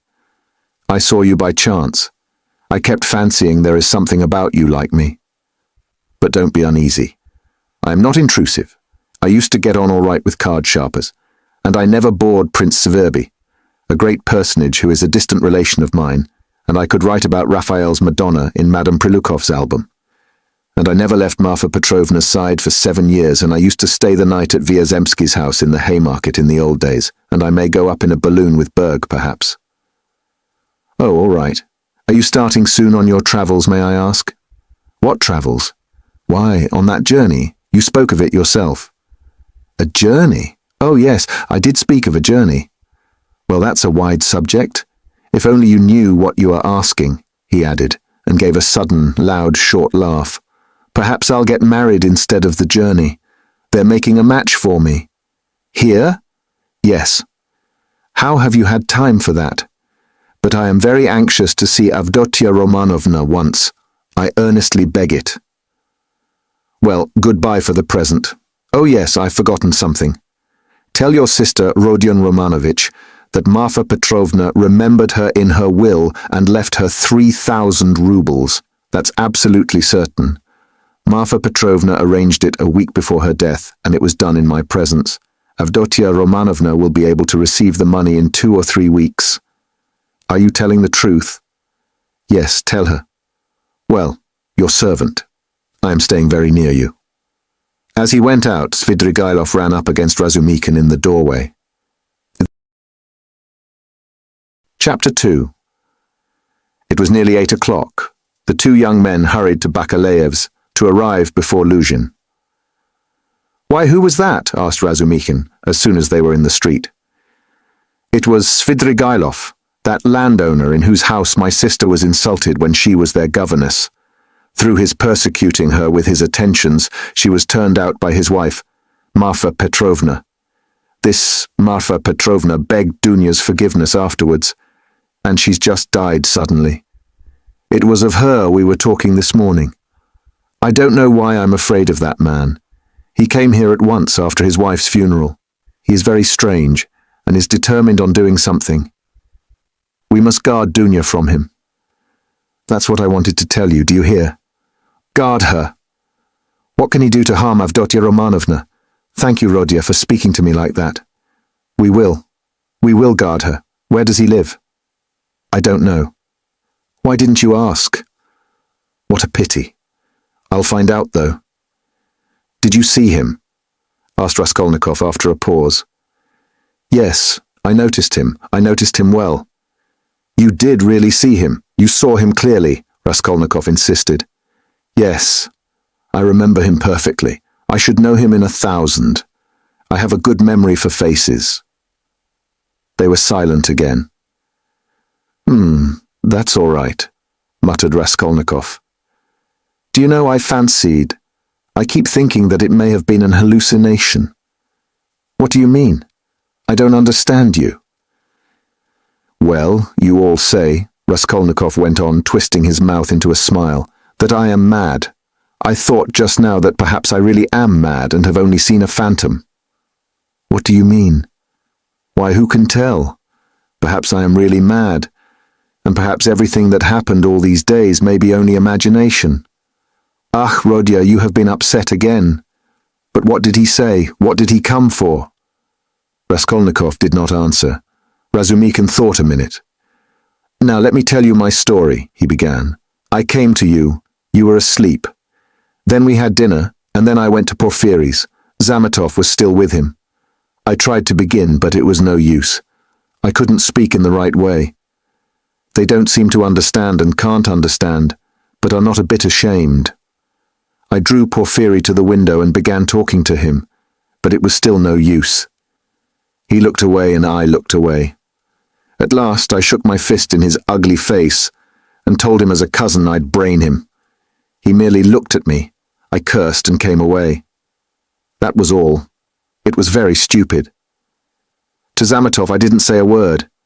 But you see, I thought I'd made a mess of it, but as I went downstairs a brilliant idea struck me. Why should we trouble? Of course, if you were in any danger or anything, but why need you care? You needn't care a hang for them. We shall have a laugh at them afterwards, and if I were in your place I'd mystify them more than ever. How ashamed they'll be afterwards. Hang them. We can thrash them afterwards, but let's laugh at them now. To be sure, answered Raskolnikov, but what will you say tomorrow? He thought to himself. Strange to say, till that moment it had never occurred to him to wonder what Razumikhin would think when he knew. As he thought it, Raskolnikov looked at him. Razumikhin's account of his visit to Porfiry had very little interest for him. So much had come and gone since then. In the corridor they came upon Luzhin. He had arrived punctually at 8, and was looking for the number, so that all three went in together without greeting or looking at one another. The young men walked in first, while Pyotr Petrovitch, for good manners, lingered a little in the passage, taking off his coat. Pulcheria Alexandrovna came forward at once to greet him in the doorway. Dunya was welcoming her brother. Pyotr Petrovitch walked in and quite amiably, though with redoubled dignity, bowed to the ladies. He looked, however, as though he were a little put out and could not yet recover himself. Pulcheria Alexandrovna, who seemed also a little embarrassed, hastened to make them all sit down at the round table where a samovar was boiling. Dunya and Luzhin were facing one another, on opposite sides of the table. Razumikhin and Raskolnikov were facing Pulcheria Alexandrovna. Razumikhin was next to Luzhin, and Raskolnikov was beside his sister. A moment's silence followed. Pyotr Petrovitch deliberately drew out a cambric handkerchief, reeking of scent, and blew his nose with an air of a benevolent man who felt himself slighted, and was firmly resolved to insist on an explanation.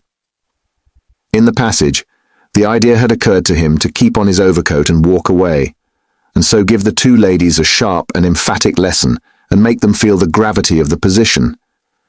But he could not bring himself to do this.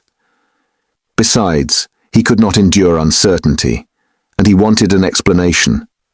If his request had been so openly disobeyed, there was something behind it, and in that case it was better to find it out beforehand. It rested with him to punish them, and there would always be time for that. I trust you had a favorable journey, he inquired officially of Pulcheria Alexandrovna. Oh, very well, Pyotr Petrovitch. I am gratified to hear it. And Avdotia Romanovna is not over-fatigued either? I am young and strong, I don't get tired, but it was a great strain for Mother, answered Dunya. That's unavoidable. Our national railways are of terrible length. Mother Russia, as they say, is a vast country. In spite of all my desire to do so, I was unable to meet you yesterday, but I trust all passed off without inconvenience. Oh no, Pyotr Petrovitch, it was all terribly disheartening, Pulcheria Alexandrovna hastened to declare with peculiar intonation. And if Dmitri Prokofitch had not been sent us, I really believe by God himself, we should have been utterly lost. Here he is.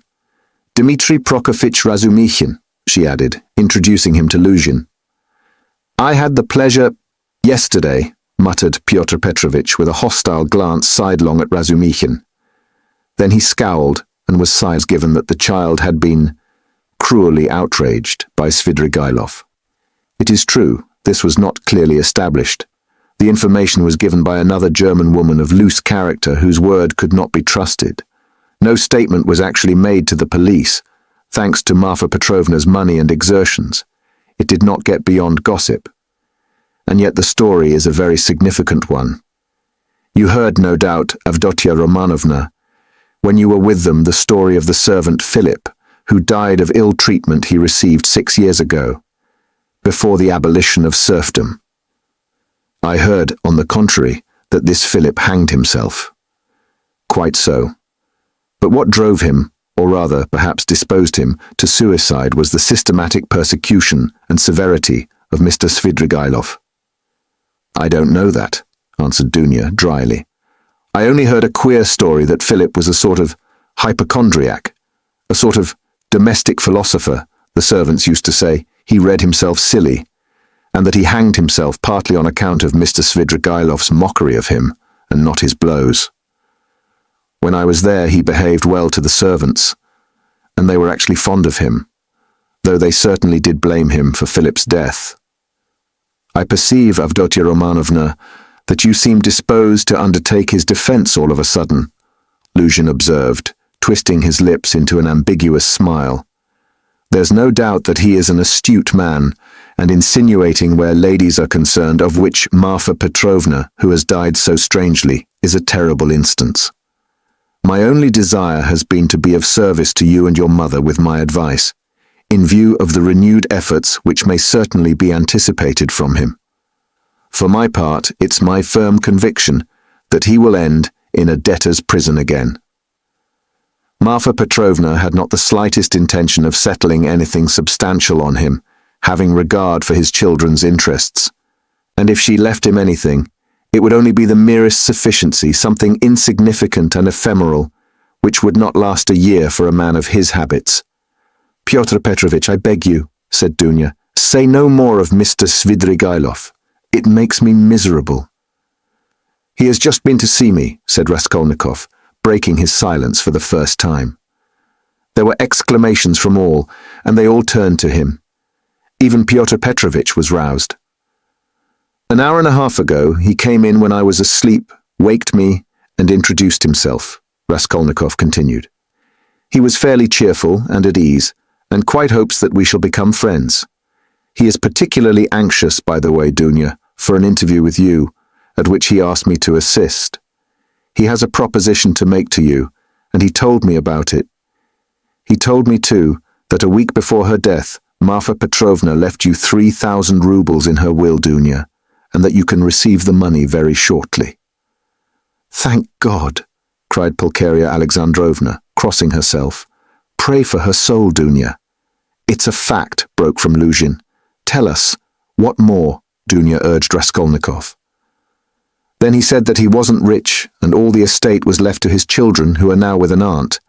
Then that he was staying somewhere not far from me, but where, I don't know, I didn't ask. But what does he want to propose to Dunya? Cried Pulcheria Alexandrovna in a fright. Did he tell you? I must break off with my brother. For my brother's sake, I must break off with you.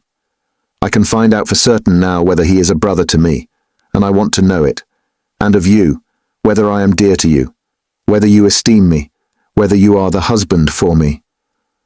"Avdotia Romanovna," Luzhin declared huffily, "your words are of too much consequence to me. I will say more. They are offensive in view of the position I have the honor to occupy in relation to you. To say nothing of your strange and offensive setting me on a level with an impertinent boy, you admit the possibility of breaking your promise to me. You say you or he, showing thereby of how little consequence I am in your eyes. I cannot let this pass, considering the relationship and the obligations existing between us." "What?" cried Dunya, flushing.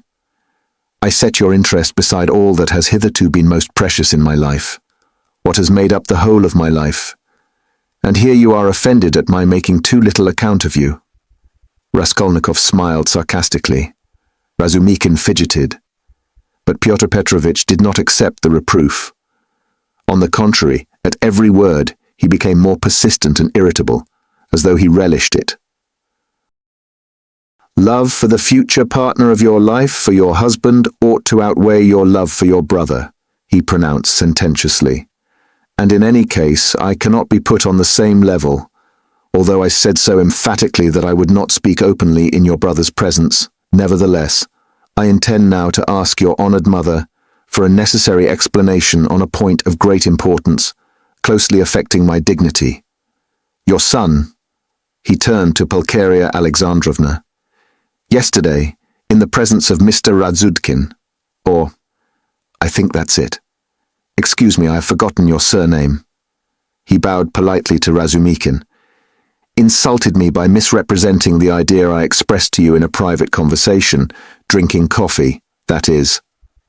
That marriage with a poor girl who has had experience of trouble is more advantageous from the conjugal point of view than with one who has lived in luxury, since it is more profitable for the moral character. Your son intentionally exaggerated the significance of my words and made them ridiculous, accusing me of malicious intentions, and as far as I could see, relied upon your correspondence with him. I shall consider myself happy, Pulcheria Alexandrovna, if it is possible for you to convince me of an opposite conclusion, and thereby considerately reassure me. Kindly let me know in what terms precisely you repeated my words in your letter to Rodion Romanovich." "I don't remember," faltered Pulcheria Alexandrovna. "I repeated them as I understood them. I don't know how Rodya repeated them to you. Perhaps he exaggerated." "He could not have exaggerated them, except at your instigation." "Pyotr Petrovitch," Pulcheria Alexandrovna declared with dignity, "the proof that Dunya and I did not take your words in a very bad sense is the fact that we are here." "Good, mother," said Dunya approvingly. "Then this is my fault again," said Luzhin, aggrieved. "Well, Pyotr Petrovitch, you keep blaming Rodion, but you yourself have just written what was false about him," Pulcheria Alexandrovna added, gaining courage. "I don't remember writing anything false." "You wrote," Raskolnikov said sharply, not turning to Luzhin, "that I gave money yesterday not to the widow of the man who was killed, as was the fact, but to his daughter, whom I'd never seen till yesterday. You wrote this to make dissension between me and my family, and for that object added coarse expressions about the conduct of a girl whom you don't know. All that is mean slander." "Excuse me, sir," said Luzhin, quivering with fury. "I enlarged upon your qualities and conduct in my letter solely in response to your sister's and mother's inquiries, how I found you, and what impression you made on me. As for what you've alluded to in my letter, be so good as to point out one word of falsehood. Show, that is, that you didn't throw away your money, and that there are not worthless persons in that family, however unfortunate. To my thinking, you, with all your virtues, are not worth the little finger of that unfortunate girl at whom you throw stones. Would you go so far, then, as to let her associate with your mother and sister?" "I have done so already, if you care to know. I made her sit down today with mother and Dunya." "Rodya!" cried Pulcheria Alexandrovna. Dunya crimsoned. Razumikin knitted his brows. Luzhin smiled with lofty sarcasm. "You may see for yourself, Avdotia Romanovna," he said, "whether it is possible for us to agree. I hope now that this question is at an end, once and for all. I will withdraw, that I may not hinder the pleasures of family intimacy and the discussion of secrets." He got up from his chair and took his hat. "But in withdrawing, I venture to request that for the future I may be spared similar meetings, and so to say, compromises. I appeal particularly to you, honoured Pulcheria Alexandrovna, on this subject, the more as my letter was addressed to you and to no one else." Pulcheria Alexandrovna was a little offended. "You seem to think we are completely under your authority, Pyotr Petrovitch. Dunya has told you the reason your desire was disregarded. She had the best intentions, and indeed you write as though you were laying commands upon me. Are we to consider every desire of yours as a command? Let me tell you, on the contrary, that you ought to show particular delicacy and consideration for us now, because we have thrown up everything and have come here relying on you, and so we are in any case, in a sense, in your hands."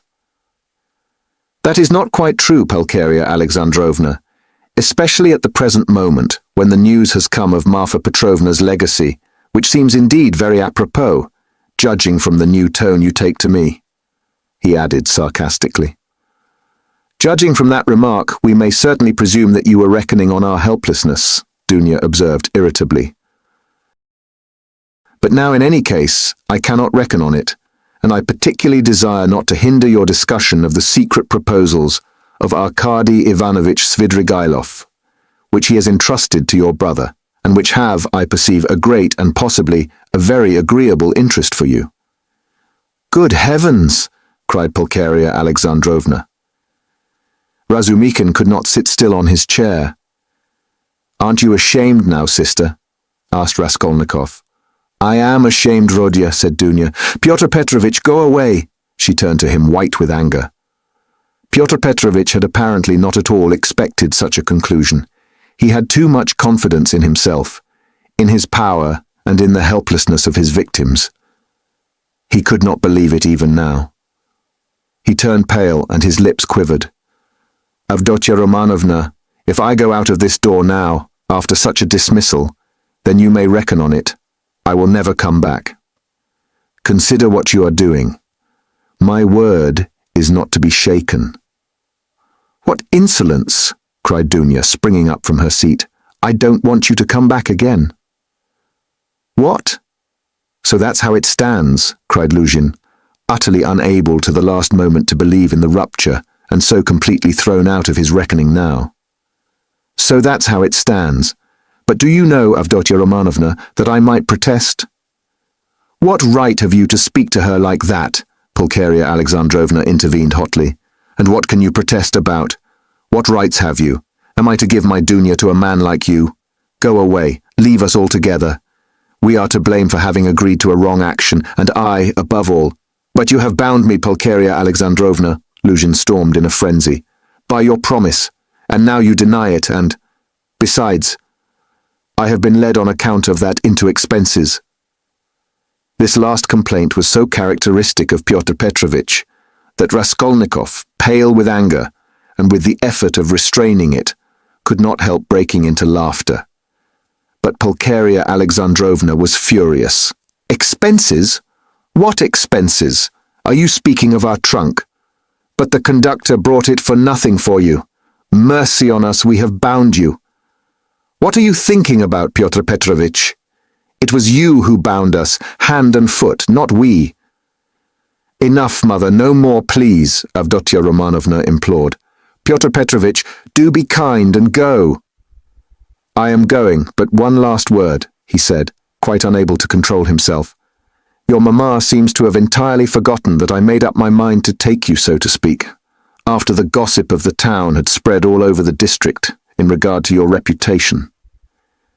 Disregarding public opinion for your sake, and reinstating your reputation, I certainly might very well reckon on a fitting return, and might indeed look for gratitude on your part. And my eyes have only now been opened. I see myself that I may have acted very, very recklessly in disregarding the universal verdict." "Does the fellow want his head smashed?" cried Razumikin, jumping up. "You are a mean and spiteful man," cried Dunya. Not a word, not a movement, cried Raskolnikov, holding Razumikin back. Then, going close up to Luzhin, kindly leave the room, he said quietly and distinctly. And not a word more, or... Pyotr Petrovitch gazed at him for some seconds with a pale face that worked with anger. Then he turned, went out, and rarely has any man carried away in his heart such vindictive hatred as he felt against Raskolnikov. Him and him alone he blamed for everything. It is noteworthy that as he went downstairs, he still imagined that his case was perhaps not utterly lost, and that so far as the ladies were concerned, all might very well indeed be set right again. Chapter 3. The fact was that up to the last moment he had never expected such an ending. He had been overbearing to the last degree, never dreaming that two destitute and defenseless women could escape from his control. This conviction was strengthened by his vanity and conceit, a conceit to the point of fatuity. Pyotr Petrovitch, who had made his way up from insignificance, was morbidly given to self-admiration, had the highest opinion of his intelligence and capacities, and sometimes even gloated in solitude over his image in the glass. But what he loved and valued above all was the money he had amassed by his labor, and by all sorts of devices. That money made him the equal of all who had been his superiors. When he had bitterly reminded Dunya that he had decided to take her in spite of evil report, Pyotr Petrovitch had spoken with perfect sincerity, and had, indeed, felt genuinely indignant at such black ingratitude. And yet, when he made Dunya his offer, he was fully aware of the groundlessness of all the gossip. The story had been everywhere contradicted by Marfa Petrovna, and was by then disbelieved by all the townspeople, who were warm in Dunya's defense, and he would not have denied that he knew all that at the time. Yet he still thought highly of his own resolution in lifting Dunya to his level, and regarded it as something heroic. In speaking of it to Dunya, he had let out the secret feeling he cherished and admired, and he could not understand that others should fail to admire it too. He had called on Raskolnikov with the feelings of a benefactor who is about to reap the fruits of his good deeds and to hear agreeable flattery. And as he went downstairs now, he considered himself most undeservedly injured and unrecognized. Dunya was simply essential to him. To do without her was unthinkable. For many years he had had voluptuous dreams of marriage, but he had gone on waiting and amassing money. He brooded with relish in profound secret over the image of a girl, virtuous, poor, she must be poor, very young, very pretty, of good birth and education, very timid, one who had suffered much and was completely humbled before him, one who would all her life look on him as her savior, worship him, admire him, and only him. How many scenes, how many amorous episodes he had imagined on this seductive and playful theme when his work was over. And behold, the dream of so many years was all but realized. The beauty and education of Avdotya Romanovna had impressed him. Her helpless position had been a great allurement. In her, he had found even more than he dreamed of. Here was a girl of pride, character, virtue, of education and breeding superior to his own. He felt that. And this creature would be slavishly grateful all her life for his heroic condescension, and would humble herself in the dust before him, and he would have absolute, unbounded power over her. Not long before he had, too, after long reflection and hesitation, made an important change in his career, and was now entering on a wider circle of business. With this change, his cherished dreams of rising into a higher class of society seemed likely to be realized. He was, in fact, determined to try his fortune in Petersburg. He knew that women could do a very great deal. The fascination of a charming, virtuous, highly educated woman might make his way easier, might do wonders in attracting people to him, throwing an aureole round him. And now everything was in ruins. This sudden horrible rupture affected him like a clap of thunder. It was like a hideous joke, an absurdity. He had only been a tiny bit masterful, had not even time to speak out, had simply made a joke, been carried away, and it had ended so seriously. And of course, too, he did love Dunya in his own way. He already possessed her in his dreams. And all at once. No. The next day, the very next day, it must all be set right, smoothed over, settled. Above all, he must crush that conceited milksop who was the cause of it all. With a sick feeling, he could not help recalling Razumikin too. But he soon reassured himself on that score, as though a fellow like that could be put on a level with him. The man he really dreaded in earnest was Svidrigailov. He had, in short, a great deal to attend to. "No, I am more to blame than anyone," said Dunya, kissing and embracing her mother. "I was tempted by his money, but on my honor, brother, I had no idea he was such a base man. If I had seen through him before, nothing would have tempted me. Don't blame me, brother." "God has delivered us. God has delivered us," Pulcheria Alexandrovna muttered, but half consciously, as though scarcely able to realize what had happened. They were all relieved, and in 5 minutes they were laughing. Only now and then Dunya turned white and frowned, remembering what had passed. Pulcheria Alexandrovna was surprised to find that she too was glad. She had only that morning thought that a rupture with Luzhin was a terrible misfortune. Razumikin was delighted. He did not yet dare to express his joy fully, but he was in a fever of excitement, as though a ton weight had fallen off his heart. Now he had the right to devote his life to them, to serve them. Anything might happen now. But he felt afraid to think of further possibilities, and dared not let his imagination range. But Raskolnikov sat still in the same place, almost sullen and indifferent. Though he had been the most insistent on getting rid of Luzhin, he seemed now the least concerned at what had happened. Dunya could not help thinking that he was still angry with her, and Pulcheria Alexandrovna watched him timidly. "What did Svidrigailov say to you?" said Dunya, approaching him. "Yes, yes," cried Pulcheria Alexandrovna. Raskolnikov raised his head. "He wants to make you a present of 10,000 rubles, and he desires to see you once in my presence." "See her? On no account," cried Pulcheria Alexandrovna. "And how dare he offer her money?" Then Raskolnikov repeated, rather dryly, his conversation with Svidrigailov, omitting his account of the ghostly visitations of Marfa Petrovna, wishing to avoid all unnecessary talk. "What answer did you give him?" asked Dunya.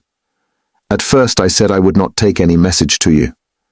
Then he said that he would do his utmost to obtain an interview with you without my help. He assured me that his passion for you was a passing infatuation. Now he has no feeling for you. He doesn't want you to marry Luzhin. His talk was altogether rather muddled." "How do you explain him to yourself, Rodya? How did he strike you?" "I must confess, I don't quite understand him. He offers you 10,000, and yet says he is not well off. He says he is going away, and in 10 minutes he forgets he has said it. Then he says he is going to be married, and has already fixed on the girl. No doubt he has a motive, and probably a bad one. But it's odd that he should be so clumsy about it if he had any designs against you.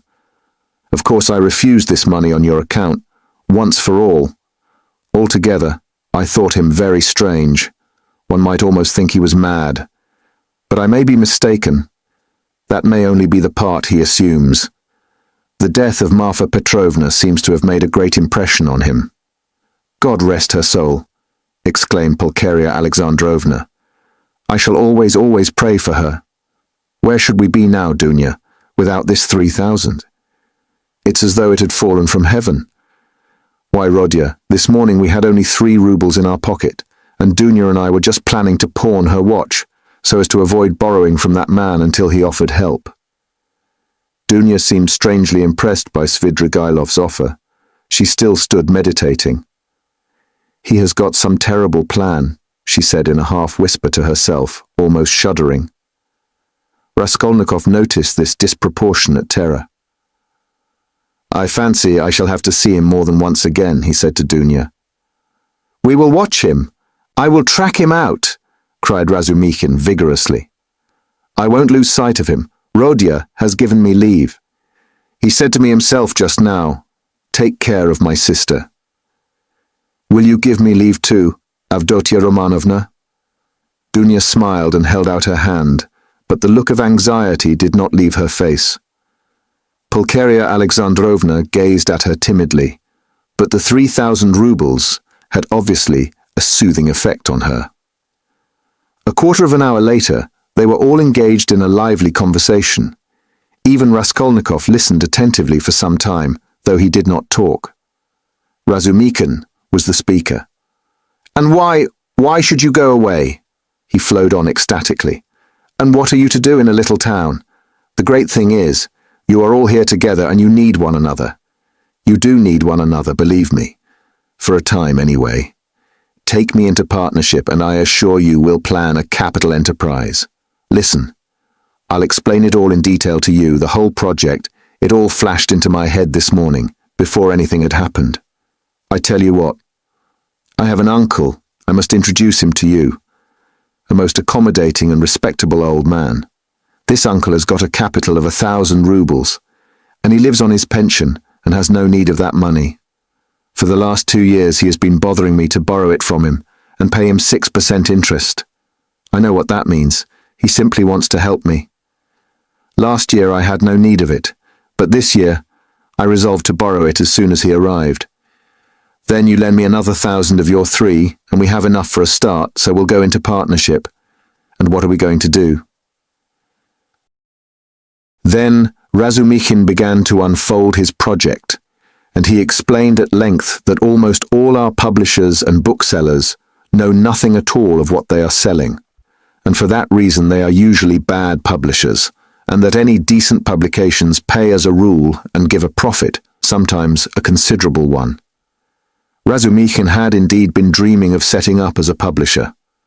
For the last 2 years he had been working in publishers' offices, and knew 3 European languages well, though he had told Raskolnikov 6 days before that he was schwach in German, with an object of persuading him to take half his translation and half the payment for it.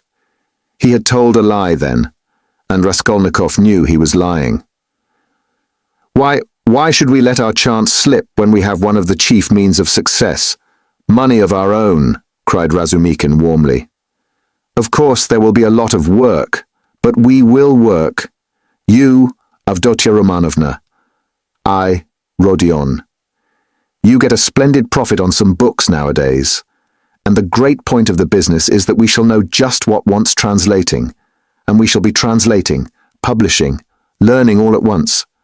I can be of use because I have experience. For nearly 2 years I've been scuttling about among the publishers, and now I know every detail of their business. You need not be a saint to make pots, believe me. And why? Why should we let our chance slip? Why, I know, and I kept the secret, 2 or 3 books, which one might get 100 rubles simply for thinking of translating and publishing.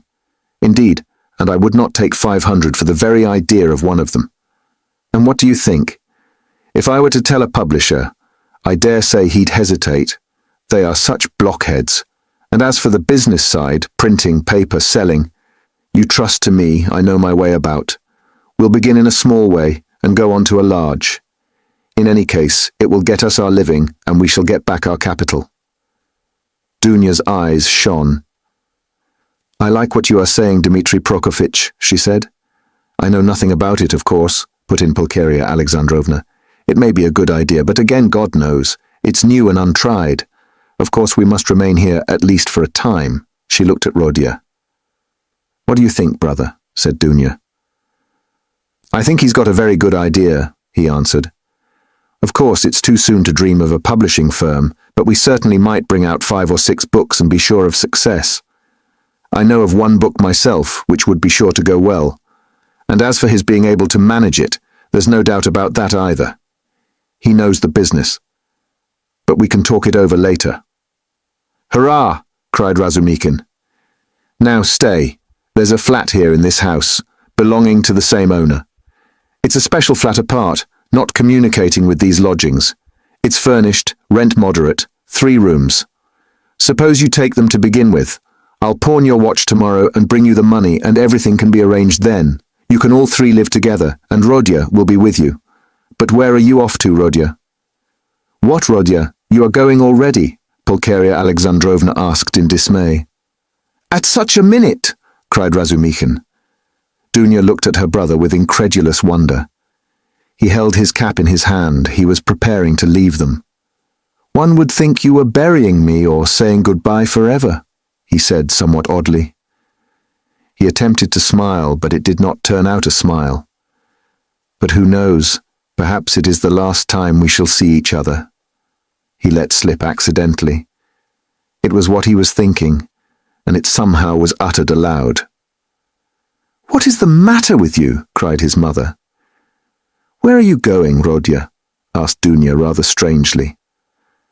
"Oh, I'm quite obliged to," he answered vaguely, as though hesitating what he would say. But there was a look of sharp determination in his white face. "I meant to say, as I was coming here, I meant to tell you, Mother, and you, Dunya, that it would be better for us to part for a time. I feel ill. I'm not at peace. I will come afterwards. I will come of myself. When it's possible, I remember you and love you. Leave me. Leave me alone. I decided this even before. I'm absolutely resolved on it. Whatever may come to me, whether I come to ruin or not, I want to be alone. Forget me altogether, it's better. Don't inquire about me. When I can, I'll come of myself, or I'll send for you. Perhaps it will all come back. But now if you love me, give me up. Else I shall begin to hate you, I feel it. Goodbye." "Good God!" cried Pulcheria Alexandrovna. Both his mother and his sister were terribly alarmed. Razumikhin was also. "Rodya, Rodya, be reconciled with us. Let us be as before," cried his poor mother. He turned slowly to the door and slowly went out of the room. Dunya overtook him. "Brother, what are you doing to Mother?" she whispered, her eyes flashing with indignation. He looked dully at her. "No matter. I shall come. I'm coming," he muttered in an undertone, as though not fully conscious of what he was saying, and he went out of the room. "Wicked, heartless egoist," cried Dunya. "He is insane, but not heartless. He is mad. Don't you see it?" "You're heartless after that," Razumikhin whispered in her ear, squeezing her hand tightly. "I shall be back directly," he shouted to the horror-stricken mother, and he ran out of the room. Raskolnikov was waiting for him at the end of the passage. "I knew you would run after me," he said. "Go back to them. Be with them. Be with them tomorrow and always. Perhaps I shall come. If I can. Goodbye." And without holding out his hand, he walked away. "But where are you going? What are you doing? What's the matter with you?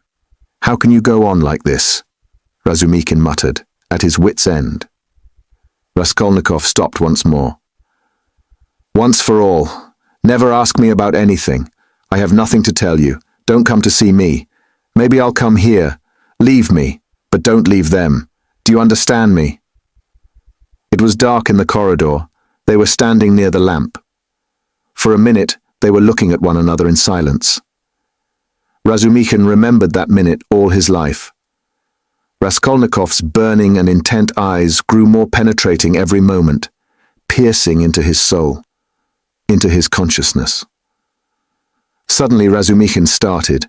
Something strange, as it were, passed between them. Some idea, some hint, as it were, slipped, something awful, hideous, and suddenly understood on both sides. Razumikhin turned pale. "Do you understand now?" said Raskolnikov, his face twitching nervously. "Go back. Go to them," he said suddenly, and turning quickly he went out of the house.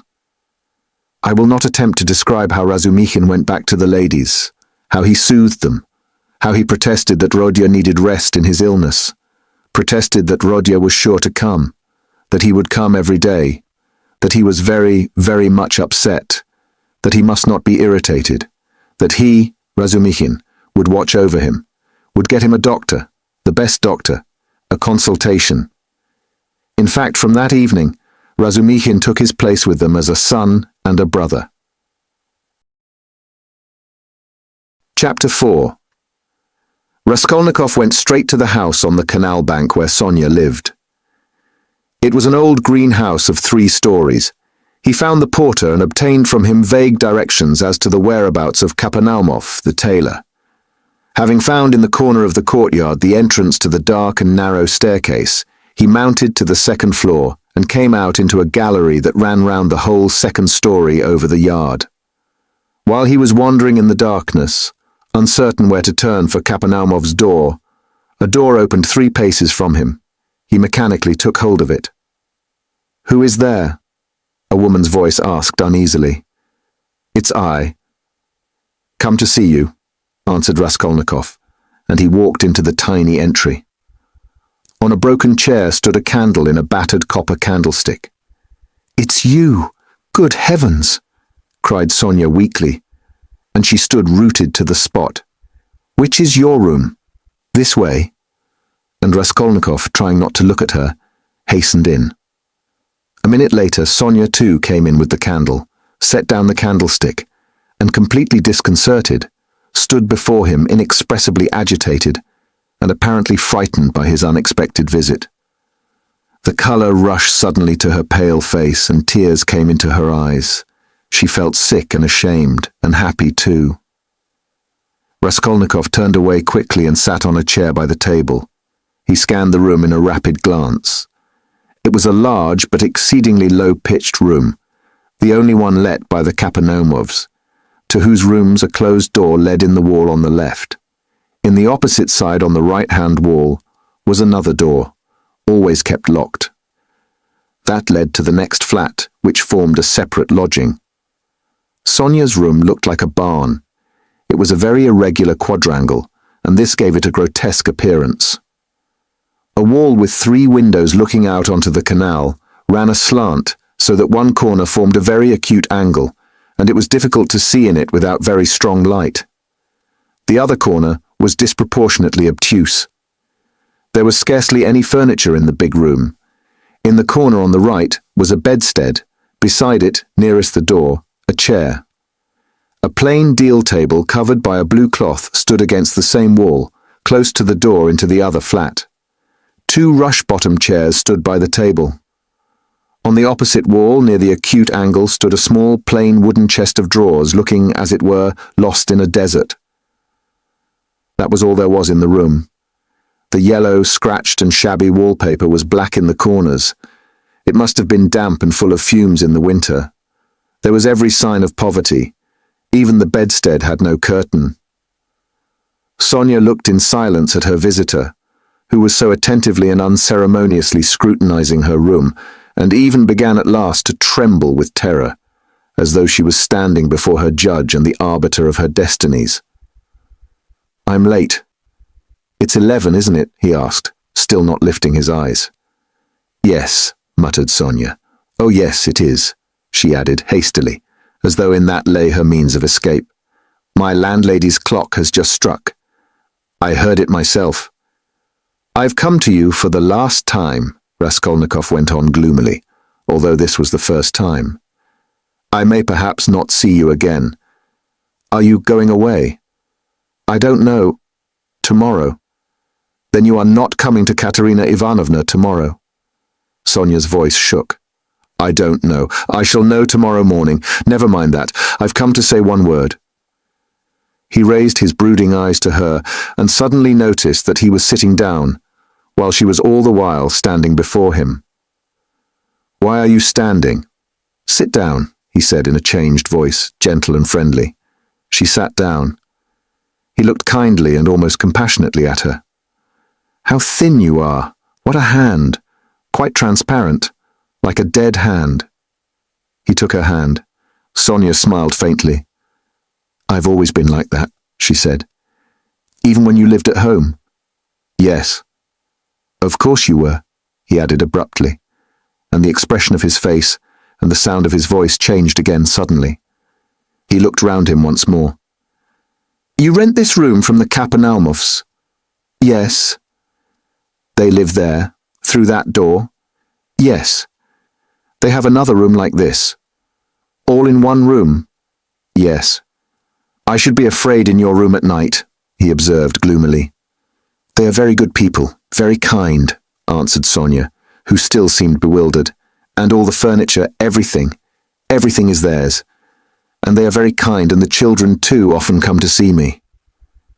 They all stammer, don't they? Yes. He stammers and he's lame. And his wife too. It's not exactly that she stammers, but she can't speak plainly. She's a very kind woman. And he used to be a house serf. And there are 7 children. And it's only the eldest one that stammers, and the others are simply ill. But they don't stammer. But where did you hear about them? She added with some surprise.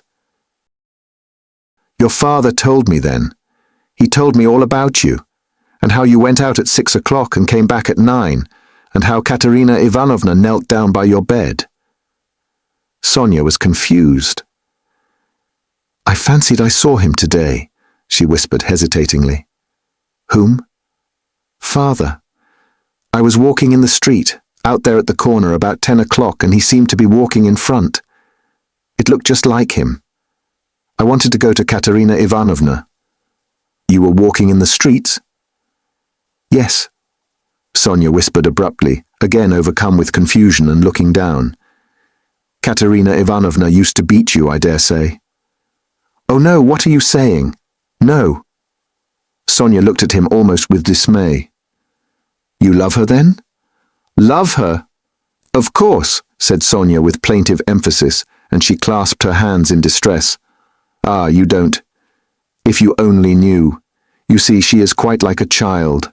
Her mind is quite unhinged, you see, from sorrow. And how clever she used to be. How generous. How kind. Ah, you don't understand. You don't understand. Sonia said this as though in despair, wringing her hands in excitement and distress. Her pale cheeks flushed. There was a look of anguish in her eyes. It was clear that she was stirred to the very depths, that she was longing to speak, to champion, to express something. A sort of insatiable compassion, if one may so express it, was reflected in every feature of her face. Beat me! How can you?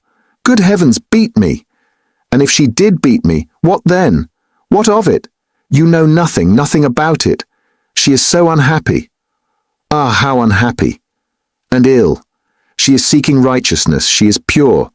She has such faith that there must be righteousness everywhere, and she expects it. And if you were to torture her, she wouldn't do wrong. She doesn't see that it's impossible for people to be righteous, and she is angry at it. Like a child, she is good. And what will happen to you? Sonia looked at him inquiringly. They are left on your hands, you see. They were all on your hands before, though, and your father came to you to beg for drink. Well, how will it be now? I don't know, Sonia articulated mournfully.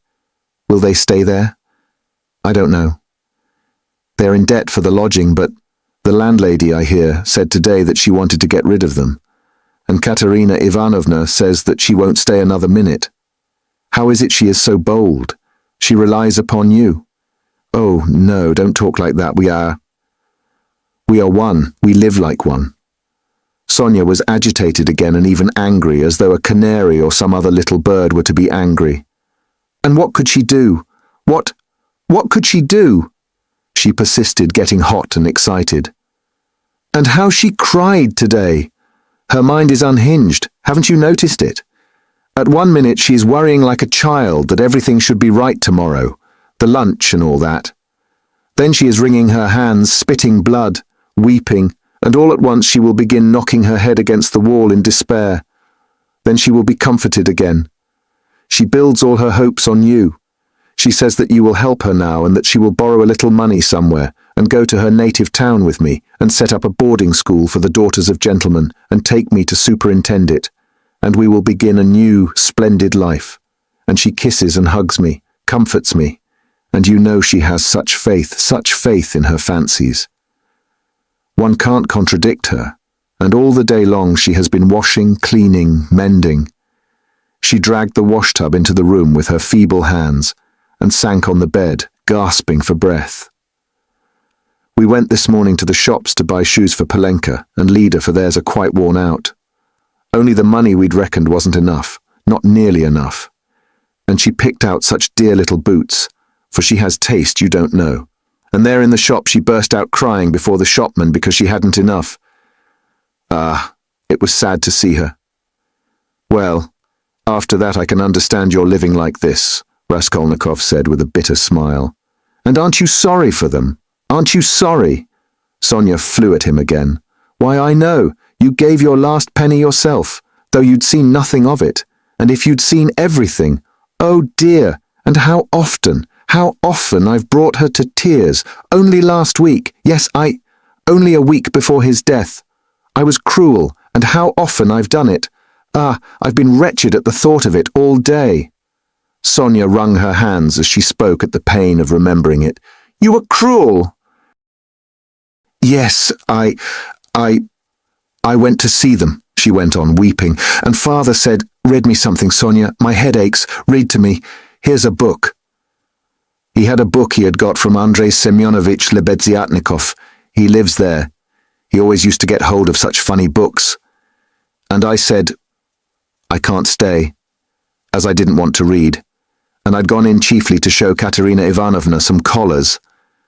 Lizaveta, the peddler, sold me some collars and cuffs, cheap, pretty, new, embroidered ones. Katerina Ivanovna liked them very much. She put them on and looked at herself in the glass and was delighted with them. Make me a present of them, Sonia, she said. Please do. Please do, she said. She wanted them so much. And when could she wear them? They just reminded her of her old happy days. She looked at herself in the glass, admired herself, and she has no clothes at all, no things of her own, hasn't had all these years, and she never asks anyone for anything. She is proud. She'd sooner give away everything. And these she asked for, she liked them so much, and I was sorry to give them. What use are they to you, Katerina Ivanovna? I said. I spoke like that to her. I ought not to have said that. She gave me such a look, and she was so grieved at my refusing her. And it was so sad to see, and she was not grieved for the collars, but for my refusing. I saw that. Ah, if only I could bring it all back, change it, take back those words. Ah, but it's nothing to you. Did you know Lizaveta, the peddler? Yes. Did you know her? Sonia asked with some surprise. Katerina Ivanovna is in consumption, rapid consumption. She will soon die, said Raskolnikov after a pause, without answering her question. Oh, no, no, no. And Sonia unconsciously clutched both his hands, as though imploring that she should not.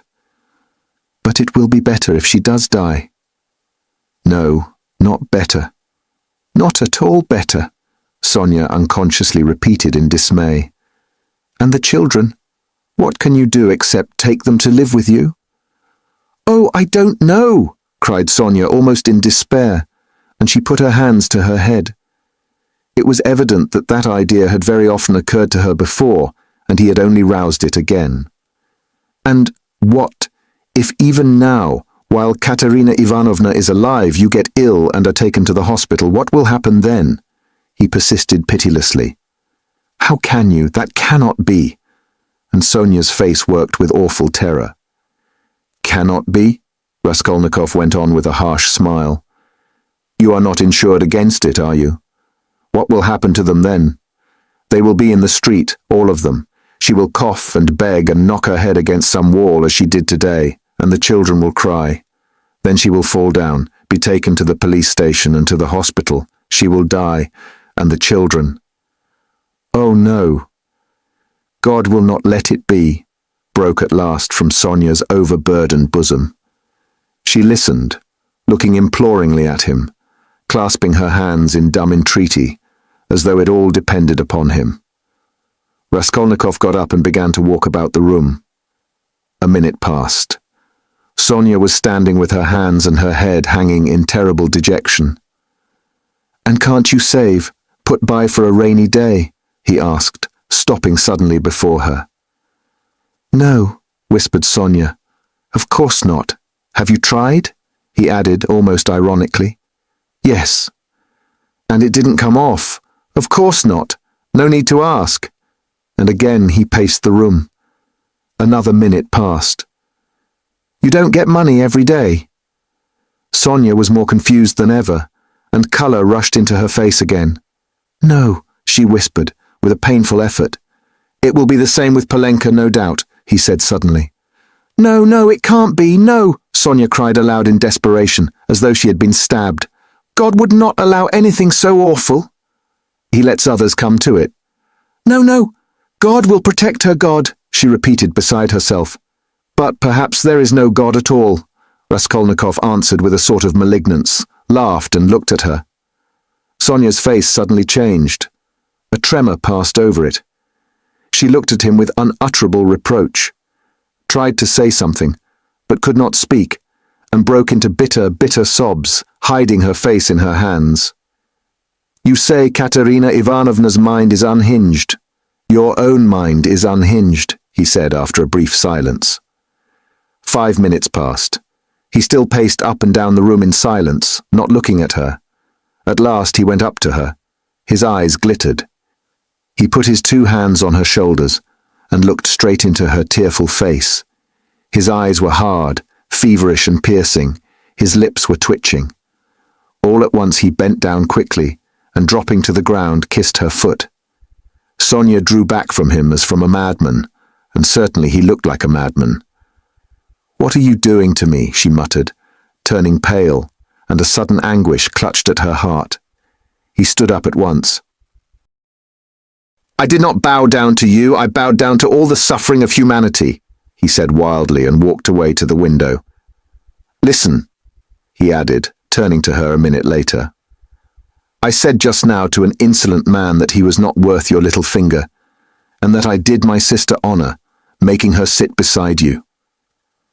Ah, you said that to them, and in her presence, cried Sonia, frightened. Sit down with me.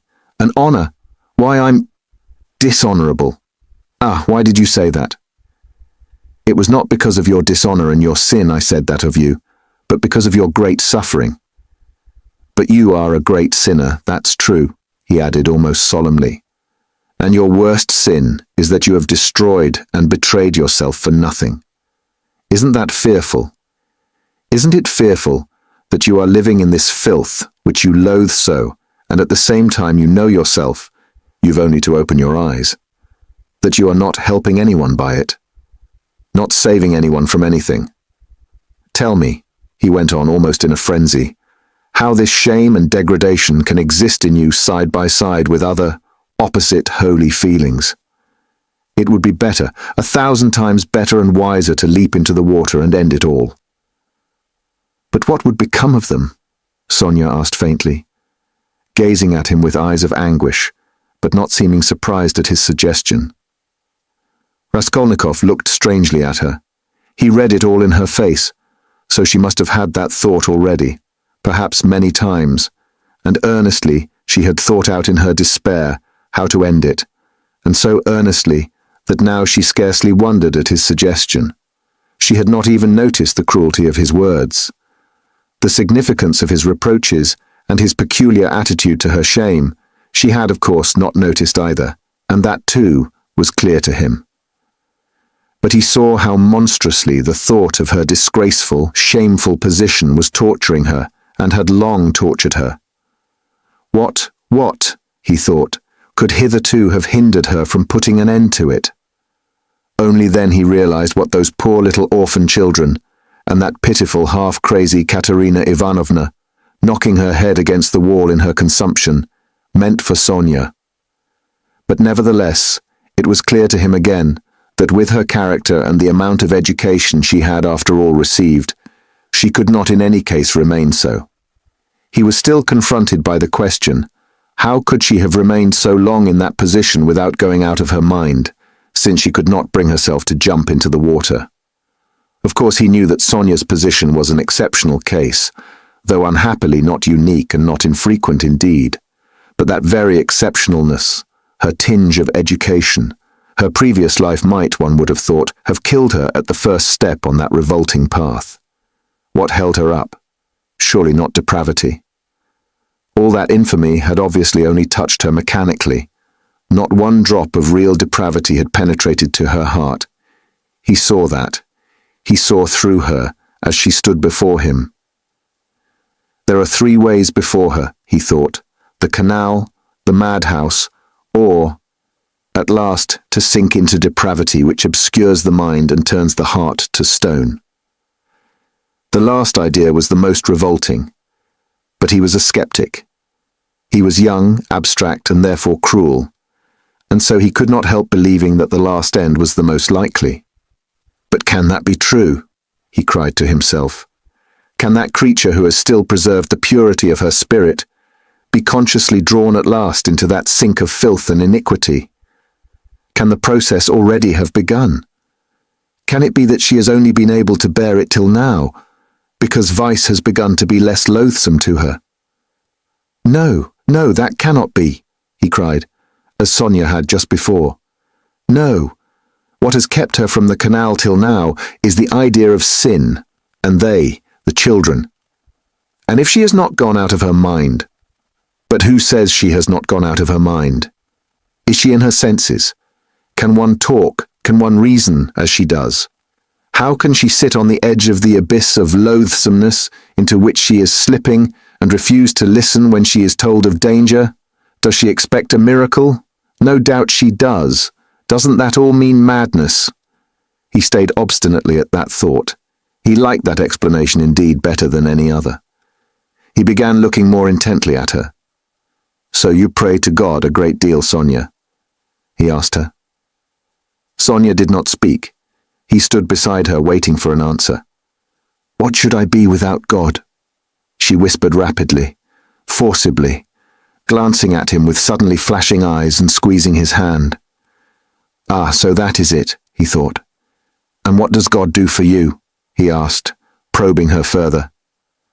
Sonia was silent a long while, as though she could not answer.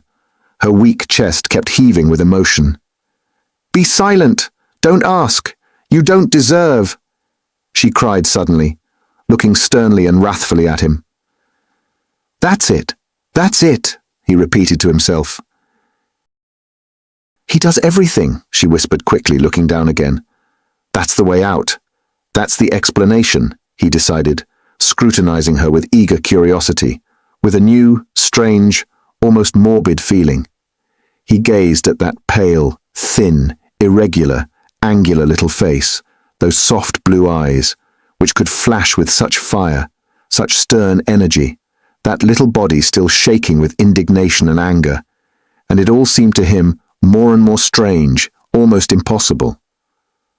She is a religious maniac, he repeated to himself. There was a book lying on the chest of drawers. He had noticed it every time he paced up and down the room. Now he took it up and looked at it. It was the New Testament in the Russian translation. It was bound in leather, old and worn. Where did you get that? He called to her across the room. She was still standing in the same place, 3 steps from the table. It was brought to me, she answered, as it were unwillingly, not looking at him. Who brought it? Lizaveta, I asked her for it. Lizaveta. Strange, he thought. Everything about Sonia seemed to him stranger and more wonderful every moment. He carried the book to the candle and began to turn over the pages. Where is the story of Lazarus? He asked suddenly. Sonia looked obstinately at the ground and would not answer.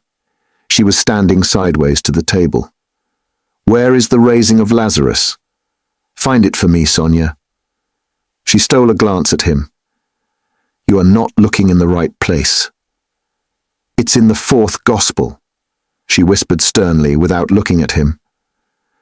Find it and read it to me, he said.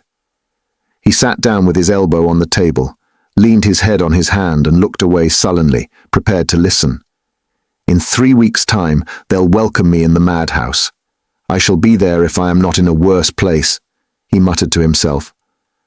Sonia heard Raskolnikov's request distrustfully and moved hesitatingly to the table. She took the book, however. "Haven't you read it?" she asked, looking up at him across the table. Her voice became sterner and sterner.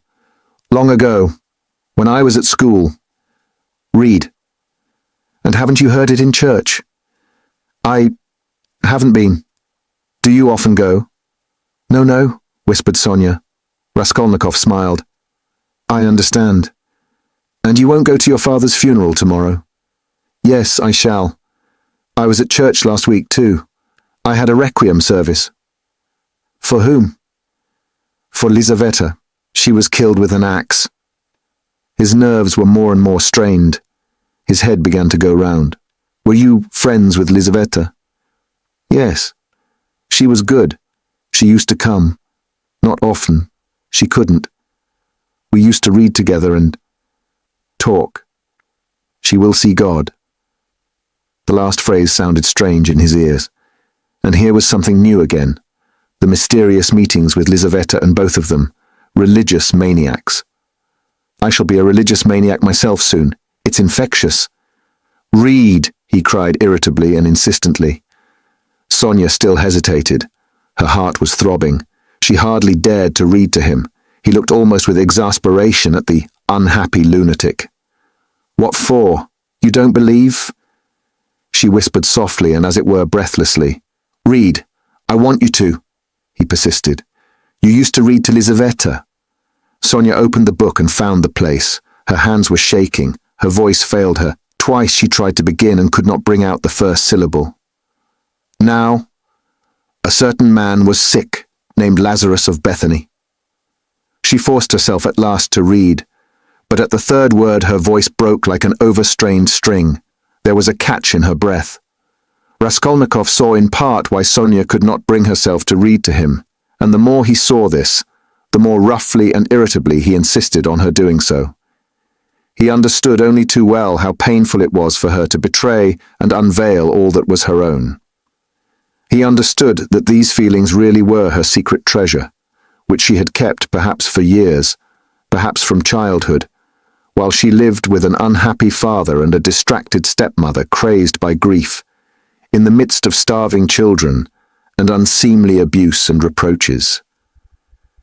But at the same time, he knew now, and knew for certain that, although it filled her with dread and suffering, yet she had a tormenting desire to read, and to read to him, that he might hear it, and to read now, whatever might come of it.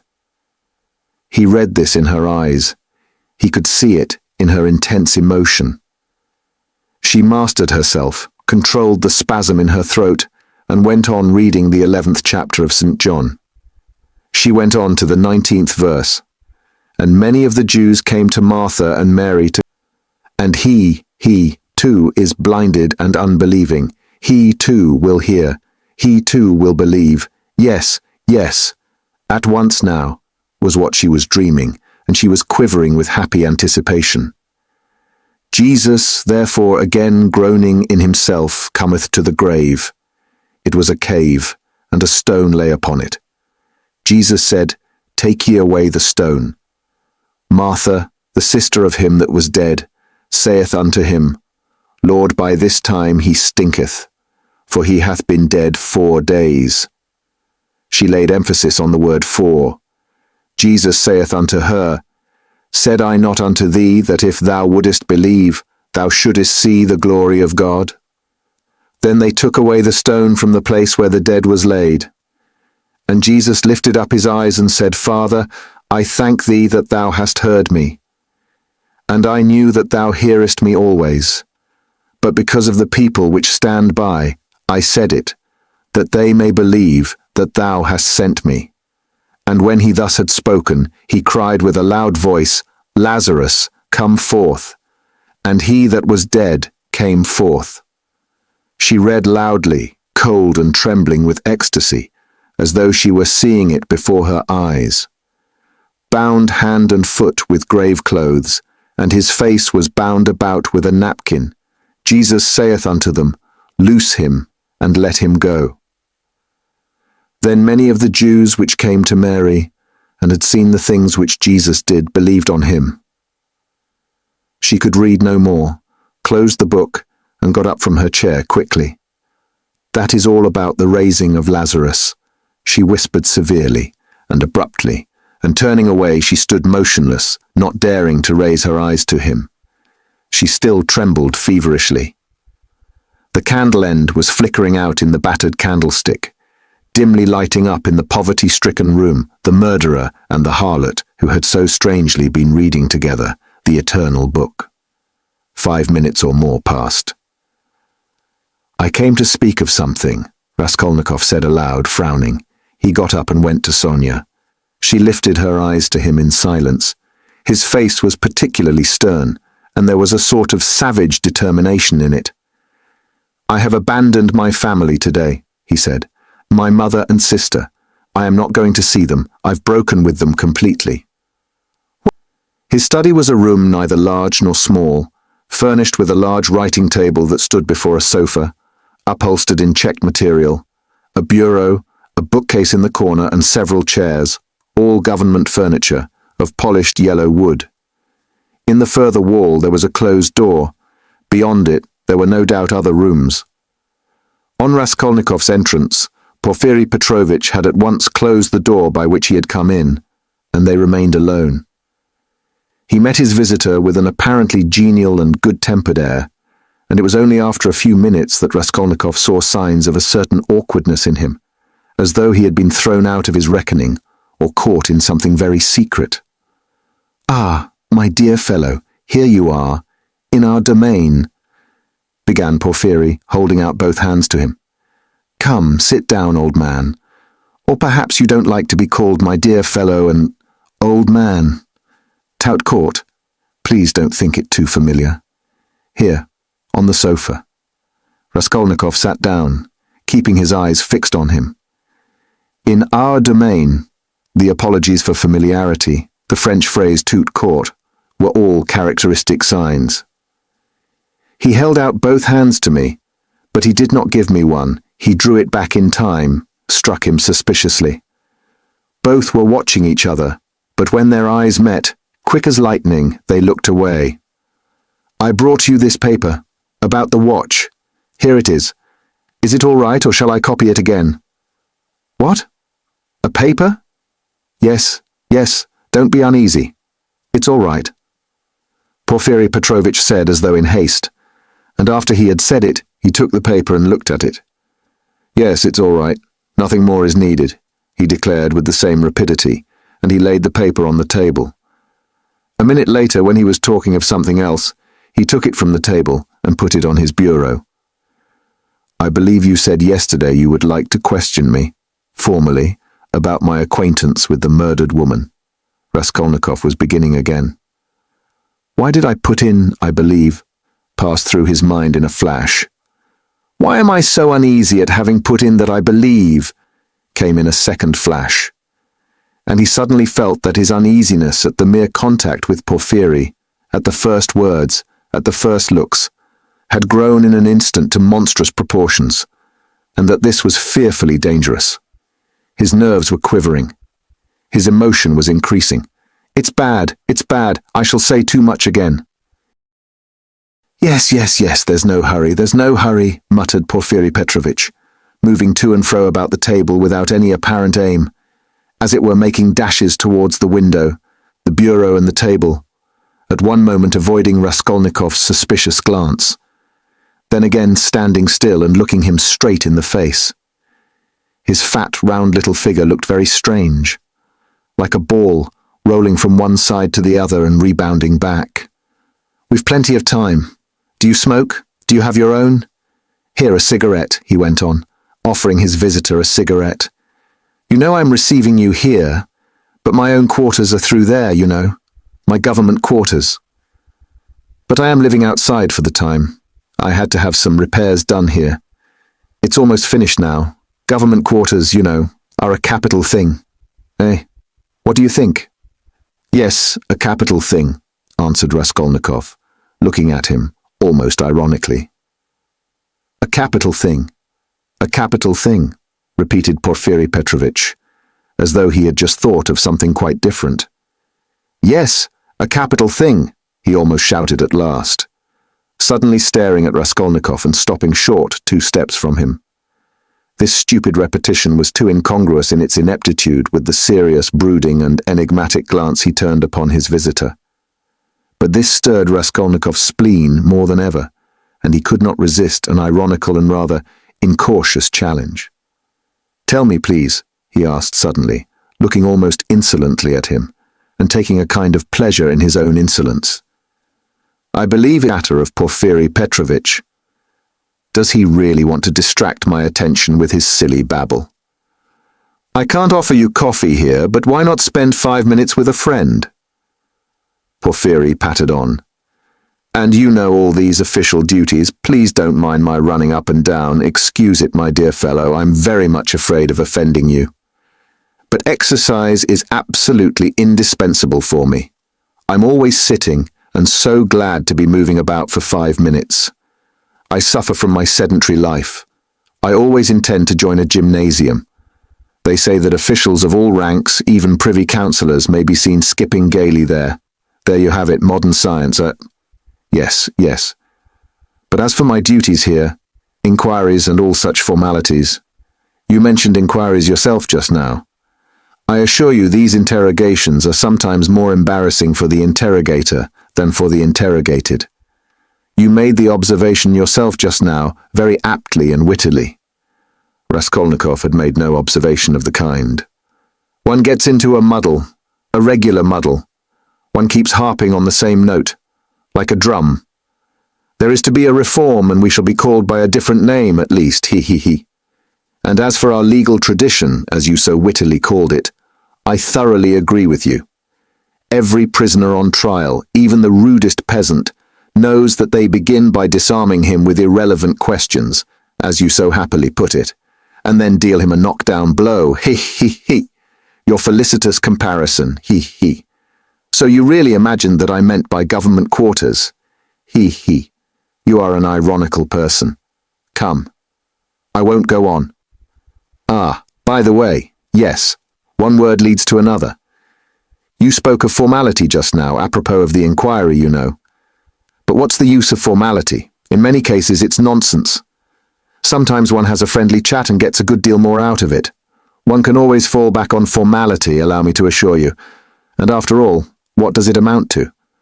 An examining lawyer cannot be bounded by formality at every step. The work of investigation is, so to speak, a free art in its own way, he. Porfiry Petrovitch took breath a moment. He had simply babbled on, uttering empty phrases, letting slip a few enigmatic words and again reverting to incoherence. He was almost running about the room, moving his fat little legs quicker and quicker, looking at the ground with his right hand behind his back, while with his left making gesticulations that were extraordinarily incongruous with his words. Raskolnikov suddenly noticed that as he ran about the room he seemed twice to stop for a moment near the door, as though he were listening. Is he expecting anything? You are certainly quite right about it, Porfiry began gaily, looking with extraordinary simplicity at Raskolnikov, which startled him and instantly put him on his guard. Certainly quite right in laughing so wittily at our legal forms. He. Some of these elaborate psychological methods are exceedingly ridiculous and perhaps useless, if one adheres too closely to the forms. Yes, I am talking of forms again. Well, if I recognize, or more strictly speaking, if I suspect someone or other to be a criminal in any case entrusted to me. You're reading for the law, of course, Rodion Romanovich. Yes, I was. Well, then it is a precedent for you for the future, though don't suppose I should venture to instruct you after the articles you publish about crime. No, I simply make bold to state it by way of fact. If I took this man or that for a criminal, why, I ask, should I worry him prematurely, even though I had evidence against him? In one case I may be bound, for instance, to arrest a man at once, but another may be in quite a different position, you know. So why shouldn't I let him walk about the town a bit? But I see you don't quite understand, so I'll give you a clearer example. If I put him in prison too soon, I may very likely give him, so to speak, moral support. You're laughing. Raskolnikov had no idea of laughing. He was sitting with compressed lips, his feverish eyes fixed on Porfiry Petrovitch's. Yet that is the case, with some types especially, for men are so different. You say, evidence. Well, there may be evidence, but evidence, you know, can generally be taken two ways. I am an examining lawyer and a weak man, I confess it. I should like to make a proof, so to say, mathematically clear. I should like to make a chain of evidence such as 2 times 2 are 4. It ought to be a direct, irrefutable proof. And if I shut him up too soon, even though I might be convinced he was the man, I should very likely be depriving myself of the means of getting further evidence against him. And how? By giving him, so to speak, a definite position. I shall put him out of suspense and set his mind at rest, so that he will retreat into his shell. They say that at Sevastopol, soon after Alma, the clever people were in a terrible fright that the enemy would attack openly and take Sevastopol at once. But when they saw that the enemy preferred a regular siege, they were delighted, I am told, and reassured, for the thing would drag on for 2 months at least. You're laughing. You don't believe me again. Of course you're right too. You're right. These are special cases, I admit. But you must observe this, my dear Rodion Romanovich, the general case, the case for which all legal forms and rules are intended, for which they are calculated and laid down in books, does not exist at all. For the reason that every case, every crime, for instance, so soon as it actually occurs, at once becomes a thoroughly special case, and sometimes a case unlike any that's gone before. Very comic cases of that sort sometimes occur. If I leave one man quite alone, if I don't touch him and don't worry him, but let him know or at least suspect every moment that I know all about it and am watching him day and night, and if he is in continual suspicion and terror, he'll be bound to lose his head. He'll come of himself, or maybe do something which will make it as plain as 2 times 2 are 4. It's delightful. It may be so with a simple peasant, but with one of our sort, an intelligent man cultivated on a certain side, it's a dead certainty. For, my dear fellow, it's a very important matter to know on what side a man is cultivated. And then there are nerves. There are nerves, you have overlooked them. Why, they are all sick, nervous, and irritable. And then how they all suffer from spleen. That, I assure you, is a regular goldmine for us. And it's no anxiety to me, his running about the town free. Let him walk about for a bit. I know well enough that I've caught him, and that he won't escape me. Where could he escape to, he? Abroad, perhaps? A Pole will escape abroad, but not here, especially as I am watching and have taken measures. Will he escape into the depths of the country, perhaps? But you know, peasants live there, real rude Russian peasants. A modern cultivated man would prefer prison to living with such strangers as our peasants. He. But that's all nonsense. And on the surface, it's not merely that he has nowhere to run to, he is psychologically unable to escape me. He. What an expression. Through a law of nature, he can't escape me if he had anywhere to go. Have you seen a butterfly round a candle? That's how he will keep circling and circling round me. Freedom will lose its attractions. He'll begin to brood. He'll weave a tangle round himself. He'll worry himself to death.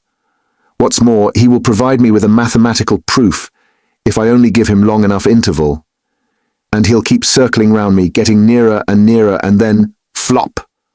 He'll fly straight into my mouth and I'll swallow him, and that will be very amusing. He. You don't believe me? Raskolnikov made no reply. He sat pale and motionless, still gazing with the same intensity into Porfiry's face.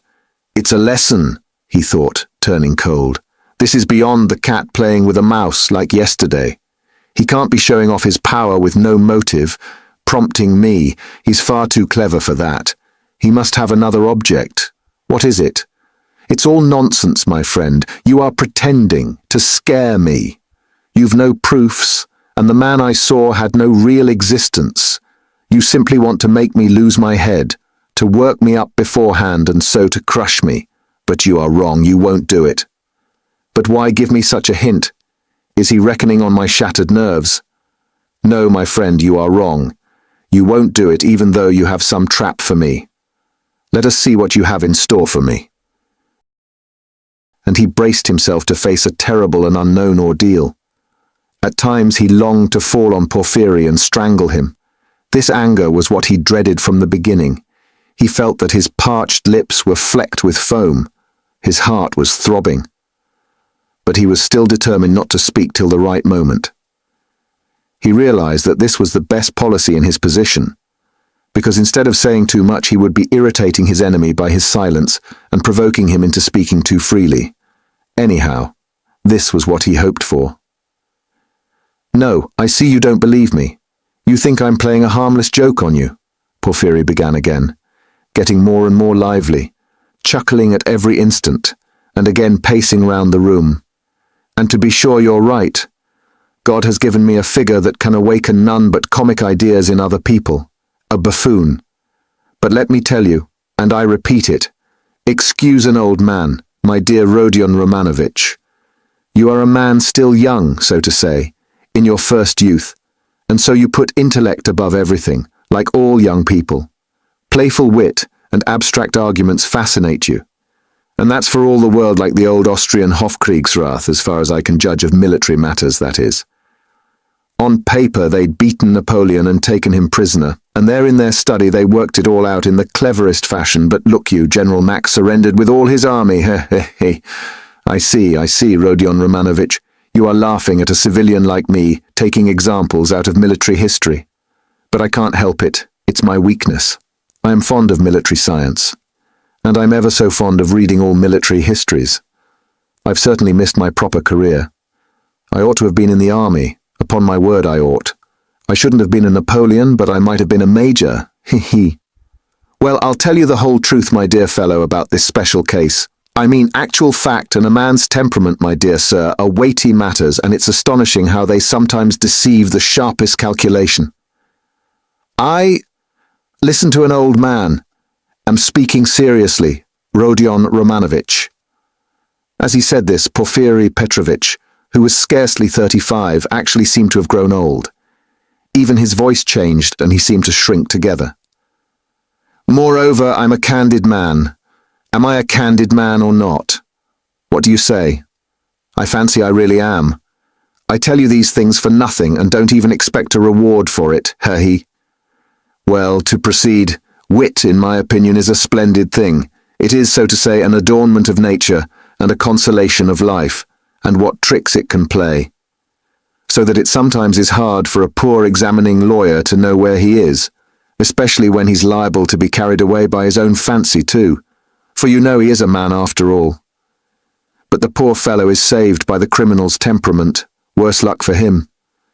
But young people carried away by their own wit don't think of that, when they overstep all obstacles, as you wittily and cleverly expressed it yesterday. He will lie, that is, the man who is a special case, the incognito, and he will lie well, in the cleverest fashion. You might think he would triumph and enjoy the fruits of his wit, but at the most interesting, the most flagrant moment, he will faint. Of course, there may be illness and a stuffy room as well, but anyway, he's given us the idea. He lied incomparably, but he didn't reckon on his temperament. That's what betrays him. Another time, he will be carried away by his playful wit, into making fun of the man who suspects him. He will turn pale, as it were on purpose to mislead. But his paleness will be too natural, too much like the real thing. Again, he has given us an idea. Though his questioner may be deceived at first, he will think differently next day if he is not a fool. And of course, it is like that at every step. He puts himself forward where he is not wanted, speaks continually when he ought to keep silent, brings in all sorts of allegorical allusions. He, comes and asks, why didn't you take me long ago? He. And that can happen, you know, with the cleverest man, the psychologist, the literary man. The temperament reflects everything like a mirror. Gaze into it and admire what you see. But why are you so pale, Rodion Romanovich? Is the room stuffy? Shall I open the window? Oh, don't trouble, please, cried Raskolnikov, and he suddenly broke into a laugh. Please don't trouble. Porfiry stood facing him, paused a moment, and suddenly he too laughed. Raskolnikov got up from the sofa, abruptly checking his hysterical laughter. Porfiry Petrovitch, he began, speaking loudly and distinctly, though his legs trembled and he could scarcely stand. "I see clearly at last that you actually suspect me of murdering that old woman and her sister Lizaveta. Let me tell you for my part that I am sick of this. If you find that you have a right to prosecute me legally, to arrest me, then prosecute me, arrest me. But I will not let myself be jeered at to my face and worried." His lips trembled, his eyes glowed with fury, and he could not restrain his voice. "I won't allow it," he shouted, bringing his fist down on the table. "Do you hear that, Porfiry Petrovitch? I won't allow it." "Good heavens, what does it mean?" cried Porfiry Petrovitch, apparently quite frightened. "Rodion Romanovitch, my dear fellow, what is the matter with you?" "I won't allow it," Raskolnikov shouted again. "Hush, my dear man, they'll hear and come in. Just think, what could we say to them?" Porfiry Petrovitch whispered in horror, bringing his face close to Raskolnikov's. "I won't allow it, I won't allow it," Raskolnikov repeated mechanically, but he too spoke in a sudden whisper. Porfiry turned quickly and ran to open the window. "Some fresh air, and you must have some water, my dear fellow, you're ill," and he was running to the door to call for some when he found a decanter of water in the corner. "Come, drink a little," he whispered, rushing up to him with the decanter. "It will be sure to do you good." Porfiry Petrovitch's alarm and sympathy were so natural that Raskolnikov was silent and began looking at him with wild curiosity. He did not take the water, however. "Rodion Romanovitch, my dear fellow, you'll drive yourself out of your mind, I assure you. Ach, ach! Have some water. Do drink a little." He forced him to take the glass. Raskolnikov raised it mechanically to his lips, but set it on the table again with disgust. "Yes, you've had a little attack. You'll bring back your illness again, my dear fellow." Porfiry Petrovitch cackled with friendly sympathy, though he still looked rather disconcerted. "Good heavens! You must take more care of yourself. Dmitri Prokofitch was here. Came to see me yesterday. I know, I've a nasty, ironical temper. But what they made of it. Good heavens, he came yesterday after you'd been. We dined and he talked and talked away, and I could only throw up my hands in despair. Did he come from you? But do sit down, for mercy's sake, sit down." "No, not from me, but I knew he went to you and why he went," Raskolnikov answered sharply. "You knew?" "I knew. What of it?" "Why this, Rodion Romanovitch, that I know more than that about you. I know about everything.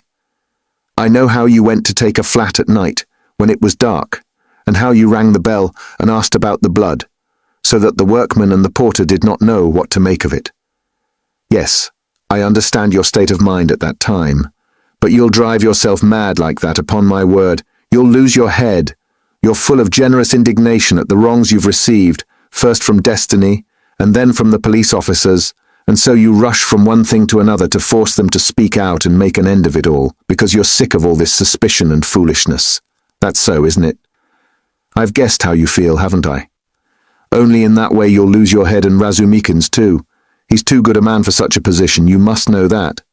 You are ill, and he is good, and your illness is infectious for him. I'll tell you about it when you are more yourself. But do sit down, for goodness sake. Please rest, you look shocking. Do sit down." Raskolnikov sat down. He no longer shivered. He was hot all over. In amazement he listened with strained attention to Porfiry Petrovitch, who still seemed frightened as he looked after him with friendly solicitude. But he did not believe a word he said, though he felt a strange inclination to believe. Porfiry's unexpected words about the flat had utterly overwhelmed him. How can it be he knows about the flat then, he thought suddenly, and he tells it me himself? Yes, in our legal practice there was a case almost exactly similar, a case of morbid psychology, Porfiry went on quickly. A man confessed to murder, and how he kept it up. It was a regular hallucination. He brought forward facts. He imposed upon everyone, and why? He had been partly, but only partly, unintentionally the cause of a murder, and when he knew that he had given the murderers the opportunity, he sank into dejection. It got on his mind and turned his brain. He began imagining things, and he persuaded himself that he was the murderer. But at last the High Court of Appeal went into it, and the poor fellow was acquitted and put under proper care. Thanks to the Court of Appeal. Tut, tut, tut. Why, my dear fellow, you may drive yourself into delirium if you have the impulse to work upon your nerves, to go ringing bells at night and asking about blood.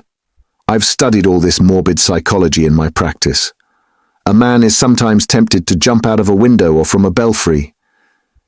Just the same with bell ringing. It's all illness, Rodion Romanovich. You have begun to neglect your illness. You should consult an experienced doctor. What's the good of that fat fellow? You are light-headed. You were delirious when you did all this. For a moment, Raskolnikov felt everything going round.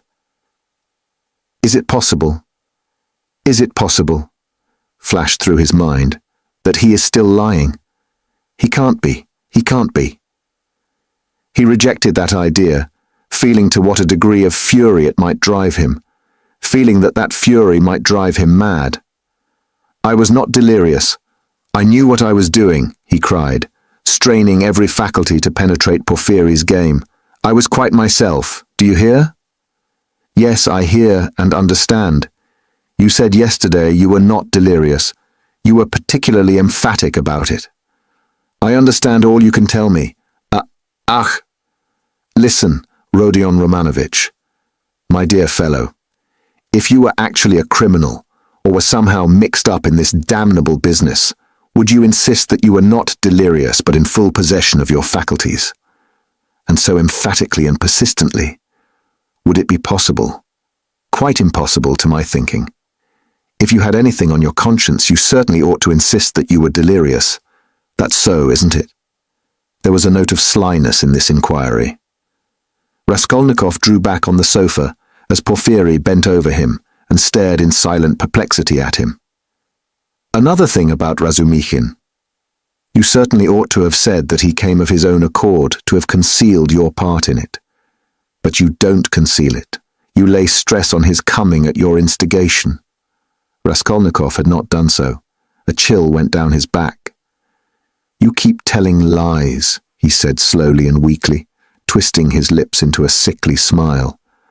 You are trying again to show that you know all my game, that you know all I shall say beforehand, he said, conscious himself that he was not weighing his words as he ought.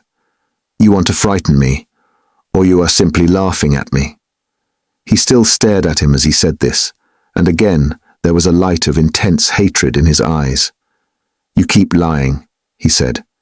You know perfectly well that the best policy for the criminal is to tell the truth as nearly as possible, to conceal as little as possible. I don't believe you. What a wily person you are, Porfiry tittered. There's no catching you. You've a perfect monomania. So you don't believe me, but still you do believe me. You believe a quarter. I'll soon make you believe the whole because I have a sincere liking for you and genuinely wish you good. Raskolnikov's lips trembled. Yes, I do, went on Porfiry, touching Raskolnikov's arm genially. You must take care of your illness. Besides, your mother and sister are here now. You must think of them. You must soothe and comfort them, and you do nothing but frighten them. What has that to do with you? How do you know it?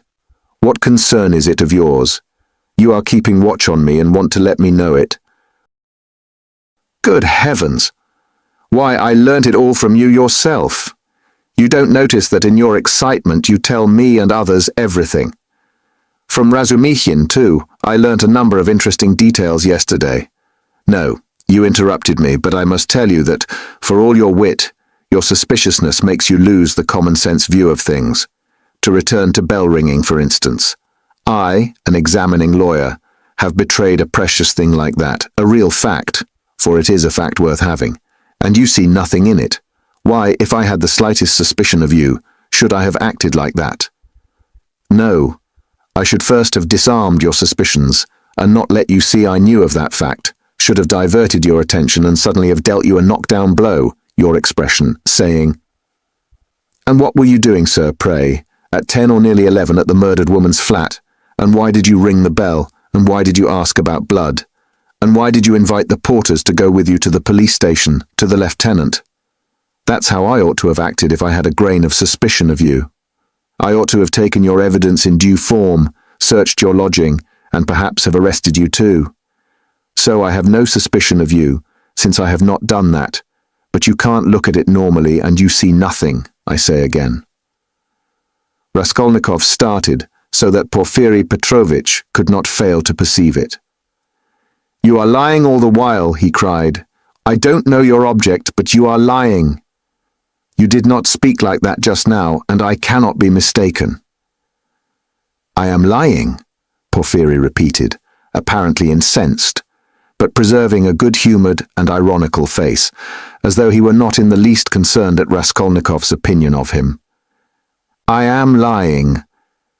But how did I treat you just now, I, the examining lawyer, prompting you and giving you every means for your defence? Illness, I said, delirium, injury, melancholy, and the police officers and all the rest of it. Ah, he. Though indeed, all those psychological means of defence are not very reliable and cut both ways. Illness, delirium, I don't remember. That's all right. But why, my good sir, in your illness and in your delirium, were you haunted by just those delusions and not by any others? There may have been others, eh? Raskolnikov looked haughtily and contemptuously at him.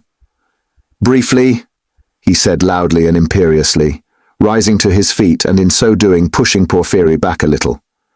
Briefly, I want to know, do you acknowledge me perfectly free from suspicion or not? Tell me, Porfiry Petrovitch, tell me once for all and make haste. What a business I'm having with you, cried Porfiry with a perfectly good-humoured, sly and composed face.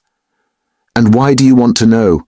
Why do you want to know so much, since they haven't begun to worry you? Why, you are like a child asking for matches. And why are you so uneasy? Why do you force yourself upon us, eh? He. I repeat, Raskolnikov cried furiously, that I can't put up with it. With what? Uncertainty? Interrupted Porfiry. Don't jeer at me, I won't have it. I tell you I won't have it. I can't and I won't. Do you hear? He shouted, bringing his fist down on the table again. Hush! Hush! They'll overhear. I warn you seriously. Take care of yourself. I am not joking, Porfiry whispered, but this time there was not the look of old womanish good nature and alarm in his face. Now he was peremptory, stern, frowning and for once laying aside all mystification. But this was only for an instant. Raskolnikov, bewildered, suddenly fell into actual frenzy, but strange to say he again obeyed the command to speak quietly, though he was in a perfect paroxysm of fury. I will not allow myself to be tortured, he whispered, instantly recognizing with hatred that he could not help obeying the command, and driven to even greater fury by the thought. Arrest me, search me, but kindly act in due form and don't play with me. Don't dare. Don't worry about the form, Porfiry interrupted with the same sly smile as it were, gloating with enjoyment over Raskolnikov. I invited you to see me quite in a friendly way. I don't want your friendship and I spit on it, do you hear? And here, I take my cap and go. What will you say now if you mean to arrest me? He took up his cap and went to the door. And won't you see my little surprise, chuckled Porfiry, again taking him by the arm and stopping him at the door. He seemed to become more playful and good-humoured, which maddened Raskolnikov. What surprise? He asked, standing still and looking at Porfiry in alarm. My little surprise. It's sitting there behind the door. He pointed to the locked door. I locked him in that he should not escape. What is it? Where? What? Raskolnikov walked to the door and would have opened it, but it was locked. It's locked. Here is the key. And he brought a key out of his pocket. You are lying, roared Raskolnikov without restraint. You lie, you damned Punchinello. And he rushed at Porfiry, who retreated to the other door, not at all alarmed. I understand it all. You are lying and mocking, so that I may betray myself to you. Why, you could not betray yourself any further, my dear Rodion Romanovitch. You are in a passion. Don't shout. I shall call the clerks. You are lying. Call the clerks. You knew I was ill and tried to work me into a frenzy to make me betray myself. That was your object. Produce your facts. I understand it all. You've no evidence. You have only wretched, rubbishly suspicions like Zamatov's. You knew my character. You wanted to drive me to fury and then to knock me down with priests and deputies. Are you waiting for them? Eh? What are you waiting for? Where are they? Produce them. Why deputies, my good man? What things people will imagine. And to do so would not be acting in form, as you say. You don't know the business, my dear fellow. And there's no escaping form, as you see, Porfiry muttered, listening at the door through which a noise could be heard. Ah, they're coming, cried Raskolnikov. You've sent for them. You expected them. Well, produce them all. Your deputies, your witnesses, what you like. I am ready. But at this moment, a strange incident occurred, something so unexpected that neither Raskolnikov nor Porfiry Petrovitch could have looked for such a conclusion to their interview.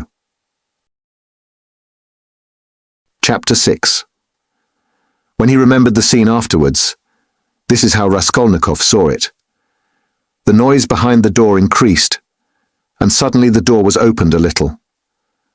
What is it? Cried Porfiry Petrovitch, annoyed. Why, I gave orders. For an instant there was no answer, but it was evident that there were several persons at the door, and that they were apparently pushing somebody back.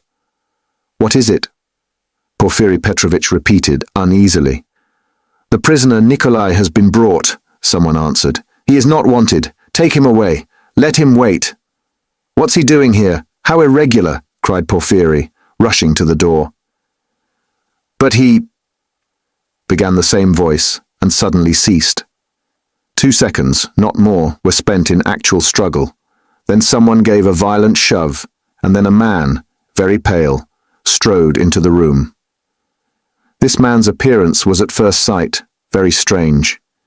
He stared straight before him as though seeing nothing. There was a determined gleam in his eyes. At the same time there was a deathly pallor in his face, as though he were being led to the scaffold.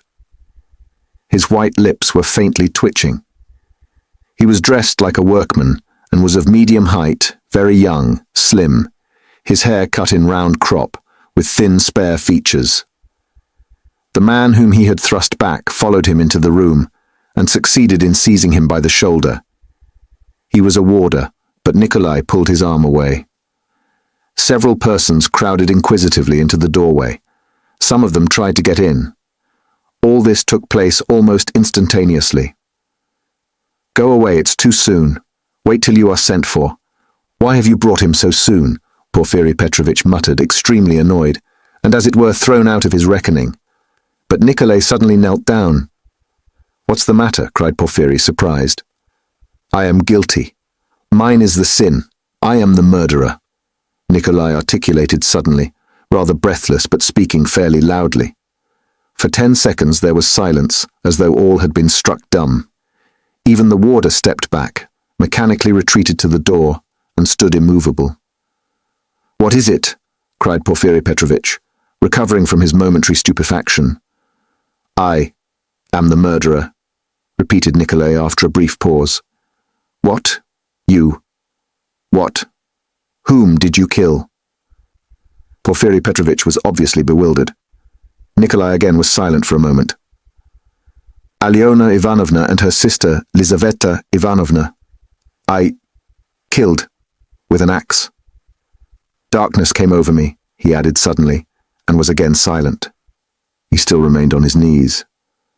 Porfiry Petrovitch stood for some moments as though meditating, but suddenly roused himself and waved back the uninvited spectators.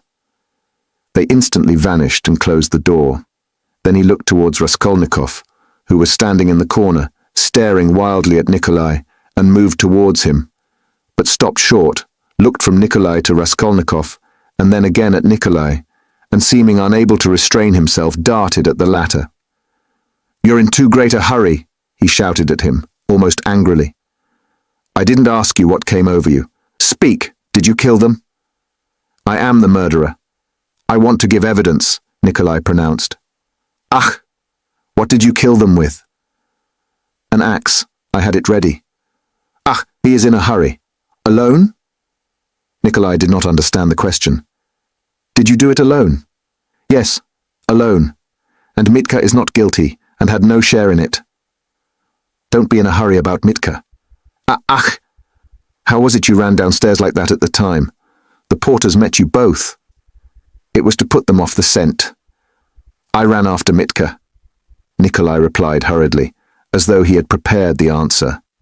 I knew it, cried Porfiry with vexation. It's not his own tale he is telling, he muttered, as though to himself.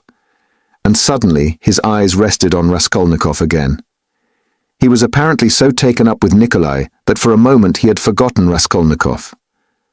He was a little taken aback. My dear Rodion Romanovich, excuse me, he flew up to him. This won't do. I'm afraid you must go.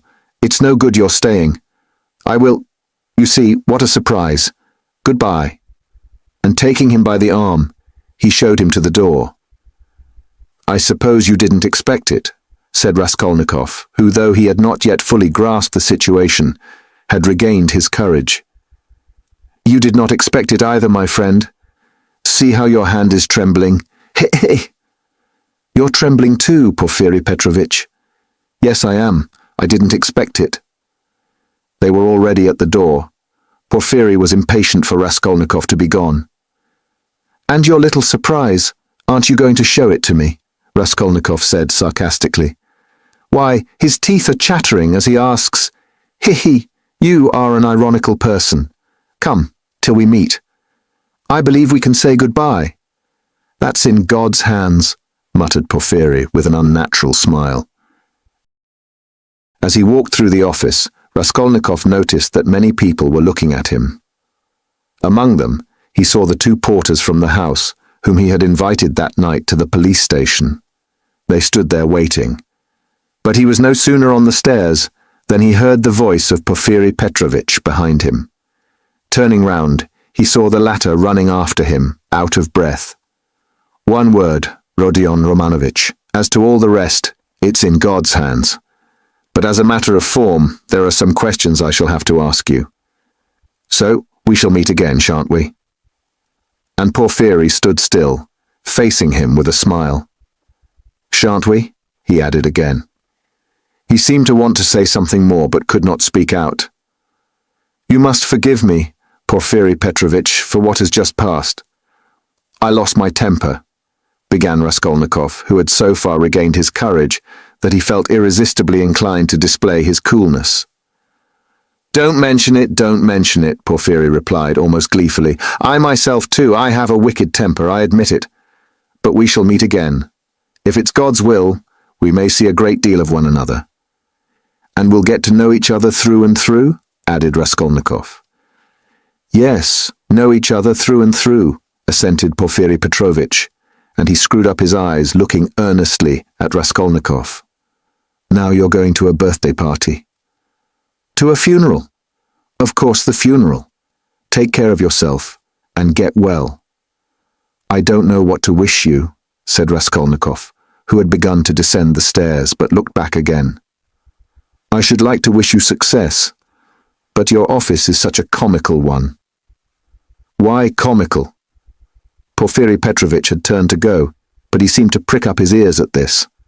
Why, how you must have been torturing and harassing that poor Nikolai psychologically, after your fashion, till he confessed. You must have been at him day and night, proving to him that he was the murderer, and now that he has confessed, you'll begin vivisecting him again. You are lying, you'll say. You are not the murderer. You can't be. It's not your own tale you are telling. You must admit it's a comical business. He. You noticed then that I said to Nikolai just now that it was not his own tale he was telling? How could I help noticing it? He, you are quick-witted. You notice everything. You've really a playful mind, and you always fasten on the comic side. He. They say that was the marked characteristic of Gogol, among the writers. Yes, of Gogol. Yes, of Gogol. I shall look forward to meeting you. So shall I. Raskolnikov walked straight home. He was so muddled and bewildered that on getting home, he sat for a quarter of an hour on the sofa, trying to collect his thoughts. He did not attempt to think about Nikolai. He was stupefied. He felt that his confession was something inexplicable, amazing, something beyond his understanding. But Nikolai's confession was an actual fact. The consequences of this fact were clear to him at once. Its falsehood could not fail to be discovered, and then they would be after him again. Till then, at least, he was free and must do something for himself, for the danger was imminent. But how imminent? His position gradually became clear to him. Remembering sketchily the main outlines of his recent scene with Porfiry, he could not help shuddering again with horror. Of course, he did not yet know all Porfiry's aims. He could not see into all his calculations.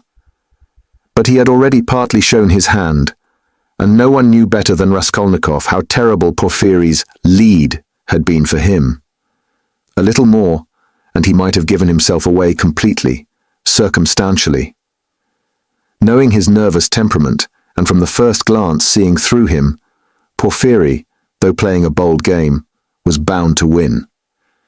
There's no denying that Raskolnikov had compromised himself seriously, but no facts had come to light as yet. There was nothing positive, but was he taking a true view of the position? Wasn't he mistaken? What had Porfiry been trying to get at?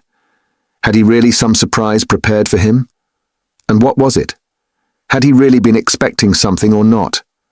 How would they have parted if it had not been for the unexpected appearance of Nikolai?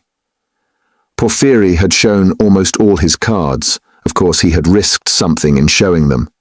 And if he had really had anything up his sleeve, Raskolnikov reflected, he would have shown that too. What was that surprise? Was it a joke? Had it meant anything? Could it have concealed anything like a fact, a piece of positive evidence, his yesterday's visitor? What had become of him? Where was he today? If Porfiry really had any evidence, it must be connected with him. He sat on the sofa, with his elbows on his knees and his face hidden in his hands. He was still shivering nervously. At last he got up, took his cap, thought a minute, and went to the door. He had a sort of presentiment that for today, at least, he might consider himself out of danger. He had a sudden sense, almost of joy. He wanted to make haste to Katerina Ivanovna's. He would be too late for the funeral, of course, but he would be in time for the memorial dinner, and there at once he would see Sonia. He stood still, thought a moment, and a suffering smile came for a moment onto his lips. Today, he repeated to himself.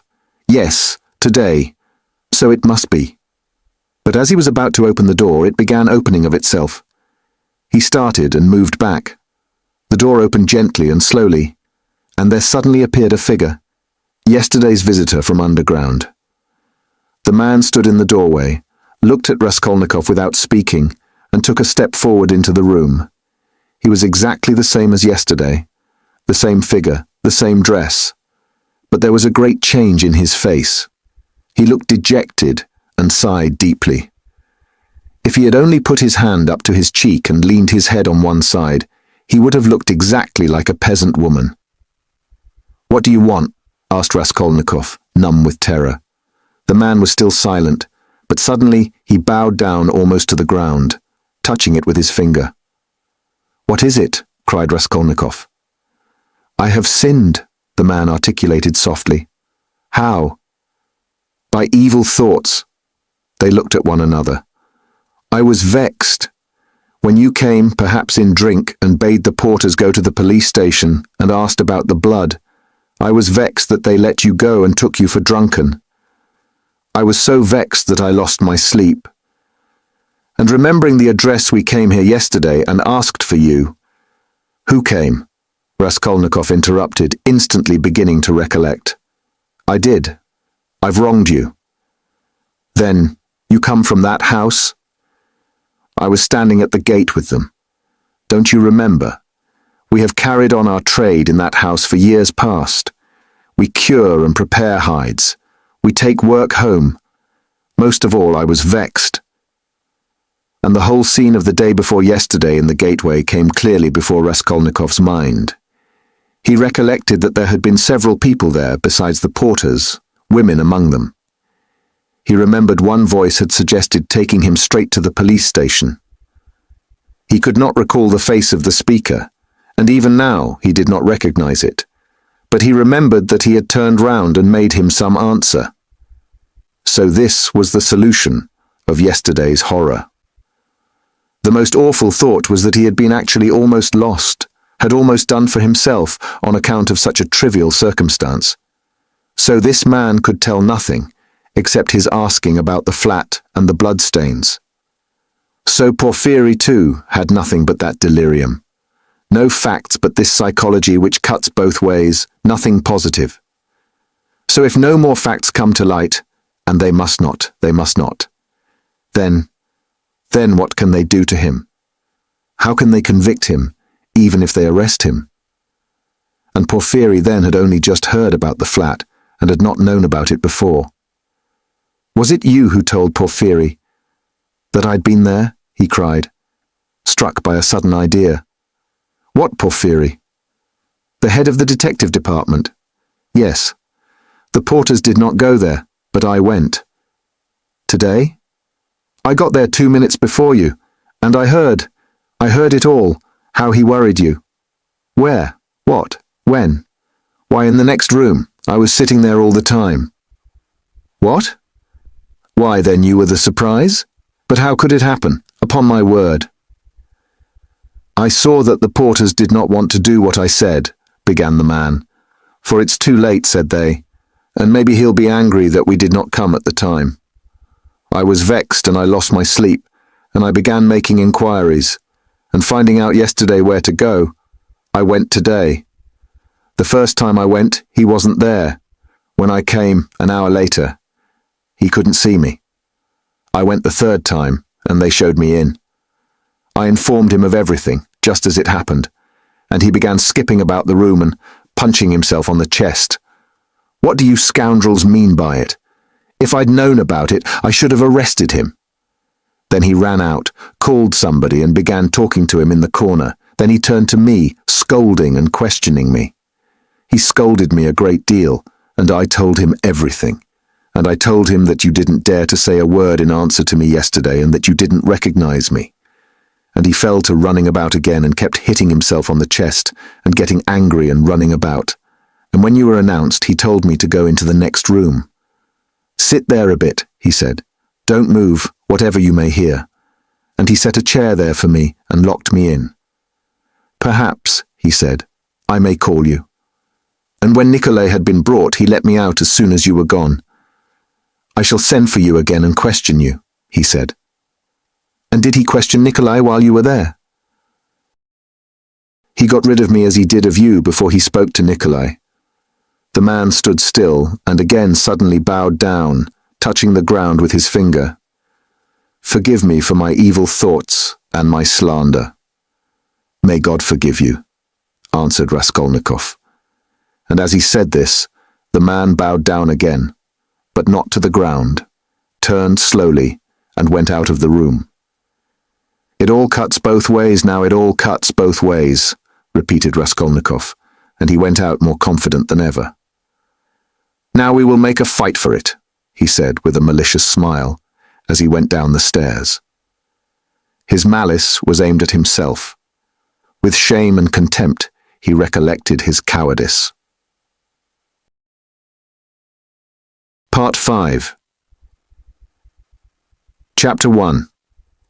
The morning that followed the fateful interview with Dunya and her mother brought sobering influences to bear on Pyotr Petrovitch. Intensely unpleasant as it was, he was forced little by little to accept as a fact beyond recall what had seemed to him only the day before, fantastic and incredible.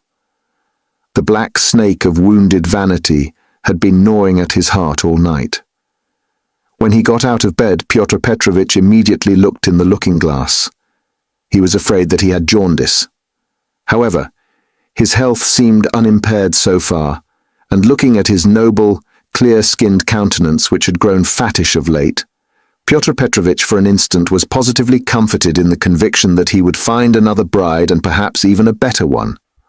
But coming back to the sense of his present position, he turned aside and spat vigorously, which excited a sarcastic smile in Andrei Semyonovich Lebeziatnikov, the young friend with whom he was staying. That smile Pyotr Petrovitch noticed, and at once set it down against his young friend's account. He had set down a good many points against him of late.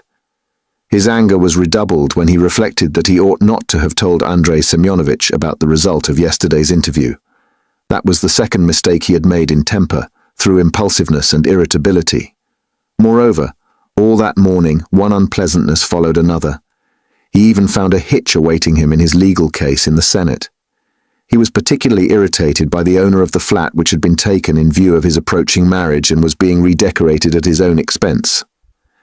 The owner, a rich German tradesman, would not entertain the idea of breaking the contract which had just been signed and insisted on the full forfeit money, though Pyotr Petrovitch would be giving him back the flat practically redecorated.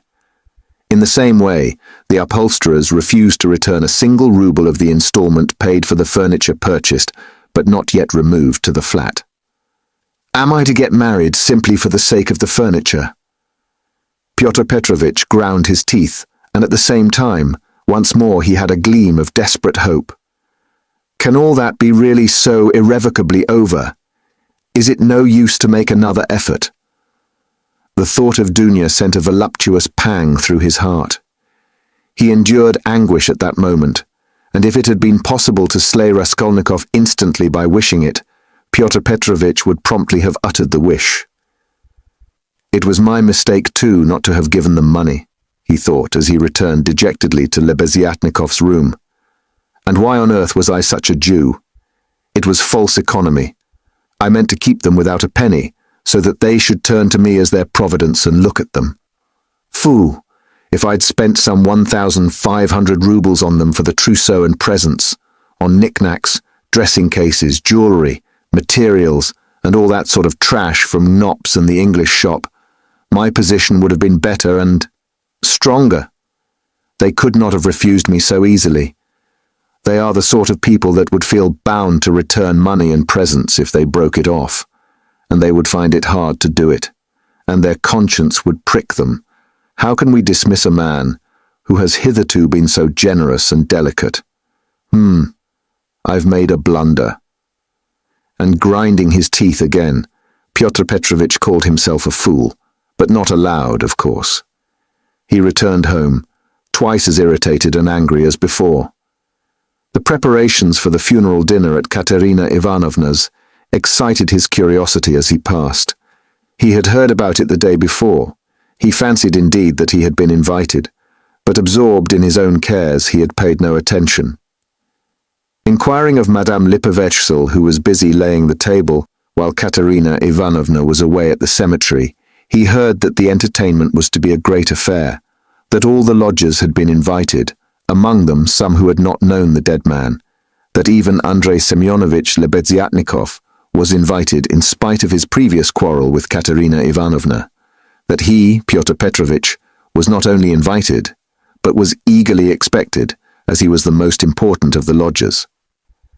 Amalia Ivanovna herself had been invited with great ceremony in spite of the recent unpleasantness, and so she was very busy with preparations and was taking a positive pleasure in them.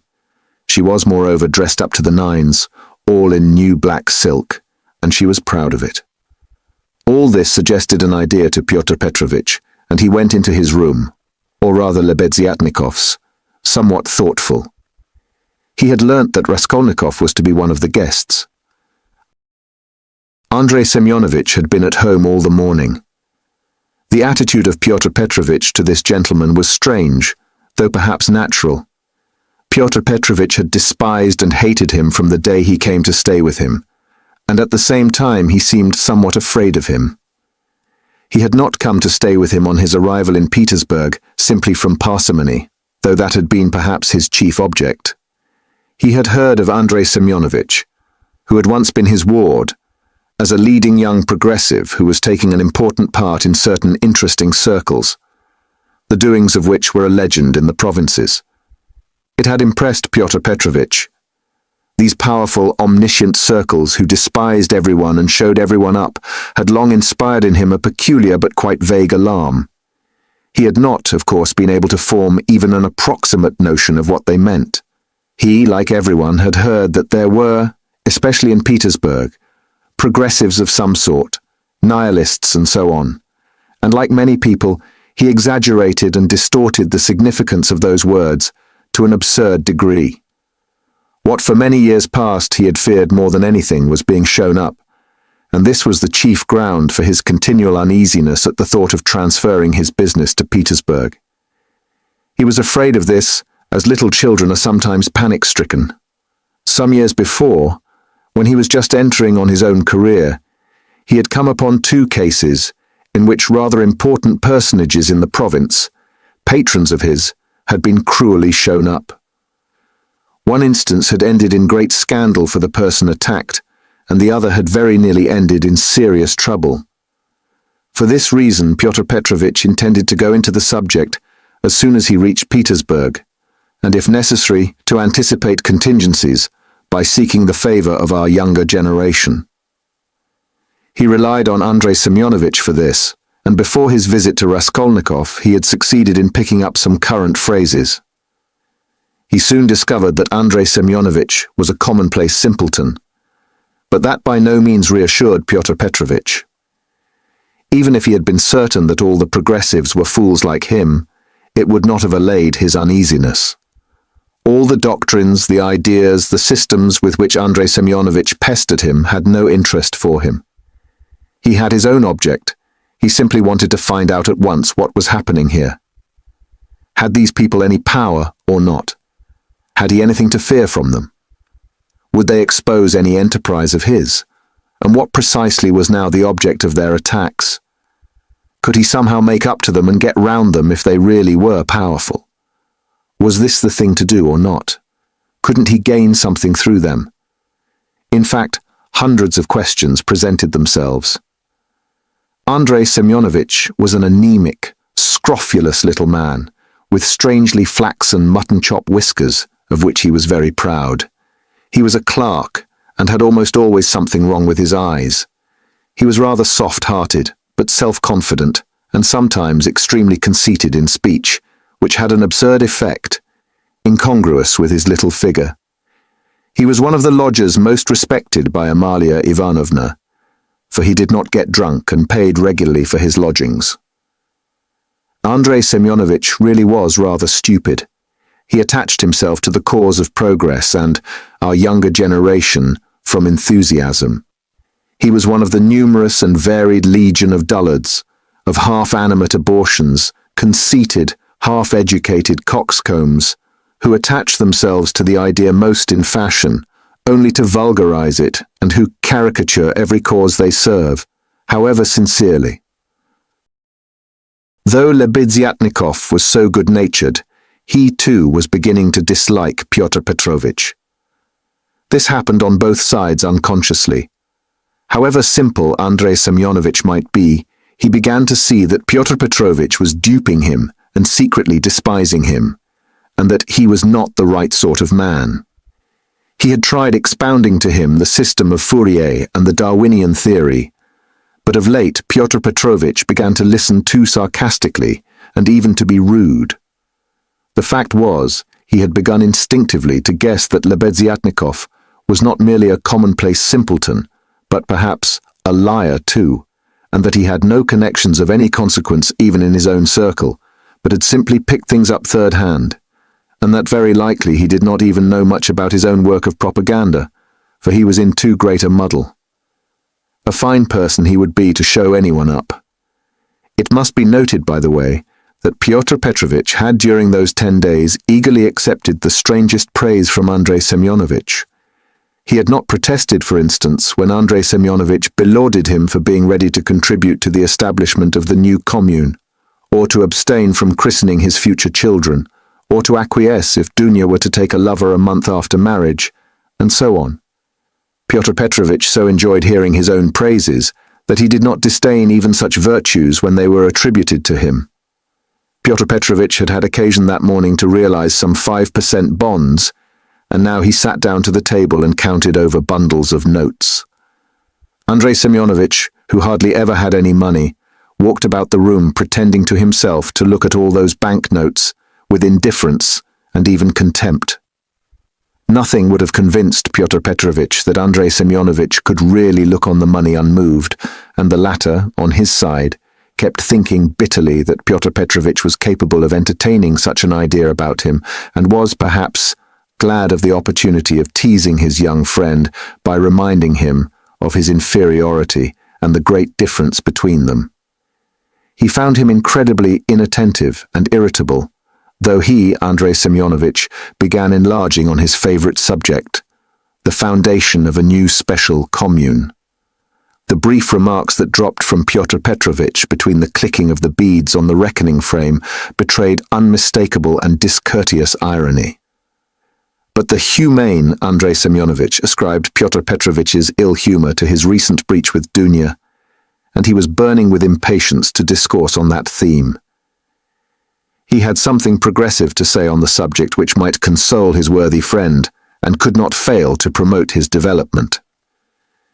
"There is some sort of festivity being prepared at the widow's, isn't there?" Pyotr Petrovitch asked suddenly, interrupting Andrei Semyonovitch at the most interesting passage. "Why, don't you know? Why, I was telling you last night what I think about all such ceremonies. And she invited you too, I heard. You were talking to her yesterday. I should never have expected that beggarly fool would have spent on this feast all the money she got from that other fool, Raskolnikov. I was surprised just now as I came through at the preparations there. The wines. Several people are invited. It's beyond everything," continued Pyotr Petrovitch, who seemed to have some object in pursuing the conversation. "What? You say I am asked too? When was that? I don't remember. But I shan't go.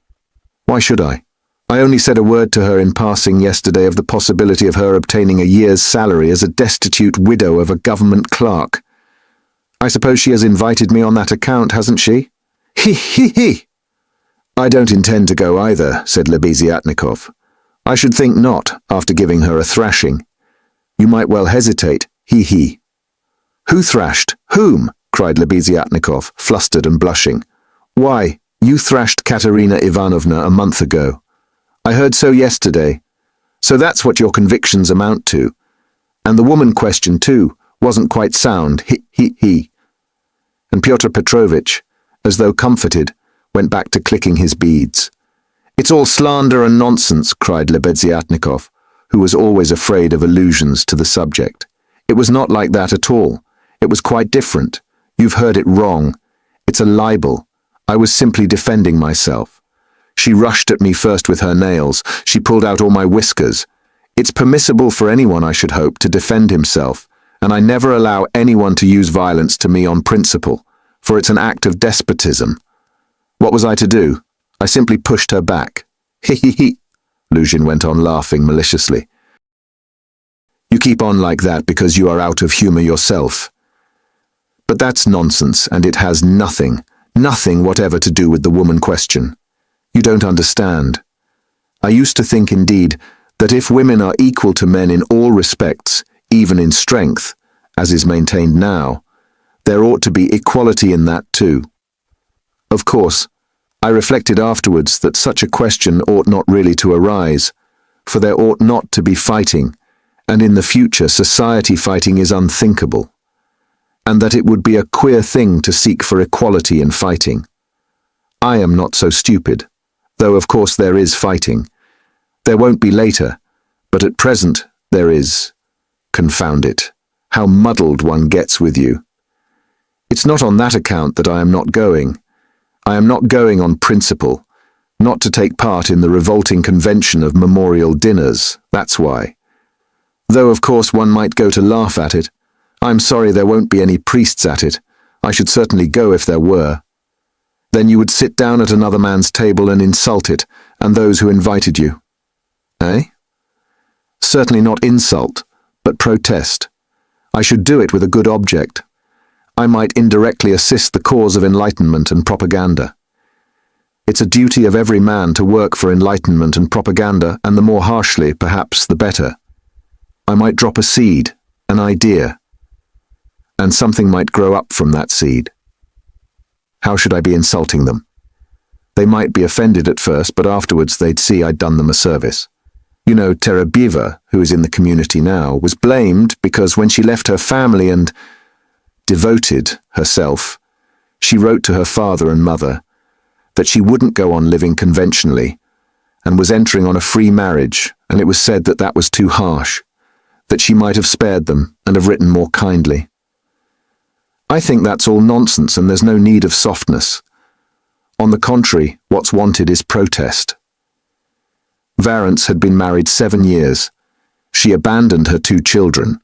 She told her husband straight out in a letter, "I have realized that I cannot be happy with you. I can never forgive you that you have deceived me by concealing from me that there is another organization of society by means of the communities. I have only lately learned it from a great-hearted man to whom I have given myself and with whom I am establishing a community. I speak plainly because I consider it dishonest to deceive you. Do as you think best. Do not hope to get me back, you are too late. I hope you will be happy." That's how letters like that ought to be written.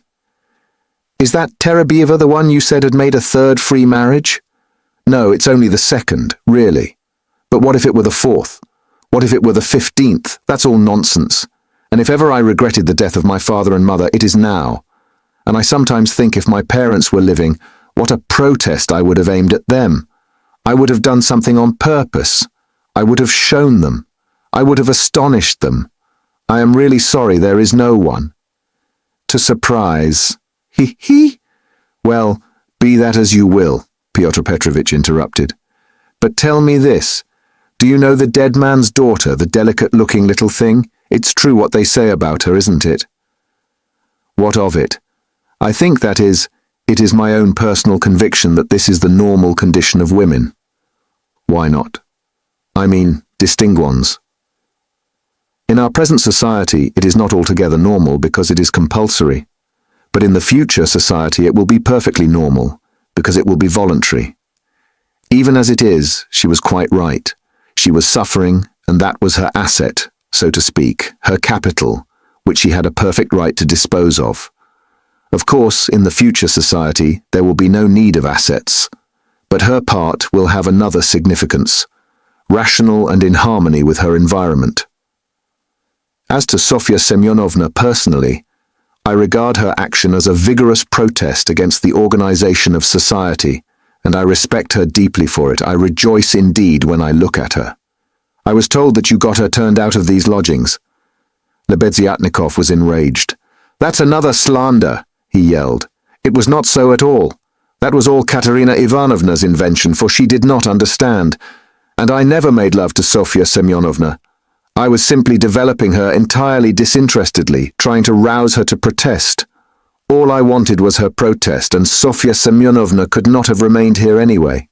Have you asked her to join your community? You keep on laughing, and very inappropriately, allow me to tell you. You don't understand. There is no such role in a community. The community is established that there should be no such roles. In a community, such a role is essentially transformed, and what is stupid here is sensible there. What, under present conditions, is unnatural, becomes perfectly natural in the community. It all depends on the environment.